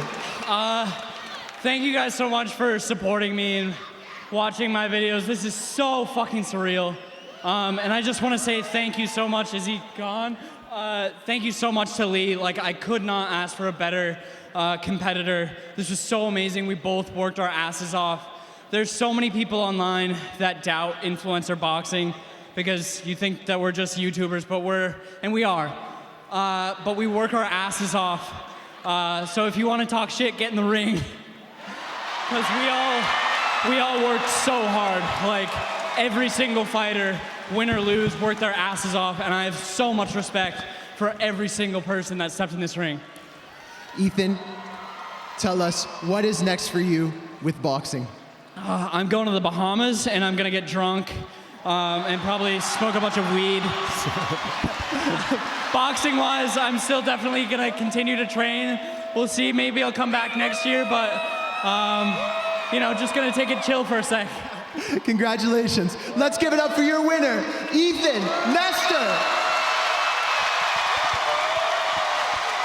My goodness, gentlemen, the crowd favored on the night, no doubt about it. Ethan Nestor, what a massive victory, Charlie. Yeah, absolutely. I think he shocked a lot of people out there because everyone knows him as just like a really kind-hearted gentleman, and then he acted like the fucking butcher out here, just chopped Leonhart up. It was brutal. Kind-hearted, but took it to Leonhart.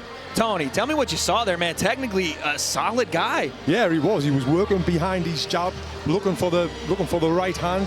And yeah, he went back to his corner. The coach gave him some great advice, and he took that advice on board. He did it, and then we've seen that fight end. Absolute massive win. But coming up still, we have our co-main event of the evening, and a man we're all too familiar with, Charlie. Harley of Epic Mealtime making his return to the ring after last year's brutal beating of Arin Hansen. This is just a really big boy. This is just a freak of nature of a man. And he's also kind of trimmed down a little bit. He's a lot more in shape this time around, so I imagine his endurance is even better. So he's going to be a threat. He's out here like Solid Snake. Look at that. A cigarette in mouth, but this man has been training healthy, fit, fire, ready to go. Is Harley Morenstein. I'm just like you. There's no plan. There's nothing about my brain. This is New Game Plus. I'm fucking chasing trophies now, stacking up achievements. Someone actually commented, and it's the best. It was the best comment. Harley did one side quest and is now rushing the final boss. I was a competitive wrestler before I got into pro wrestling. I wrestled in high school and college. I know boxing is my worst thing. I've spent the least time on it. It's just you versus one other person. The test of wills begins as you start preparing for the fight. Oh, Harley's hungry. How are you feeling tonight way up there? Take this out of my mouth, please. And hold it. Thank you. What do you mean? What a thrill. Creator Clash 2. I feel great. How do you feel? I feel very short right now. Good.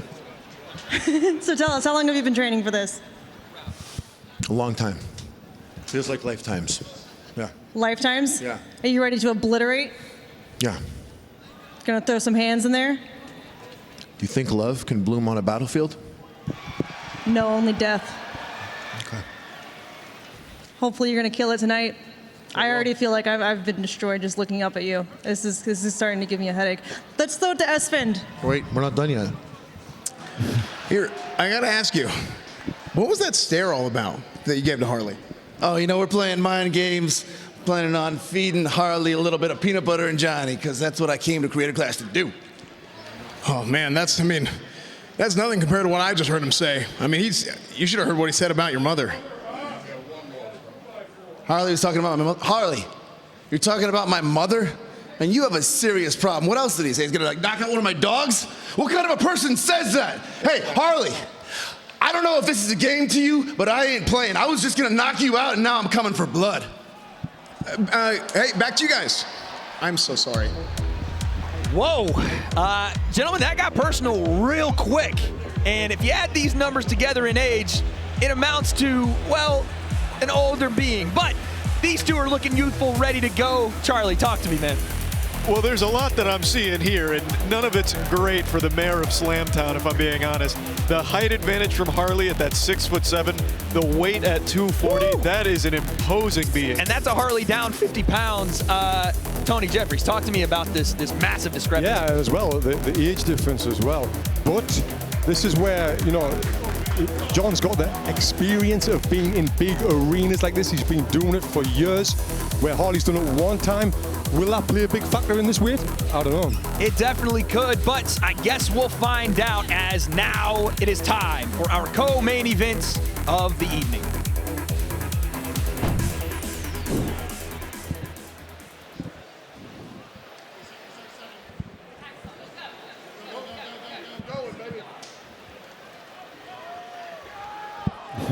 Oh my God, that's the hacksaw himself, Charlie. Whoa.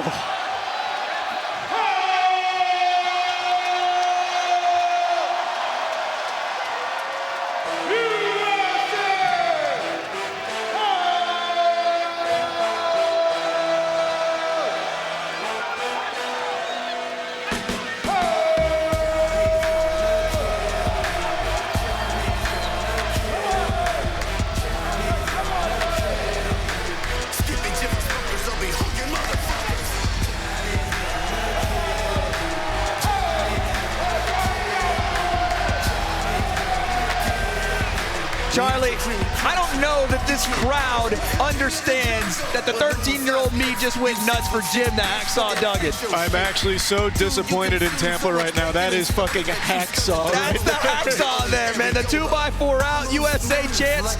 And you see why he was brought to the ring. John Hennigan, flanked by the way, Tony, Josh Barnett in his corner. A legend in MMA, who's no stranger to this big environment, these big fights. And look at John Hennigan taking it in, man, circling the ring like an experienced veteran would, taking his time here, making the big man wait in the back here, Charlie. He is kind of icing him a little bit right now, kind of just soaking in the atmosphere. You love to see it, man. And just like John came out for Dad's fight, Dad will be in his corner for this one. Big time transition here, though, Tony. This is not pro wrestling. This isn't even amateur wrestling or gymnastics. This is a completely different sport in boxing. Certainly is, my friend. And as we can see there, John is very muscly. And I'm curious if he can punch, if he's got speed, if he's got cardio. Yes, he's got cardio in wrestling, but this is night and day different. Well, I do know one thing. He's posted these Twitter videos of him doing like capoeira and ballet dancing, so he must have some kind of dancing background. He might have good cardio.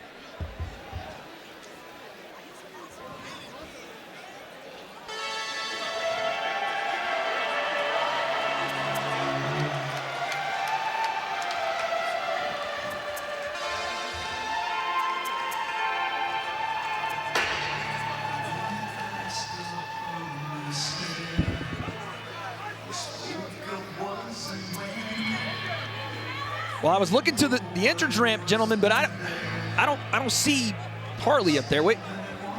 Oh, he might have run away scared. Hold on, what? Oh, is that? Harley's in the crowd. Oh my goodness.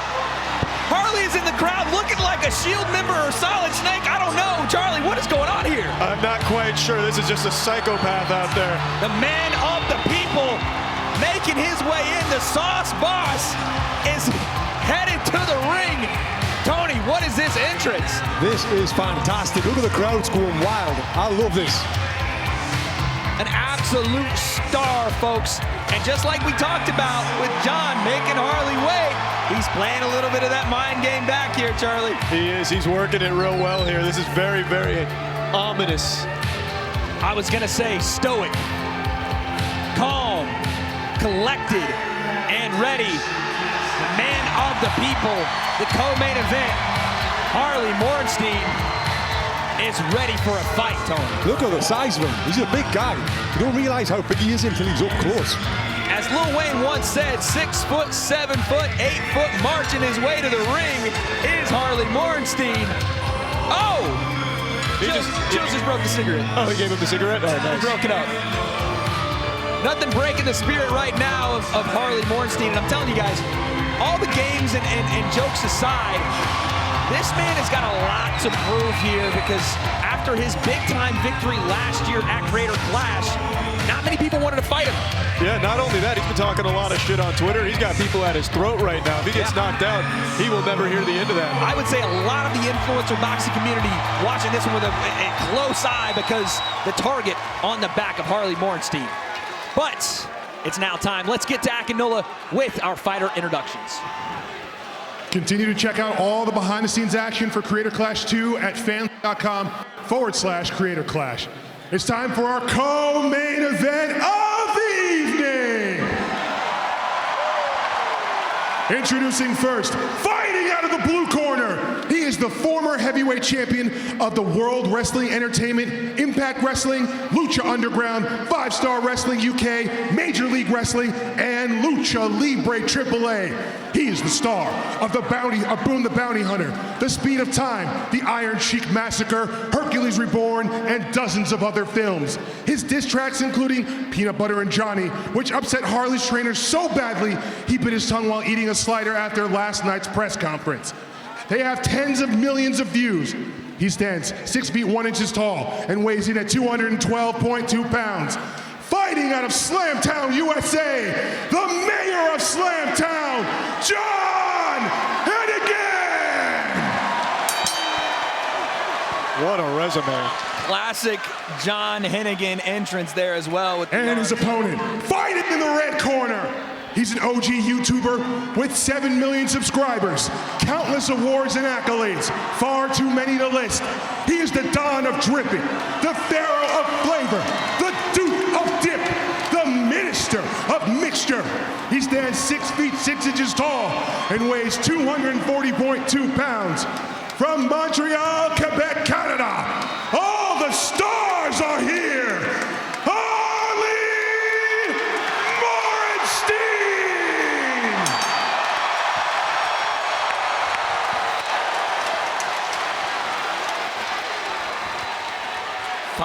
Rounds, 2 minutes, gentlemen. It is time. Our co-main event is here. Harley Morenstein, John Hennigan. Let's get it started. Harley looks like a different fighter than last year. His body shape, his physique. Round 1, here we go. Both guys meet center of the ring. And you see John Hennigan already, Tony, trying to navigate that reach of Harley. Yeah, he's trying to get his feet in close and land that right hand. Them big shoulders will make him stiff. He's got that high elbows. Harley's got to keep behind that jab, use his height and his... counter right hand there from John. Yeah, Harley needs to use his reach advantage. Like that. And there's the jab once again from Harley. Big right hand from John. Gets in. Another one. He's got some power in those gloves, Charlie. Oh my God, I mean, look at his physique. He's going to be throwing cinder blocks at him. Back built from Home Depot. That thing is massive. Do it yourself, he said. They take a little spin-a-rooney there. Shout out to Booker T. And they go back to the center. Harley has yet to establish his jab, though, Tony. Yeah, he's not. He's taking his time, which at this level you've kind of got to do.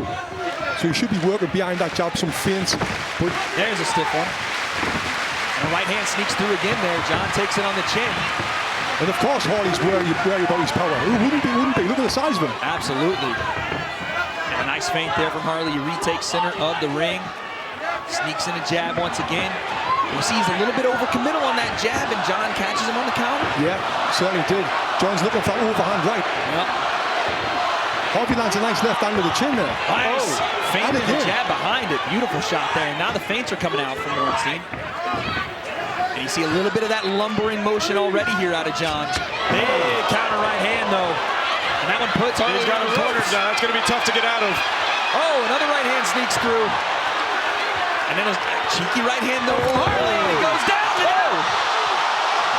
You're all good, Harley. You're all good, baby. Get back in there, big dog. How you doing, big man? Wow. Falls out of the ring and right into your lap there, Tony. Yeah, you got a little Amazon Prime delivery of Harley there. Nice reflexes to catch the big man there. But, again, to see him off balance like that, a lot of tumultuous already here in this first. And he's still going. There's the end of it. I was going to say, a lot of tumultuous action already, things that he didn't have to deal with in that first fight, Tony. Yes. How do you reel the big man in after all that? Yeah, he needs to relax, take this time in the corner to breathe. He needs to get back to his boxing. But he's just fell on a TV. I hope he's okay. Charlie, why weren't you there to save us? Well, I was about to dive over and catch him like a little baby in my hands. Here is the Raid replay. And again, you see that right hand. He falls into us here at the commentary desk. Thank God that Harley's okay, though. That could have really been bad. But yeah, that's not a small fall at all. Not at all. And that's a big man. It actually look at us there. We're trying to help him out. Charlie didn't dive at anybody. I don't want to hear it. You didn't see it. I had already stood up so quick and sat back down when I analyzed the situation was safe. Thank you to Raid Energy for sponsoring Creator Clash 2. Check out raidenergy.com. Once again, check out raidenergy.com. And both fighters, guys, they're going to need some more energy in round 2. Yeah, it actually seemed like it was a punch that did the damage from drop him down. Yeah. But it wasn't classed as a knockdown. And now Dan has got his shirt off. He's into this fight. Round 2. I think you were right, Tony. That was a short right hand that landed and caught Harley off balance. You can just see the power right there in John's hands. Oh, they're very strong. I mean, just ragdolled him on that last one. And Charlie, it looks like Harley's feet are a little sporadic, and part of the reason why he's stumbling around a bit on the ropes here, you see him get a little happy feet when this pressure comes toward him. We might have to catch him again here in a minute. Yeah, it's a big right hand. He's sneaking through. Oh! Big swing and a miss. Nice turn from Harley. I just blew my hair back. And Tony, you're seeing, again, just forward pressure. Hammers here from John. Yeah, Harley's not giving up. He's coming back. But again, we talked about the gas tank. If you're John Morrison, can you keep this up for 5 rounds? That's the thing. Especially with all that muscle, it's got to be taxing. And Harley staying composed, staying behind his jab. It's just the volume that you look for here from Harley. You're not seeing it yet, Tony. I'm not seeing it yet. And it's because of that right there. Every time he elongates that jab, John slips underneath it, comes back with the right hand. Yeah. And being in the corner is a big right hand. Huge shot. John Hennigan puts Harley Morenstein down. Oh, God, you best start believing in ghost stories. You're in one. That's a count of 8 from the referee. Harley says, let's go. He's here. He's still fighting. And folks, we still have some time left here in round 2. John comes forward, big right hand again. No. Jab through the guard. How many can he eat? Right hand again. Harley struggling. Finds his right hand again. And Harley is stumbling around here, Tony. He's got to get control of himself. It's turning into a bit of a wrestler match right now. Yeah, this is getting fucking wild out there. 40 seconds still in this second round. Referee got to take control. Right hand again. John Hennigan right here in front of us. And again, they're leaning through the ropes. John smiles at us here on commentary. He's having a blast in there, Charlie. He's having a great time. I about started crying. I thought it was coming at us again. Showboating now. Showboats, and Harley's just taking punishment right now. Left hand. He's going to dip and throw that right hand again, and there. He survived the round, though. He survived the round. Huge round. End of the round. Huge massive round for John. Massive round for John Hennigan. Let's listen into his corner in the famed Josh Barnett. You just have to slow down. Slow down. Not a lot. You're just getting over yourself. You're tripping and falling and getting off balance. Take your time, sink, settle, set your punch up. When he clams up, he's a heavy bag. His hands, he goes here, you hit hard, high, then hit that gut.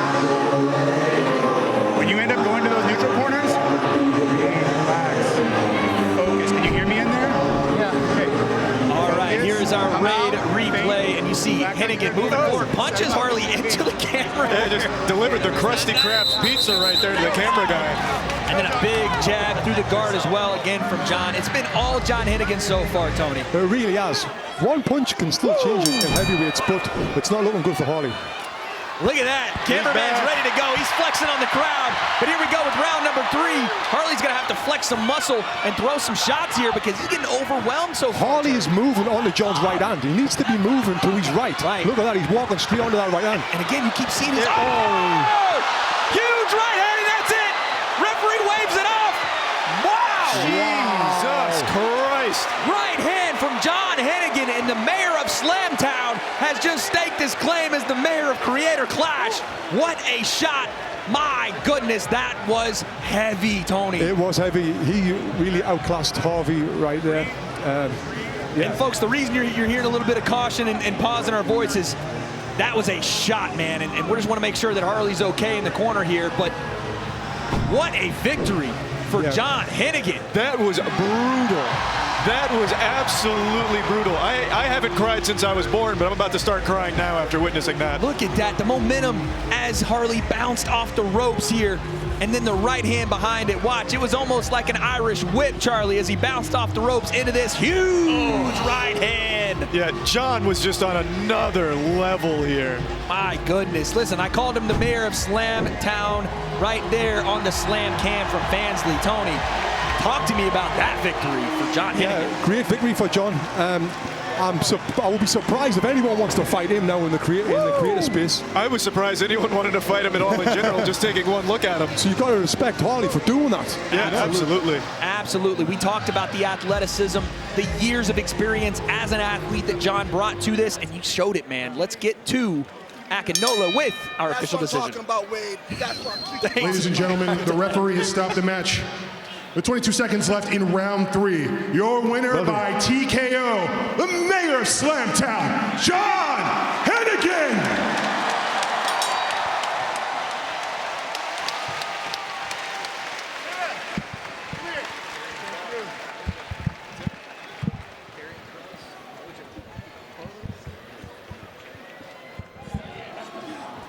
I am here with your winner, John Hennigan. John, you're a former WWE heavyweight champion, a movie star, and now you just won your first boxing match. Tell us, what is going through your mind right now? Boxing is its own thing. It's different from wrestling, from stunt choreo, from movies. I know how hard I worked. I know how hard Harley worked. He didn't come here to mess around. I got all the respect in the world for that man right there. Let's hear it for Harley Morrison.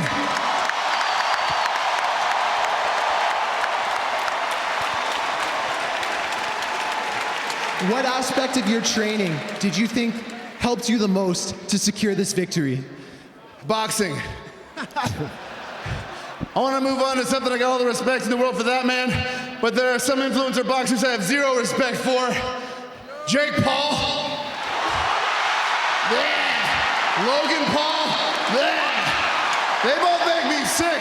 The Paul brothers make me sick. Overnight tough guys. The entire Misfits boxing promotion, they're all the shits. So when I'm trying to think about who to call out, Jake, Logan, no, Jake got beat. Logan got beat by KSI, which is why I'm gonna put KSI on blast right now. You hear me? Answer, bitch. Come on.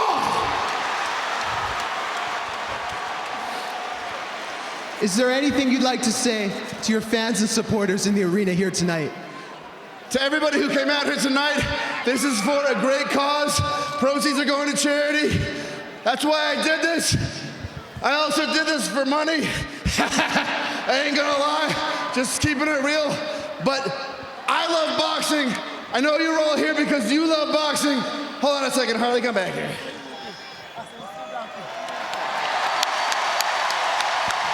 I want my revenge, John, and I want it in your ring. I want that ass, John, and I'm gonna challenge you to a wrestling match right now. I want my revenge. I'm a sore loser, baby. A wrestling match? I'll beat you pillar to post, brother. Any promotion all over the world. Promoters watching this, hearing this right now, Harley versus Johnny. Book it. Let's give it up for your winner, John Hennigan.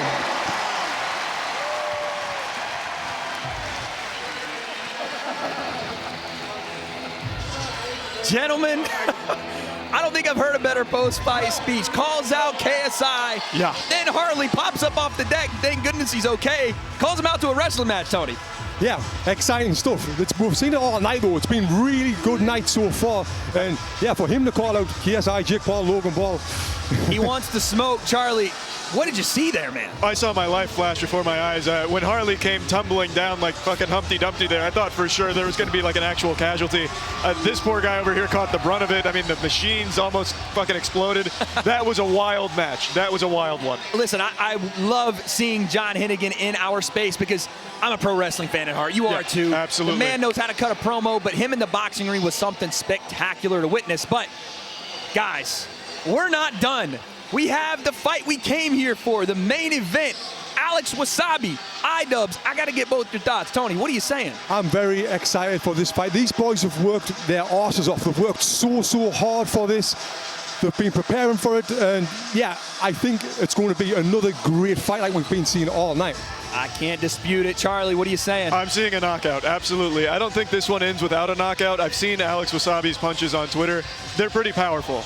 Now, I think iDubbbz has a lot of tenacity, but he's going to really need to answer with some real meat in order to secure this one. I agree. There's going to have to be some leather thrown, some big beef. And last year, we saw iDubbbz in the middle of the ring in the main event against Dr. Mike. His first fight, his debut. And while he was eating leather, he was taking it to Mike as well, guys. You saw him over 5 rounds. His heart, his skill, his will was tested.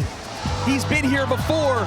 And can he pick up the pieces after that loss and do it for the entirety of Creator Clash? Here he is backstage. Talk to me about that rope, Charlie. Yeah, I don't exactly know what I'm looking at there. It almost looks like the gnome from, what's it called, Oblivion. The Oblivion gnome. He's trying to send Alex Wasabi into Oblivion. Tony, what are you seeing on the Look at the there? form, perfect form. He's doing everything right. He looks really good, looks sharp. Well, folks, this is the one you came here for. It's time for the main event. My boy Ian coming back. Hi! I have to dedicate my time to a sport that leading up to now I had zero interest in. It's not as simple as like, this guy wins, this guy loses. It's like a whole journey. I think it's gonna be a pretty cool fight because neither of us has fought with 10-ounce gloves, so anything could happen. When that bell goes off, to me, you're no longer a friend. You are just in my way. I'm coming at you with everything I have, so prepare yourself, because I'm not holding back. Tonight? Yeah, I think so. Oh, okay. Yeah. I mean, me or you? Me. Oh, yeah, okay. Yeah. You got this. All right, guys, we are here. I am here with Alex Wasabi. He is ready. He's loose. And he's looking good. How do you feel, man? I feel good. I'm ready to do this thing. Can you tell me how you've felt in your training up to this? What is the biggest thing you're looking forward to? What you really want to show the world? I want to show myself. I want to test myself. This is a good test. I respect my opponent. I want to see what he got. Let's see if it'll match up with what I got. Okay. Well, let me ask you one more thing. When you were first approached about doing this, how'd you feel? Or what was your initial thoughts? You want to do it right away, or did you think about it? Immediate, yes. I was at the first one. I saw they raised a lot of money. I love the vibe, I love the atmosphere, and I was like, put me in there. And iDubbbz was like, how about main event? I was like, boy, if that's what you want, that's what you're gonna get. There you go. That's good. He's nice. He's relaxed. He's not in a lull. He's focused. He's confident. Amaranth, what do you got? We've got the man himself tonight. How are you feeling with this turnout? I'm excited. I'm excited to be here. Thank you for having me. You see, we got this Tingle fit. Loving it. What made you choose this one tonight? Because I dressed up for Tingle for Comic-Con like 2017 or 14 or something, and I just love the character. I love that. Proving that nerds can get it done. Gonna throw hands tonight. Yes, I'm going to throw many hands. Can you tell us Tingle's magic words? Do you know them? Kululimpa. That's it. He's gonna make his opponent limpa tonight. Oh. Let's make it go, boys. That's Woo! Lit. That's lit. Amaranth coming in with the good jokes. Gentlemen, I have zero idea what that means, but you know what tingles when I see this matchup is my spine. Charlie, talk to me about it. Well, I'm not going to talk about the matchup real quick. I want to apologize. The gnome that I was thinking of is not from Oblivion, and I feel like a right fool. However, you'd be a fool to think that this won't end in a knockout. I'll stand by that. I definitely see this one ending on the mat. Tony, what are we seeing on the matchup here? Yeah, I think we've got a pretty close, even fight. Now iDubbbz fought Dr. Mike last year, and iDubbbz had to put weight on when Dr. Mike lost weight. And now he's at a more natural weight, fighting Alex, who's at a more natural weight as well. So I think, I think we're going to see a great fight right now.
Eat 'em up, eat 'em up, eat 'em up, eat 'em up.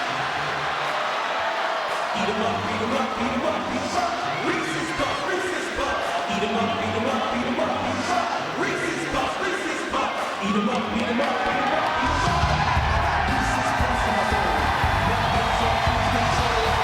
Reese's Puffs in my bowl. Just like that, I'm on the roll. Reese's Puffs, Reese's Puffs. Peanut butter chocolate flavor. Reese's Puffs, Reese's Puffs. In the 80s, it's the flavor I shake.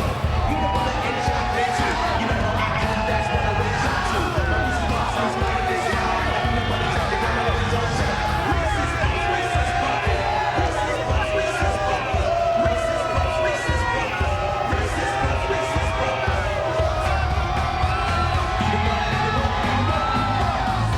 There he is, folks.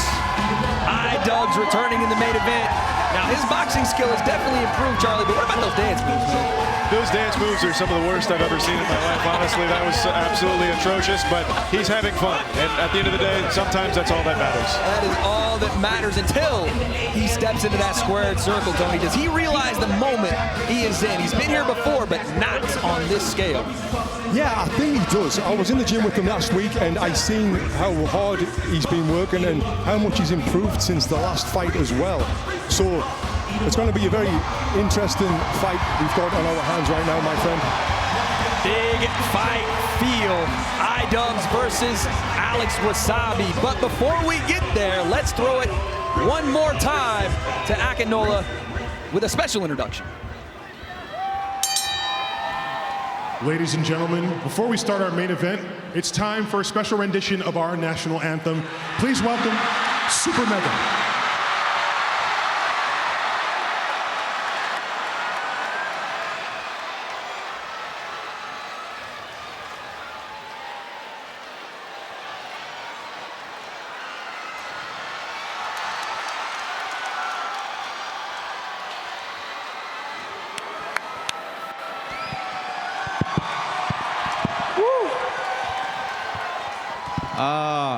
How y'all doing?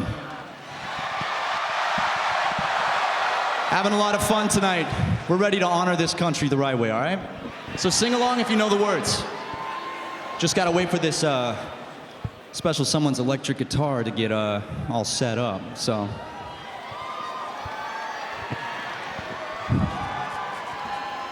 right. Wow, look at all the blood on the floor. You ready, Ryan? Hit it. Oh, say, can you see by the dawn's early light what so proudly we held at the twilight's last gleaming, whose broad stripes and bright stars through the perilous fight.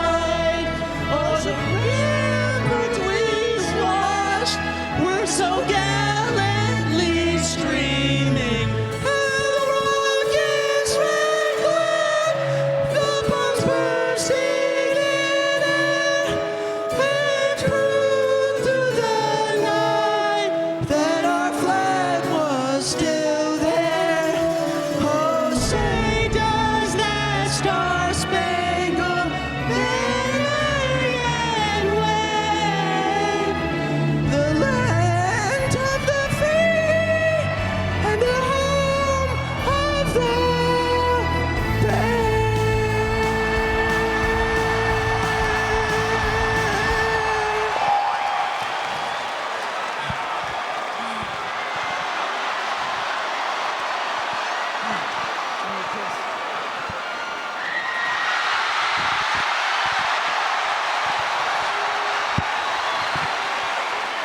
God bless. Well, gentlemen, they say all good things are sealed with a kiss. Let's go back to Alanah with our fighter introductions. Ladies and gentlemen, the time has come for your Creator Clash main event. Sanctioned by the Florida Athletic Commission, Executive Director Patrick Cunningham. Your judges tonight at ringside, James O'Connor, Shami Shipman, and Tito Wilgo. Your referee overseeing all the action after the bell rings, Christopher Young. Creator Clash is sponsored by Raid Energy, the ultimate energy powder. Check out raidenergy.com. And now, the moment you've all been waiting for! To all the fans in attendance and to everyone watching around the world, live from Emily Arena in Tampa, Florida, this match is about to explode!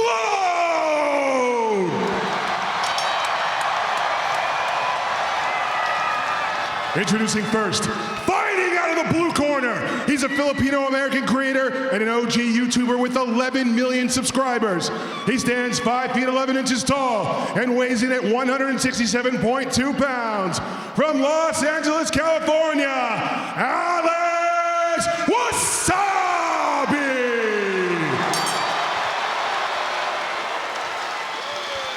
And his opponent, fighting out of the red corner. He grew up in a trailer park, sometimes wets the bed, and knows that My Hero Academia is a mid-anime.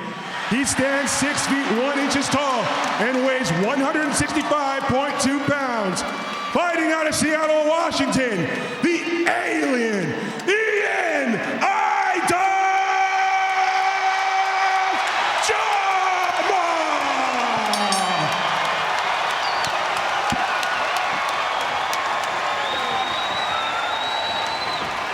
Okay, gentlemen, you know what time it is. Fight hard, fight clean, let's entertain. No glove touch. Woo, you heard that, Tony Jeffries. No glove touch. No glove touch. He made sure he told him. Now let's check our rules, as this is a pro fight here, sanctioned by the Florida State Athletic Commission. No three knockdown rule, no standing 8 count. 4 3-minute rounds, 10-ounce gloves, Tony Jeffries. It is time for our first round. iDubbbz versus Alex Wasabi. Let's get it going.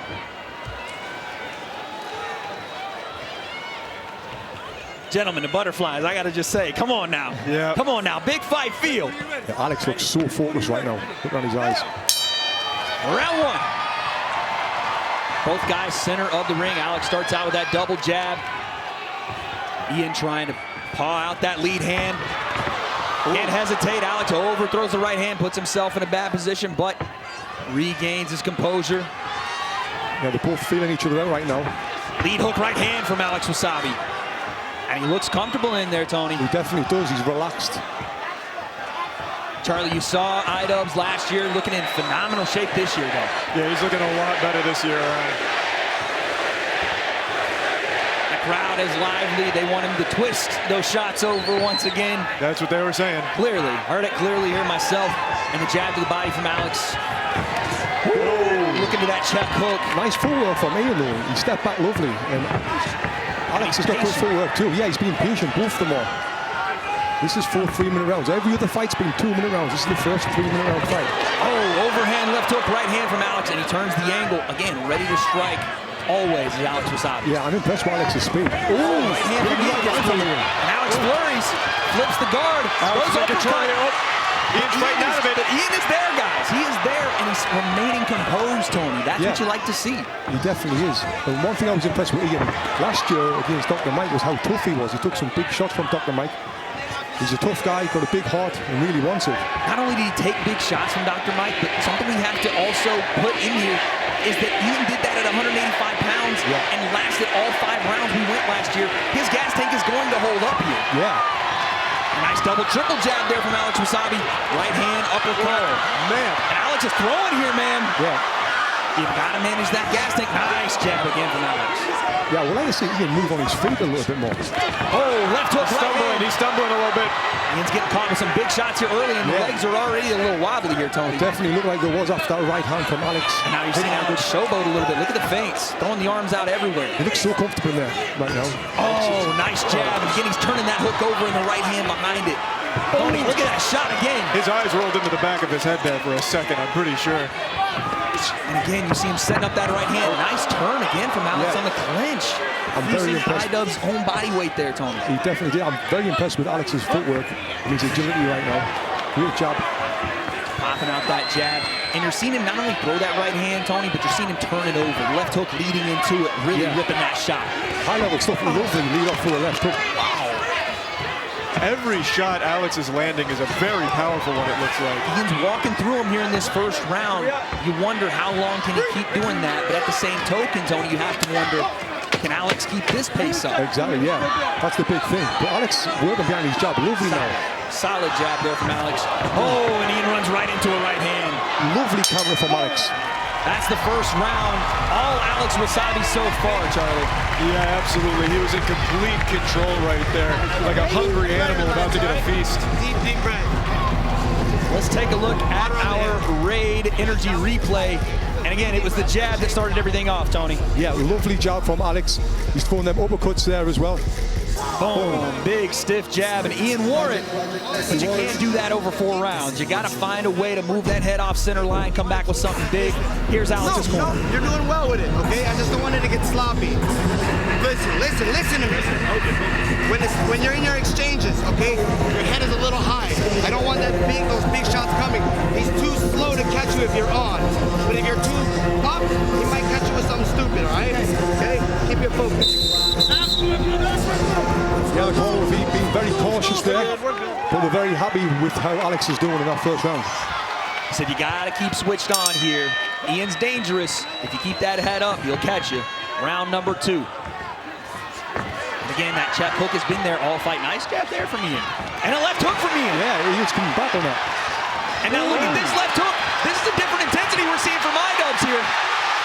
And a different level of power on the shots here, Yeah, Charlie. those had a lot of meat behind them. He put some extra mustard on a couple of those. I don't think I've seen that level of skill and power from iDubbbz from the first fight to now. He switched the gear there, Tony. He definitely did. He threw some high-level punches, and then he come back again. Now, Alex has got to be aware because those 2 left hooks landed flush. He's looking a bit more Alex has comfortable. been hit with something like that in a fight yet. Right.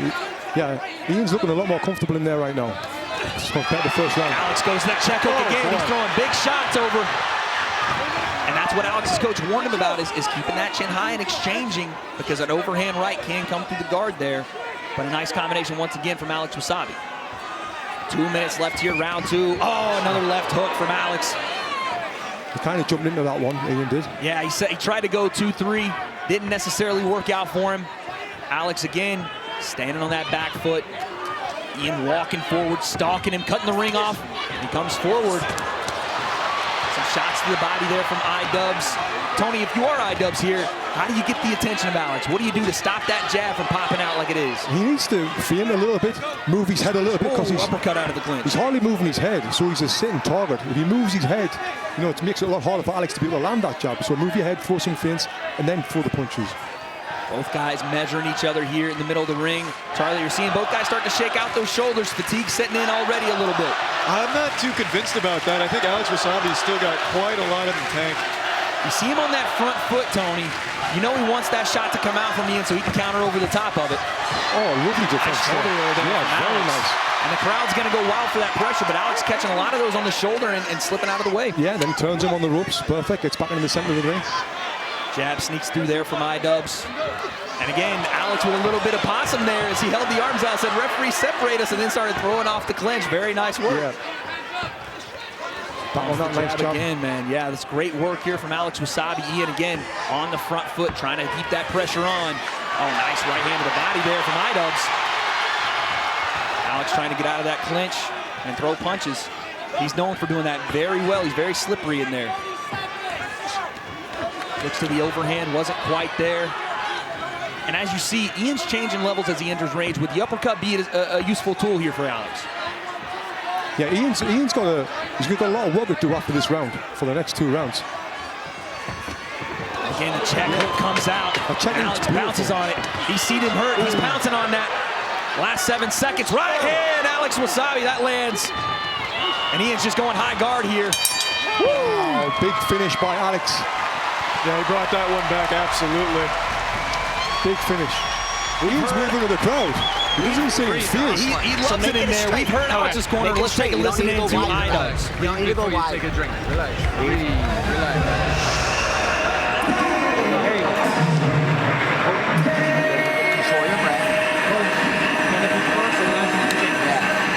Be first and last.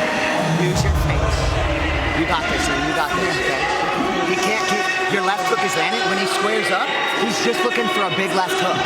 Right? So when he squares up like this, he's just looking for that big left hook. So what do I do? Use your feints, try to draw it out, or pressure off that, right? But keep that right hand high. Okay. But as long as you keep that right hand high, as soon as he touches it, you can counter. You know how to counter left hook. Looking for a left hook. Keep your right hand up. Yeah, so Ian's calling us telling him to use his feet, keep a right hand high so he doesn't get caught with that left hook, which is good instructions. Great advice there from the corner.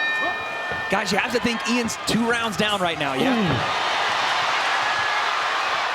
And he comes out like a fireball right out of the corner. He's going turbo mode here, and he's got to. Alex Wasabi's been in control here, and he's got 2 more rounds to work this.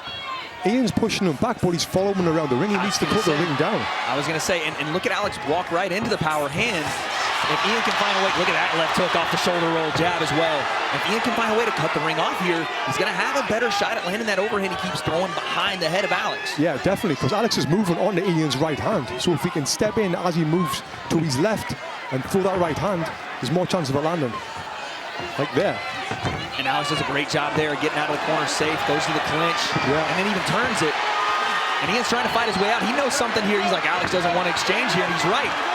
Yeah, he's turning into a dogfight. He's doing a great job with that. That's where Ian succeeds in these dogfights. iDubbbz wants to make this a little nasty. Now's the time to do it. He's definitely got to. And again, this is a professional boxing fight, so he can do that. And guys, you are seeing Alex's mouth wide open here. Yeah, maybe he's starting to get a little gassed. Look at that switch on the left hook, but he gets out of range really recklessly, and Ian chases him again. Alex fires away. It does seem like in this round, Alex is firing more to keep Ian off him than to be offensive, Tony. Yeah, he definitely does, but as well, he's landing that jab. He's landing that hook. So he's winning the round. But Ian's putting that pressure on. He's not stopping. Again, we saw his gas tank last year. He's coming forward once again. And on the front foot, Alex with a nice jab, takes a big, deep breath there on his back, though. And again, he feints out that hook. You know what he wants to go to there. Ian does a good job there cutting the ring. Yeah, but he threw the right hand to the body. He should have threw it to the head, or feel it to the body for his hand to come down, then come over the top of the right hand to the head. Alex pops that jab off his back foot again. He goes to the body. Yeah. I see what you're saying, Tony. Yeah, he needs to feel that into the head. Yeah. And the pop has gone from the shots right now from Alex as he's trying to continue to throw them. But Ian's stalking forward, keeping Alex on the ropes. This is where he's got to go to work. Yeah, he's got him in the corner now. He's got to throw that punches. There's a nice little left hook. Yeah, lands that left hand. Both laughing. I think they're talking in the ring. Both guys talking a little bit there. Last 40 seconds, round 3. And again, if you're iDubbbz, you got to go to work here, man. You're pressuring Alex. You're doing all the right things, putting him in the right positions. You just got to let it go. Yeah, putting that ring down. When you get him on the ropes, you've got to go to work. You can't just let him get out like he's just did there. And you're seeing he's drawing out right hands from Alex. Yeah, he's got him there. These are get off me right hands. He is feeling that pressure. And even there in the clinch where Alex was having a lot of success early, now you see Ian shucking him off and trying to throw punches. Yeah, he's trying to make it into a dogfight. Last 10 seconds, round number 3.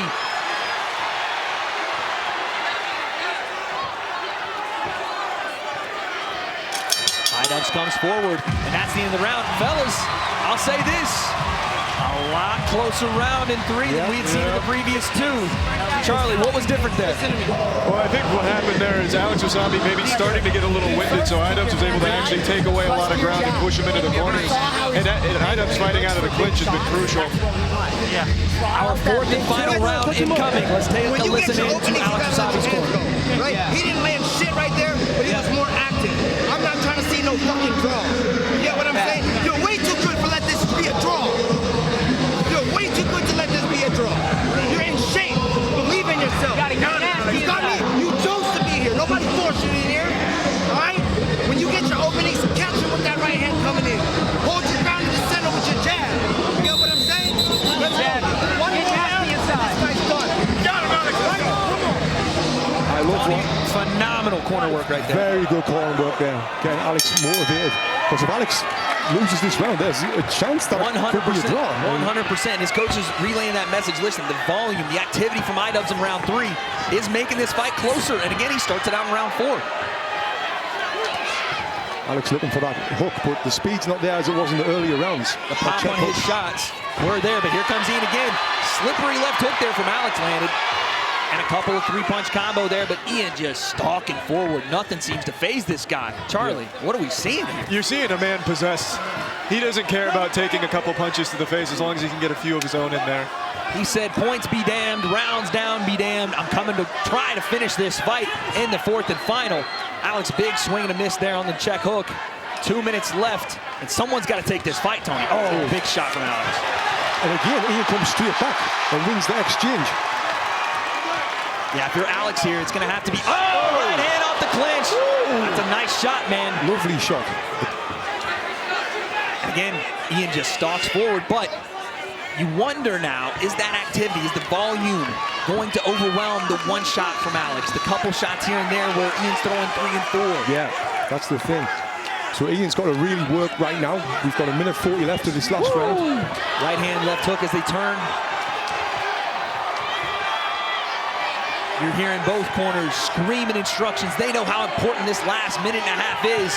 Someone's got to take this fight home, guys.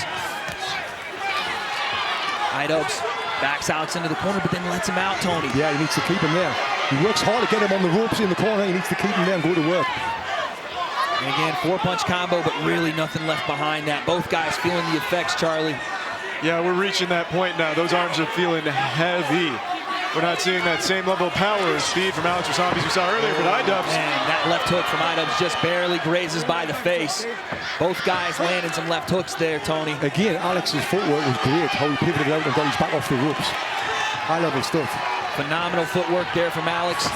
And again, shoulder rolls and puts iDubbbz on the rope. Nice 3-4 punch combo there from Alex. Very good, very good. Nice corkscrew uppercut. That's a big-time shot from Alex. But iDubbbz, again, back and forth we go. Nice right hand, left hook. iDubbbz says, cool, I just walked through those. And fires off again. But you're right, Alex, I don't know if it's going to get seen to the naked eye how slick he's being in this round. Yeah, he's been very slick. But as well, what's going through Alex's mind right now, he's hitting with like everything. Every single shot he has. Every single shot he has. Last 20 seconds here in round number 4. Big looping overhand from Alex. Nice check left hook as iDubbbz comes in. He turns him on the corner. Last 10 seconds. Really can make a difference here if you're Alex Wasabi if you throw some shots. Right hand. iDubbbz comes forward. Alex clinches. And that'll be the end. Round 4 in the books. Ladies and gentlemen, that is your main event of Creator Clash. And now we await our judge's decision. Gentlemen, what do we say after that fight? Charlie, take it away. That was a hard-fought final match of tonight. Both of them looking very strong, honestly. At first, it was all Alex Wasabi, but iDubbbz kind of grit his teeth and buckled down, and he made it close in round 3. Round 4 kind of got away from him, though, I'd have to imagine, but a great, great fight. And there's our Fansley slam cam as you see Alex sneaking shots in behind the guard.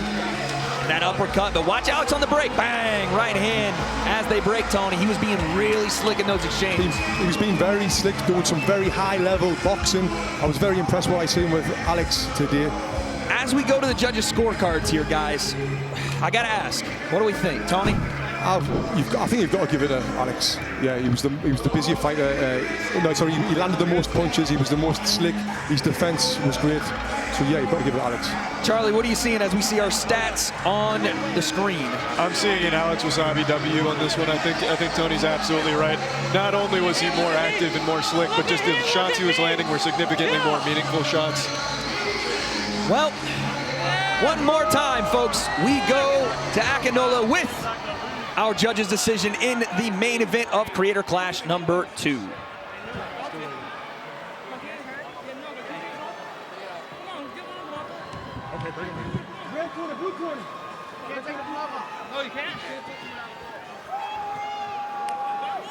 Ladies and gentlemen, let's give it up for our competitors for a great main event there.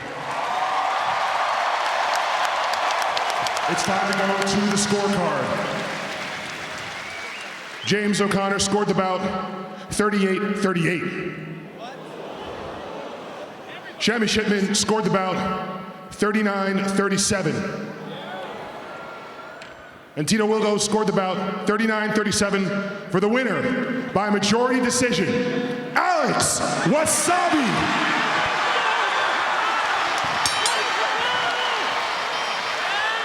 Your winner by majority decision, Alex Wasabi, in his first fight on Creator Clash.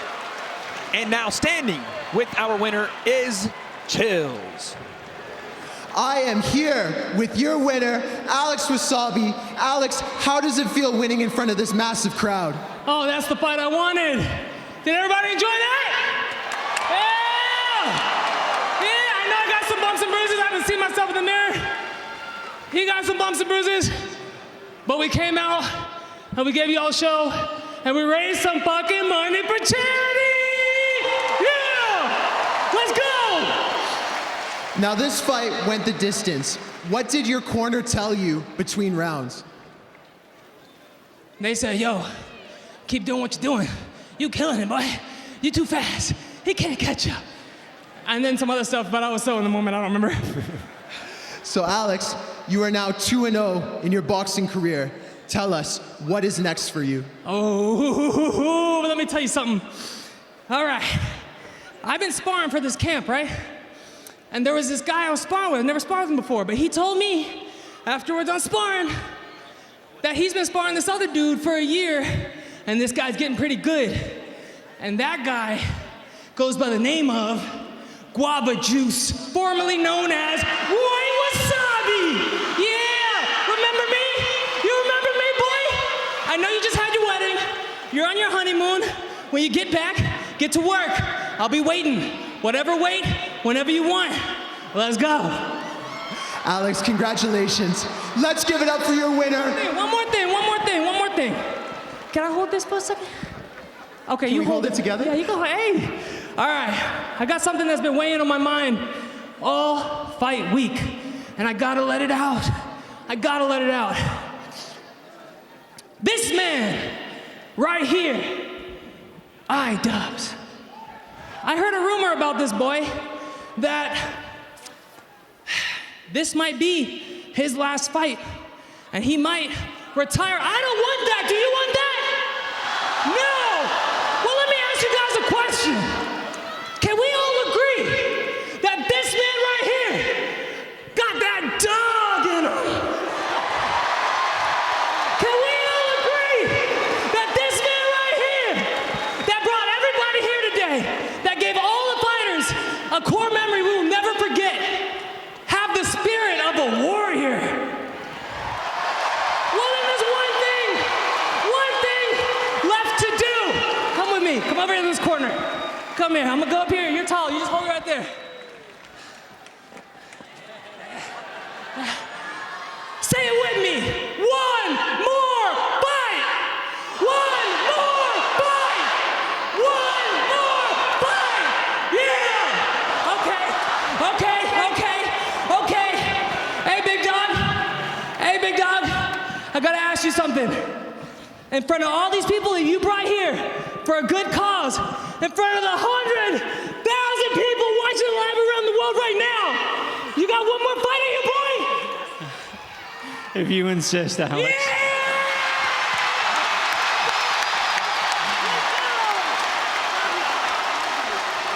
You're a good man. Let's give it up for your winner, Alex Wasabi.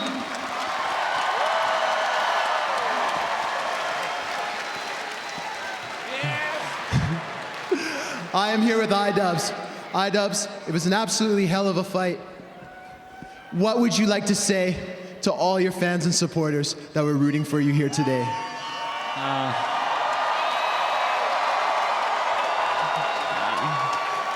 I don't know. This shit's hard.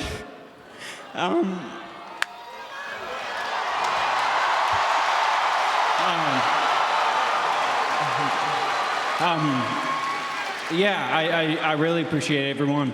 You know, I know I'm not everyone's cup of tea, but I really do appreciate the support, and you know, thank you for coming.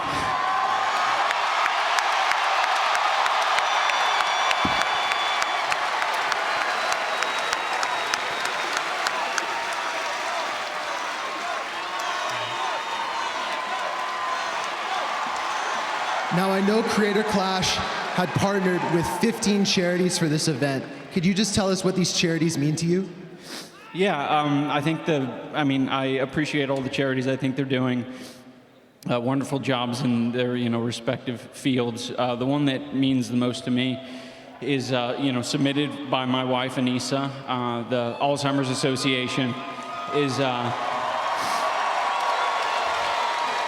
they're doing really good work for, people with an extremely debilitating disease. And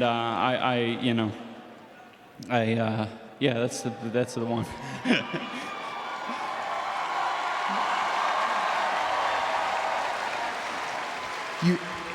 Thank you for everything. You and Anissa, I know how much hard work went into this event. You guys raised a ton of money for good causes. Let's just give it up for iDubbbz and Anissa.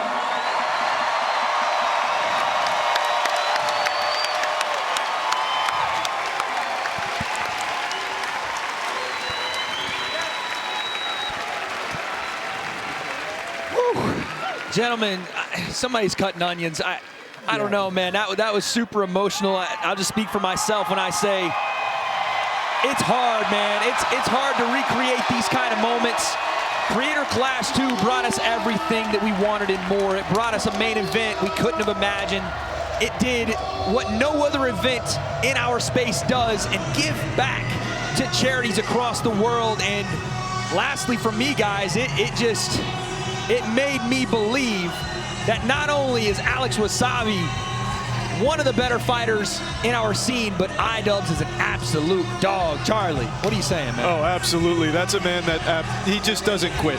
He ate a ton of punishment last year from Dr. Mike. He goes up against Alex Wasabi. This year he gets absolutely disciplined at a couple rounds as well, but he does not go down. He still did not get knocked down. I was completely wrong with my prediction. I thought this would end by a KO. It didn't. In fact, it didn't even come close. There wasn't a moment where I thought, well, maybe iDubbbz dies here. He held his own. He put up a great fight, and it certainly wasn't easy for Alex. Wasn't easy, Tony, but Alex got it done tonight, and what a night of fights. Tell me about it, Tony. Yeah, I've got so much respect for Ian. He chose to fight Dr. Mike last year. Dr. Mike is a high-level fighter, a great fighter. And then he could have fought someone else, but he didn't. He fought Alex Wasabi, who's another top-level fighter. So, yeah, I've got to respect him for that. And then all the hard work that's went into this, all of the, people here are here because of Ian and his missus. They've done a great job, raised a fortune for charity. And I know over the last few weeks they've been taking a lot of shit online, and they've been going through a lot. So, for this event to turn out the way it has, yeah, I'm very proud to be a part of it. I really am. It's one of the highlights of my career as a commentator, as someone that's been around the influencer boxing scene. Creator Clash gave me my first shot, Charlie. And you did a great job. And I appreciate that. But this thing is so special to me for that reason. No amount of money, no amount of hype, promotion, fake beef, nothing can recreate what we've done here tonight. And I want to take us through it from beginning to end once again, guys. I got to know, Charlie, outside of the main event, because we all know that one was a heartstring tugger, but what was your favorite fight tonight? Oh, it was absolutely John versus Harley. That fight was I knew you were going to say that. There were mangled corpses flying all over the place there for a minute. Yeah, that fight was absolutely a fiesta. It was crazy. I have a feeling I know the answer to this one, Tony. Yeah, you definitely know the answer. But talk to me about Michelle, man. Yeah, Michelle, I'm so bloody proud of what she's done with the training and then getting in the ring and fighting.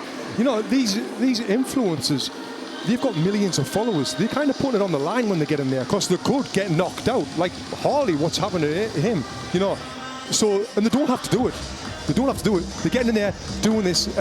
So every single one of them that fought, they've done amazing as well. Haley was on point, great boxing as well. And then Ethan as well, another one. I was very impressed with his stoppage.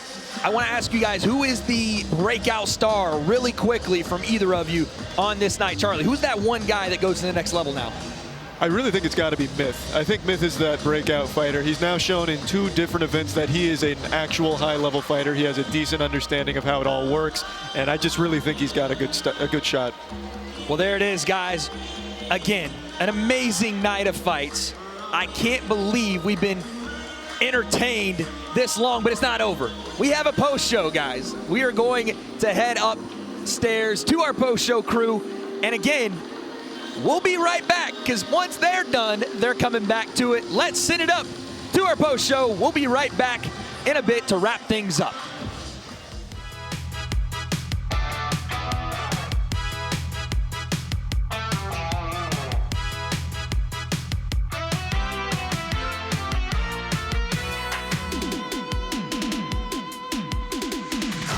Who's gonna win tonight? Who's gonna bleed tonight? These nerds will test their might when they step in the ring. Creator clash. Who's gonna win tonight? Who's gonna bleed tonight? You know the shit is tight when they jump out the screen, step into the